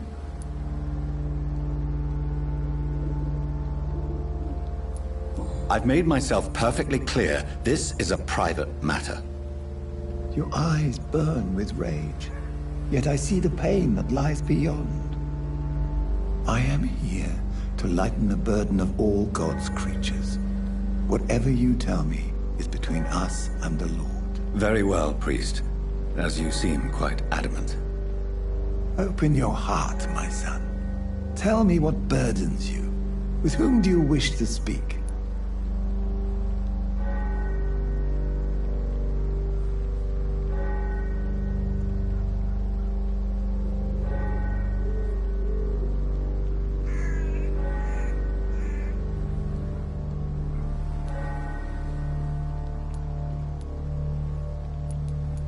She was my sister. You seem so troubled by the loss of this girl. What happened to her? She was murdered. I see. And how are you feeling, my son? I feel responsible. The pain is consuming me. I have a final question for you, my son. This is of the utmost importance. Ask your question, Vicar. What words would you like to say to your poor sister?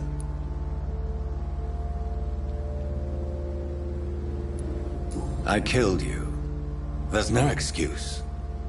My dear Mary, forgive me. You have been heard, my son, and your burden will lighten if your words are sincere. Go in peace now, and live your life in the way she would have wanted.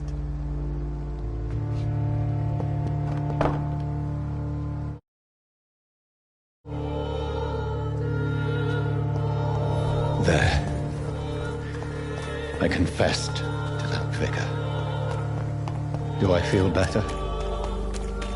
Only time will tell.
I cannot enter.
were you.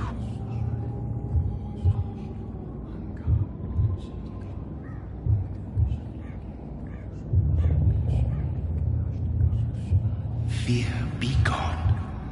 I would harm no child of my making. This is your doing. You made me. Made me this creature. What are you? I am the land. You are our champion.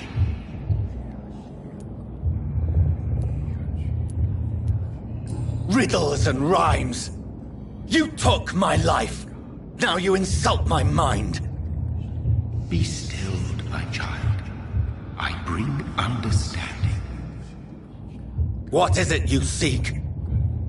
This age is sickly. An ancient poison, an older rage, brewed in a cauldron newly forged. This has something to do with the epidemic. Seek truth, my champion. Defeat the serpent of knowing with iron spur.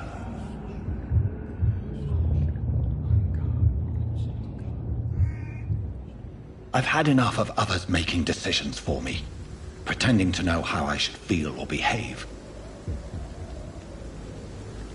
So the vampire who made me is some sort of disembodied entity? Or was he just projecting this vision in my mind? Maybe Edgar can help me with this one.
Mr. Hooks and Nurse Hawkins are an item.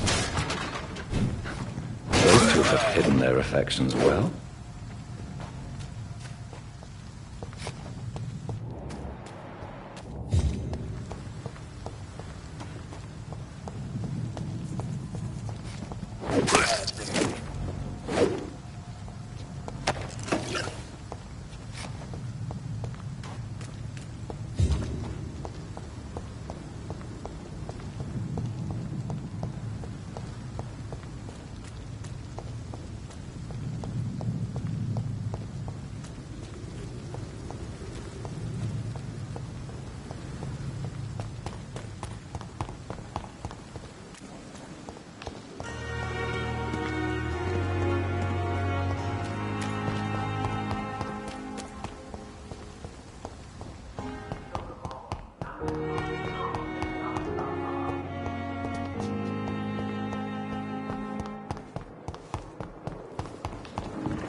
Good evening, Dr. Tippett.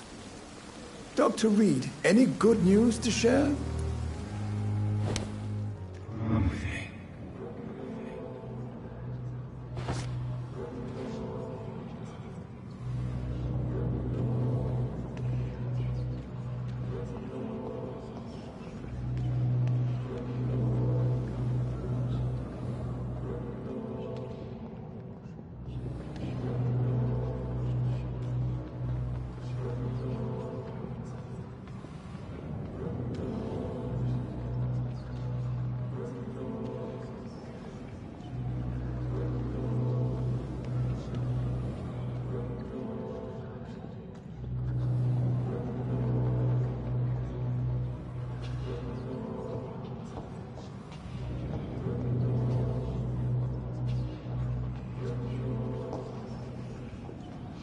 Good evening, Dr. Tippett. Dr. Reed, any good news to share?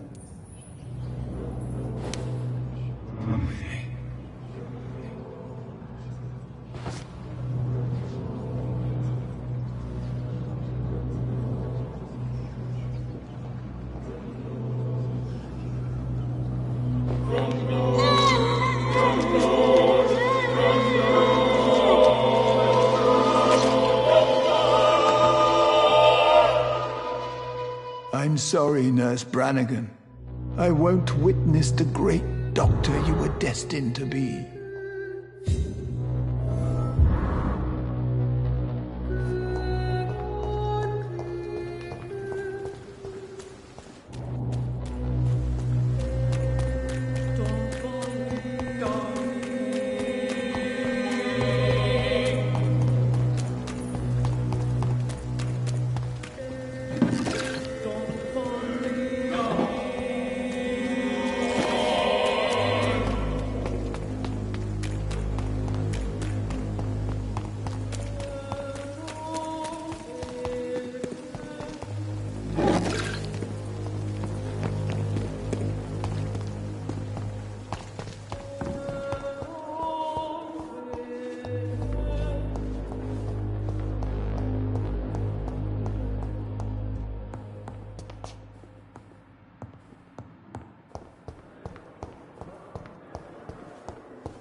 God protect us.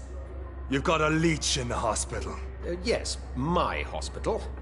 My mission is to heal while you go about warring. You've set the table for a snake. I wonder why there's venom in your food. I'm growing tired of your song. You're a woodsman, McCallum, not a doctor. Return to your hunt. Remember, I've a good nose for machinations. I can flare the scent at a mile. You can't hide from the god. Leave him, Jonathan. This is sacred ground. Neutral territory. And I just had the carpet cleaned.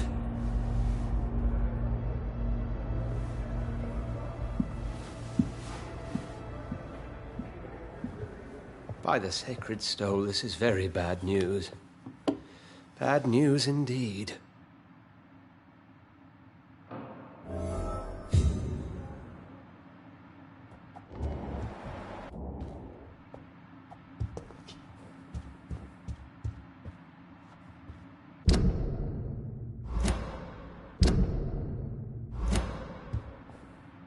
What happened? The hospital has been attacked. We have injured patients, at least one dead and several missing. This has spiraled out of control. Even the most infirm are asking to be allowed to return home.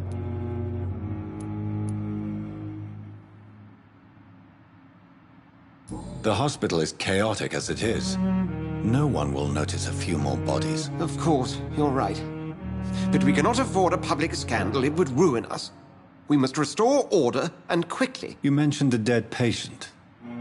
Who is he? She, Jonathan. She was Miss Harriet Jones. I found her room like a slaughterhouse. Blood everywhere. The duty nurse is taking care of the mess.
Very well.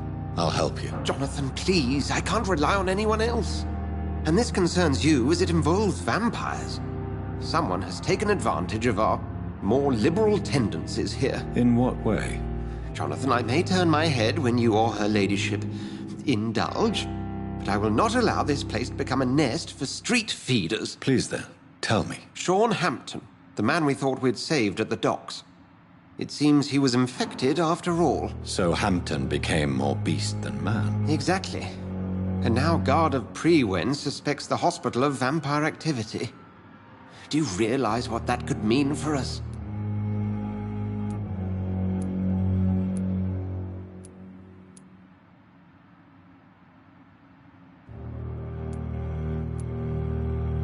Well, they are not far wrong.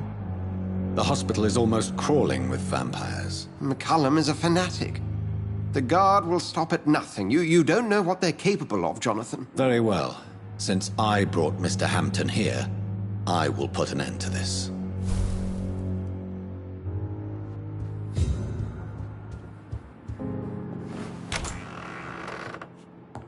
Sean Hampton lives and breathes for the well-being of his flock. There's no other place he would go but the docks.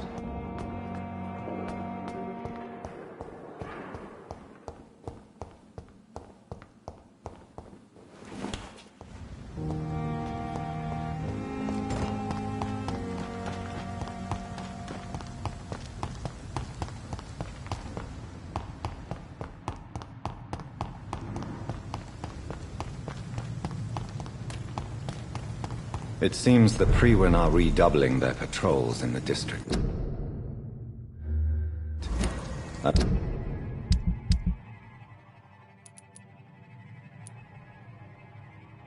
Must be more careful.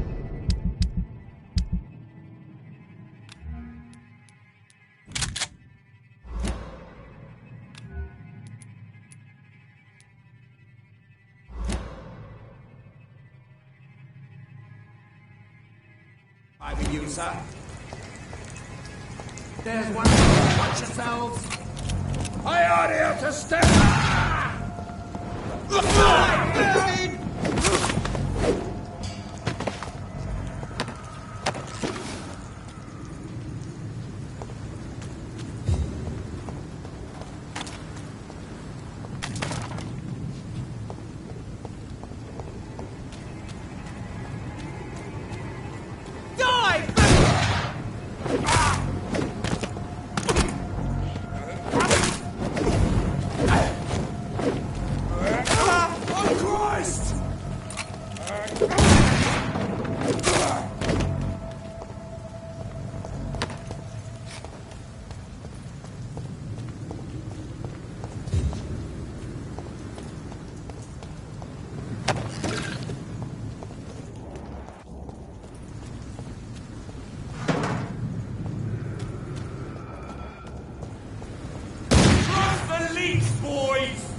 For now, everything.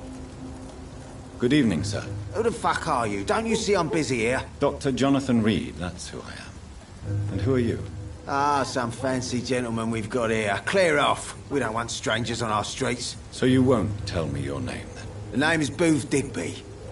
Maybe I'll ask my boys to break one or two of your bones, just so you remember it. Do you know where I can find Sean Hampton? I need to talk to him. The sad saint. Why on earth do you want to talk to him? He was one of my patients at the Pembroke Hospital. Oh, yeah. I heard the poor bastard had been abducted by some cunt. You better ask Tom Watts. He knows Sean Hampton well.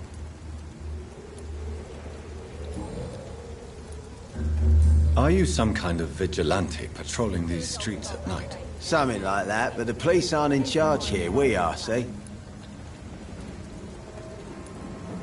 So you're a concerned criminal, is that it? Using funny jokes about me and my boys, are you? Fuck. You must have some balls. I saw many men like you during the war, Mr. Digby. Greedy little cockroaches who feed on despair. I could kill you for saying that. But, nah. You've been a soldier. I can respect that. So, tell me about your gang, then. What? Have you got a death wish? You really want me to answer that? Well, yes. You seem so proud of your status. Why not tell me who you're working for? Oi! I'm the boss, all right? The Wet Boot Boys work for me. All of them. Situation round here is better than other districts because of us. Because of me. What can you tell me about this part of town? Things ain't that bad, thanks to us. We give people what they need, and we control this borough. Well, you're not doing a very good job. People are still dying here, like everywhere else. Yeah, well, we can't be everywhere all the time. And Edwina says if we can find more guns, we could be more efficient. More efficient? Really? You should probably tell Edwina that guns are useless against diseases and infections. Incredible. You know what? You're lucky she can't hear you right now. She's more smart than patient. My sweet queen of the docks.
Do you know where I can find Sean Hampton?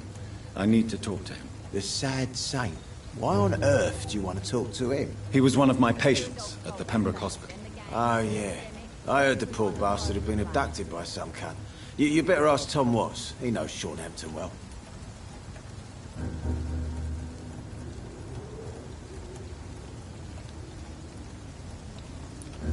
Goodbye, Mr. Digby.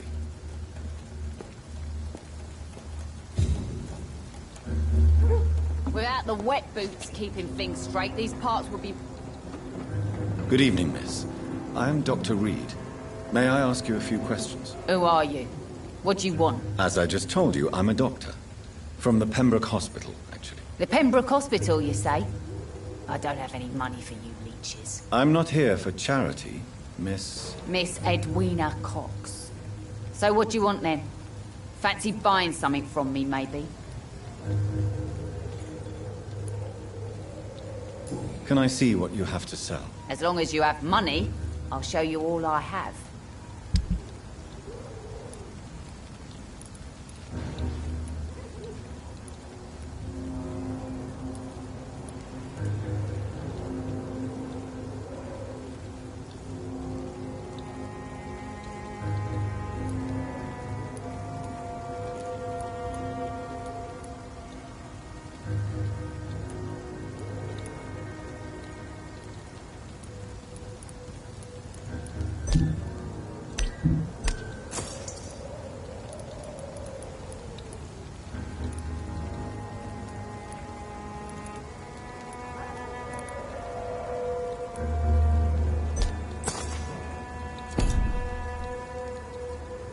Good evening, Miss Cox. Hello again, Dr. Reed.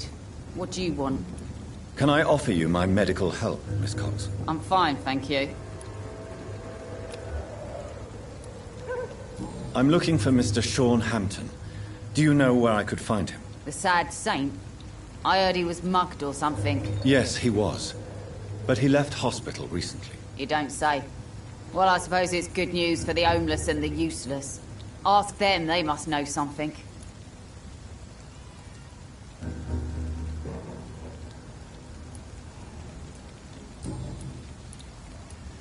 What can you tell me about your work? I'm a businesswoman. I buy and sell things, and I send my wet boot boys after anyone who don't play nice with me. Gang member and shopkeeper. Can't be easy running double shifts. If you're interested, I may find use of a doctor who can freely walk across the city, you know.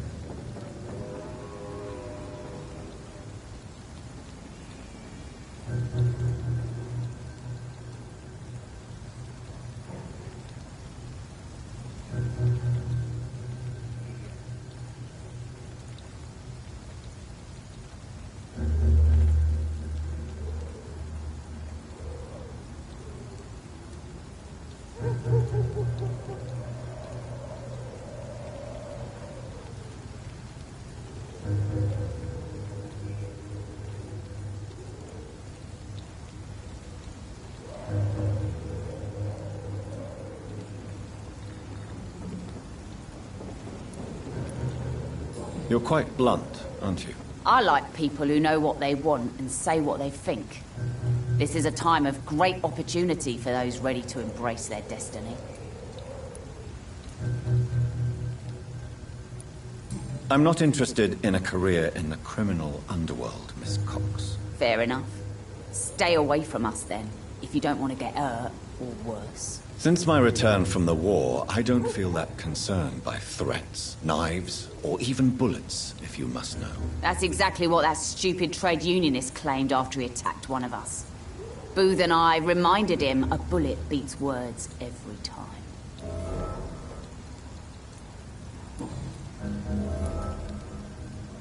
You still use your husband's name, Edwina. Why is that? Why shouldn't I? He may be a bloody bastard, but I'm still his wife and his name means something round here. Are you aware of what happened to him? Yes. I'm sure he fought till the end and looked death in the eyes. The boys will mourn him. Except one of them, maybe.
Goodbye, Miss Cox.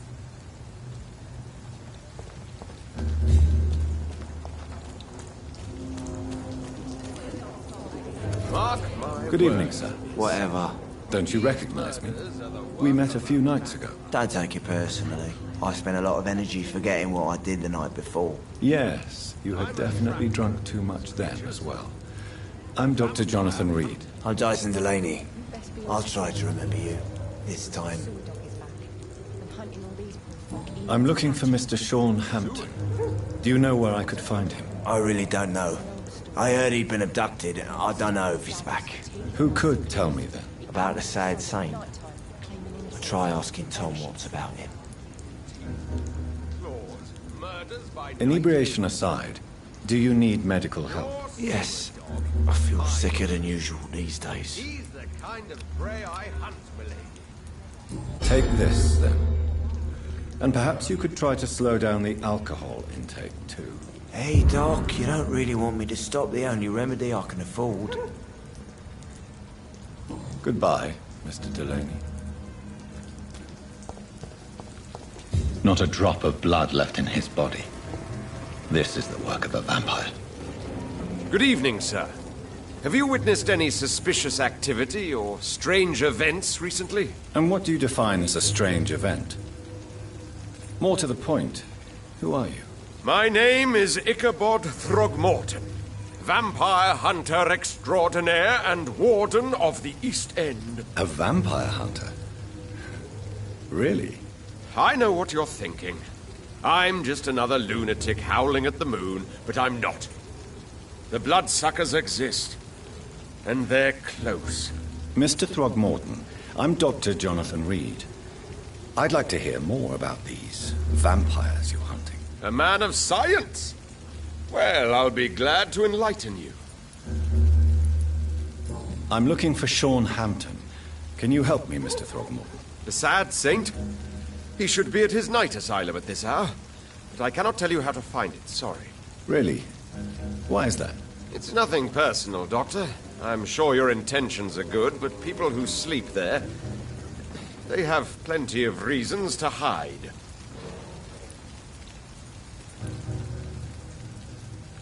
Maybe at least you can tell me who could help me find him. Tell you what, go and chat with Tom Watts. He's a bartender and good judge of character. If he talks to you, then it's fine by me.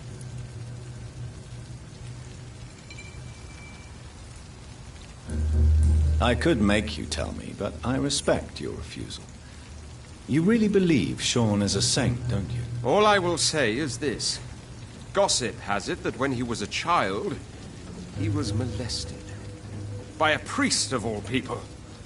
Funny thing is, though, it only strengthened his faith.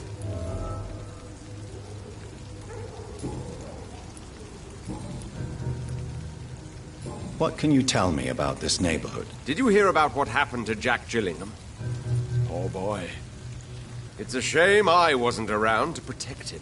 It's impossible to protect everyone. The violence seems endemic in this part of town. But it's my duty. I am convinced Jack Gillingham was killed by a vampire. These evil rodents are spreading like a plague. So, how exactly are you protecting these people? I'm curious. I patrol late at night, investigating anything unusual. I try and encourage people to stay indoors, but people are careless.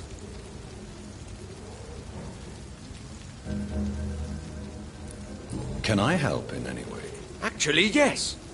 I plan to put up posters to alert the population to the vampire threat. Are you asking me to paste posters about vampires around the docks? If you wouldn't mind.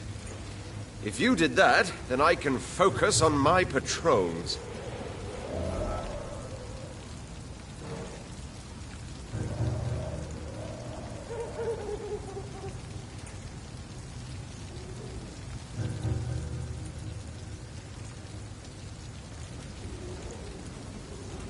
How do you identify a vampire? It's simple, really. They can't stand daylight. They're afraid of garlic and holy symbols. They also cannot enter a house without being invited. Have you ever killed one of these creatures? Yourself, I mean. Of course I have. What kind of question is that? It's a dirty business, believe me.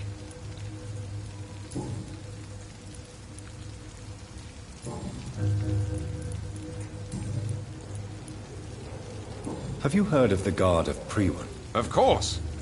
They're dedicated hunters.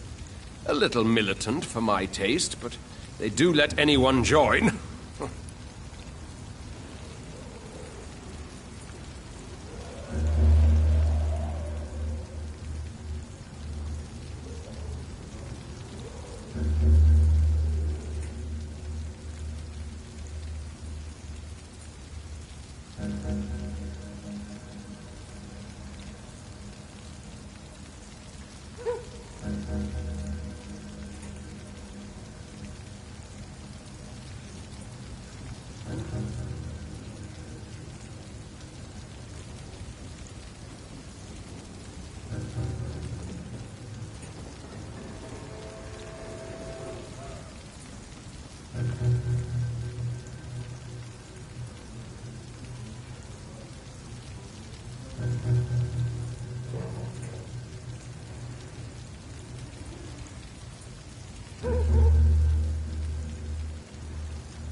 So you hunt alone?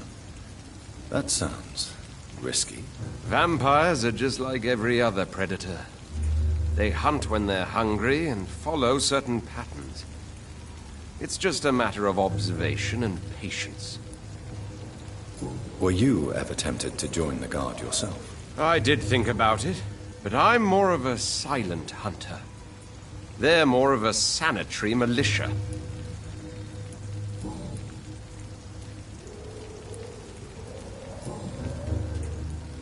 Goodbye, and good hunting, Mr. Throckmorton.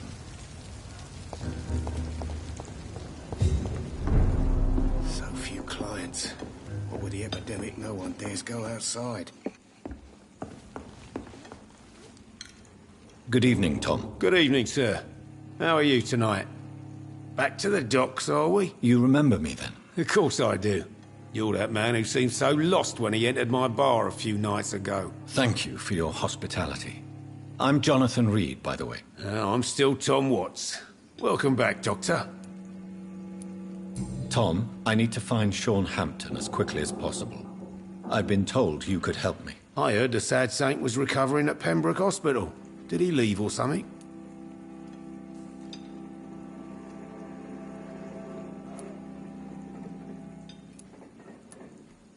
The important thing is I find him, quickly. Why not try his night asylum? He takes care of those who need a meal or a roof there. Where is it? It's in an old warehouse, northwest of here. Just follow the bank to the west and go north when you reach the end of the pier. I believe he returned to his flock. Can you confirm that? Oh, I bet you're right. Sean can't help but worry about the poor and sick. Oh, I guess it has something to do with what happened to him as a baby. Please, tell me. Well, I don't like to gossip, but I heard that the sad saint was abandoned as a baby in front of a Catholic orphanage in Dublin. That would explain his faith and need to help everyone.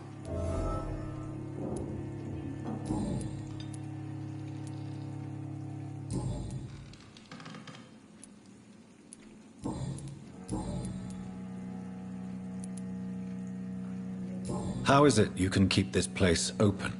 This part of town doesn't seem particularly safe. Well, since everybody needs a drink, my pub is considered neutral ground by most groups.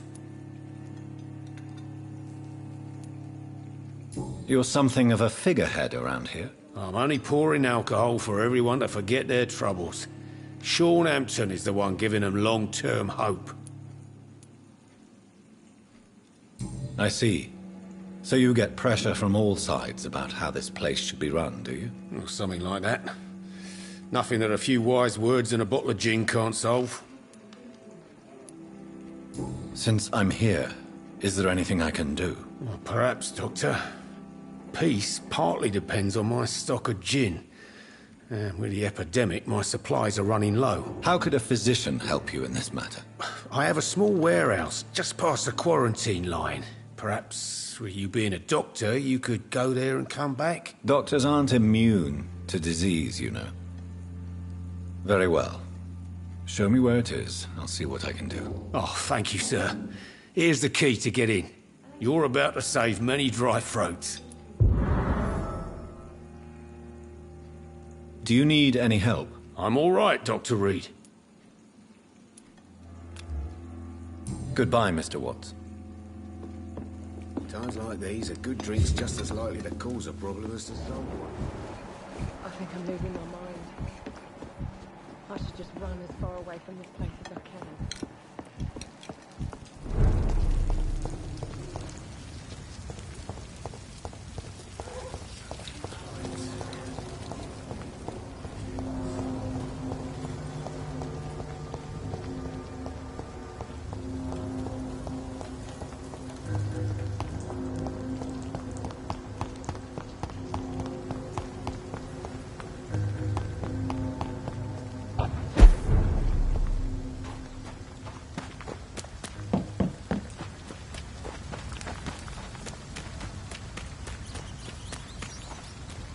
It's locked, all right.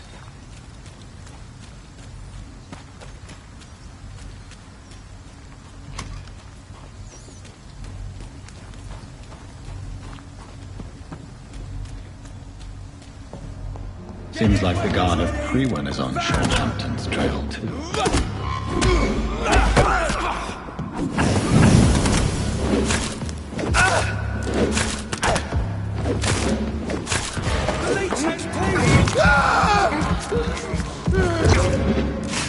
Crush the leech, boys! Die, Bernie! Watch it! It's a killer!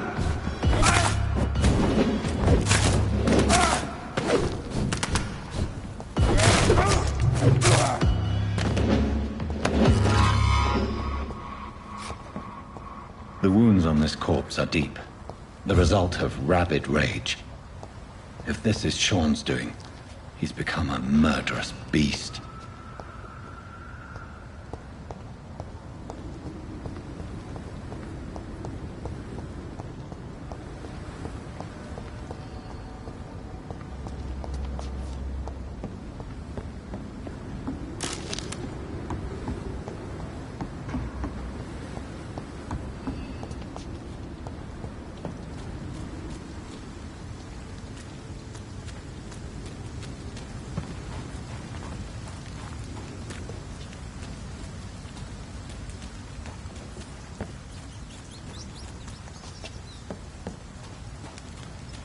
I cannot enter.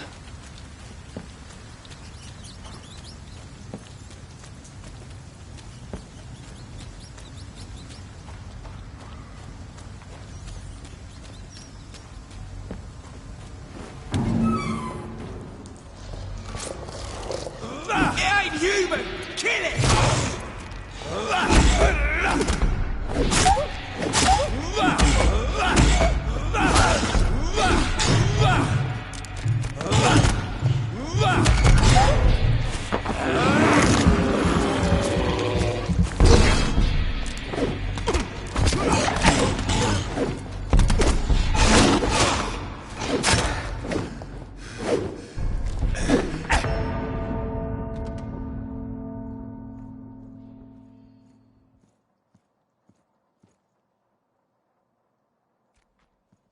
There's one of them! Watch yourselves!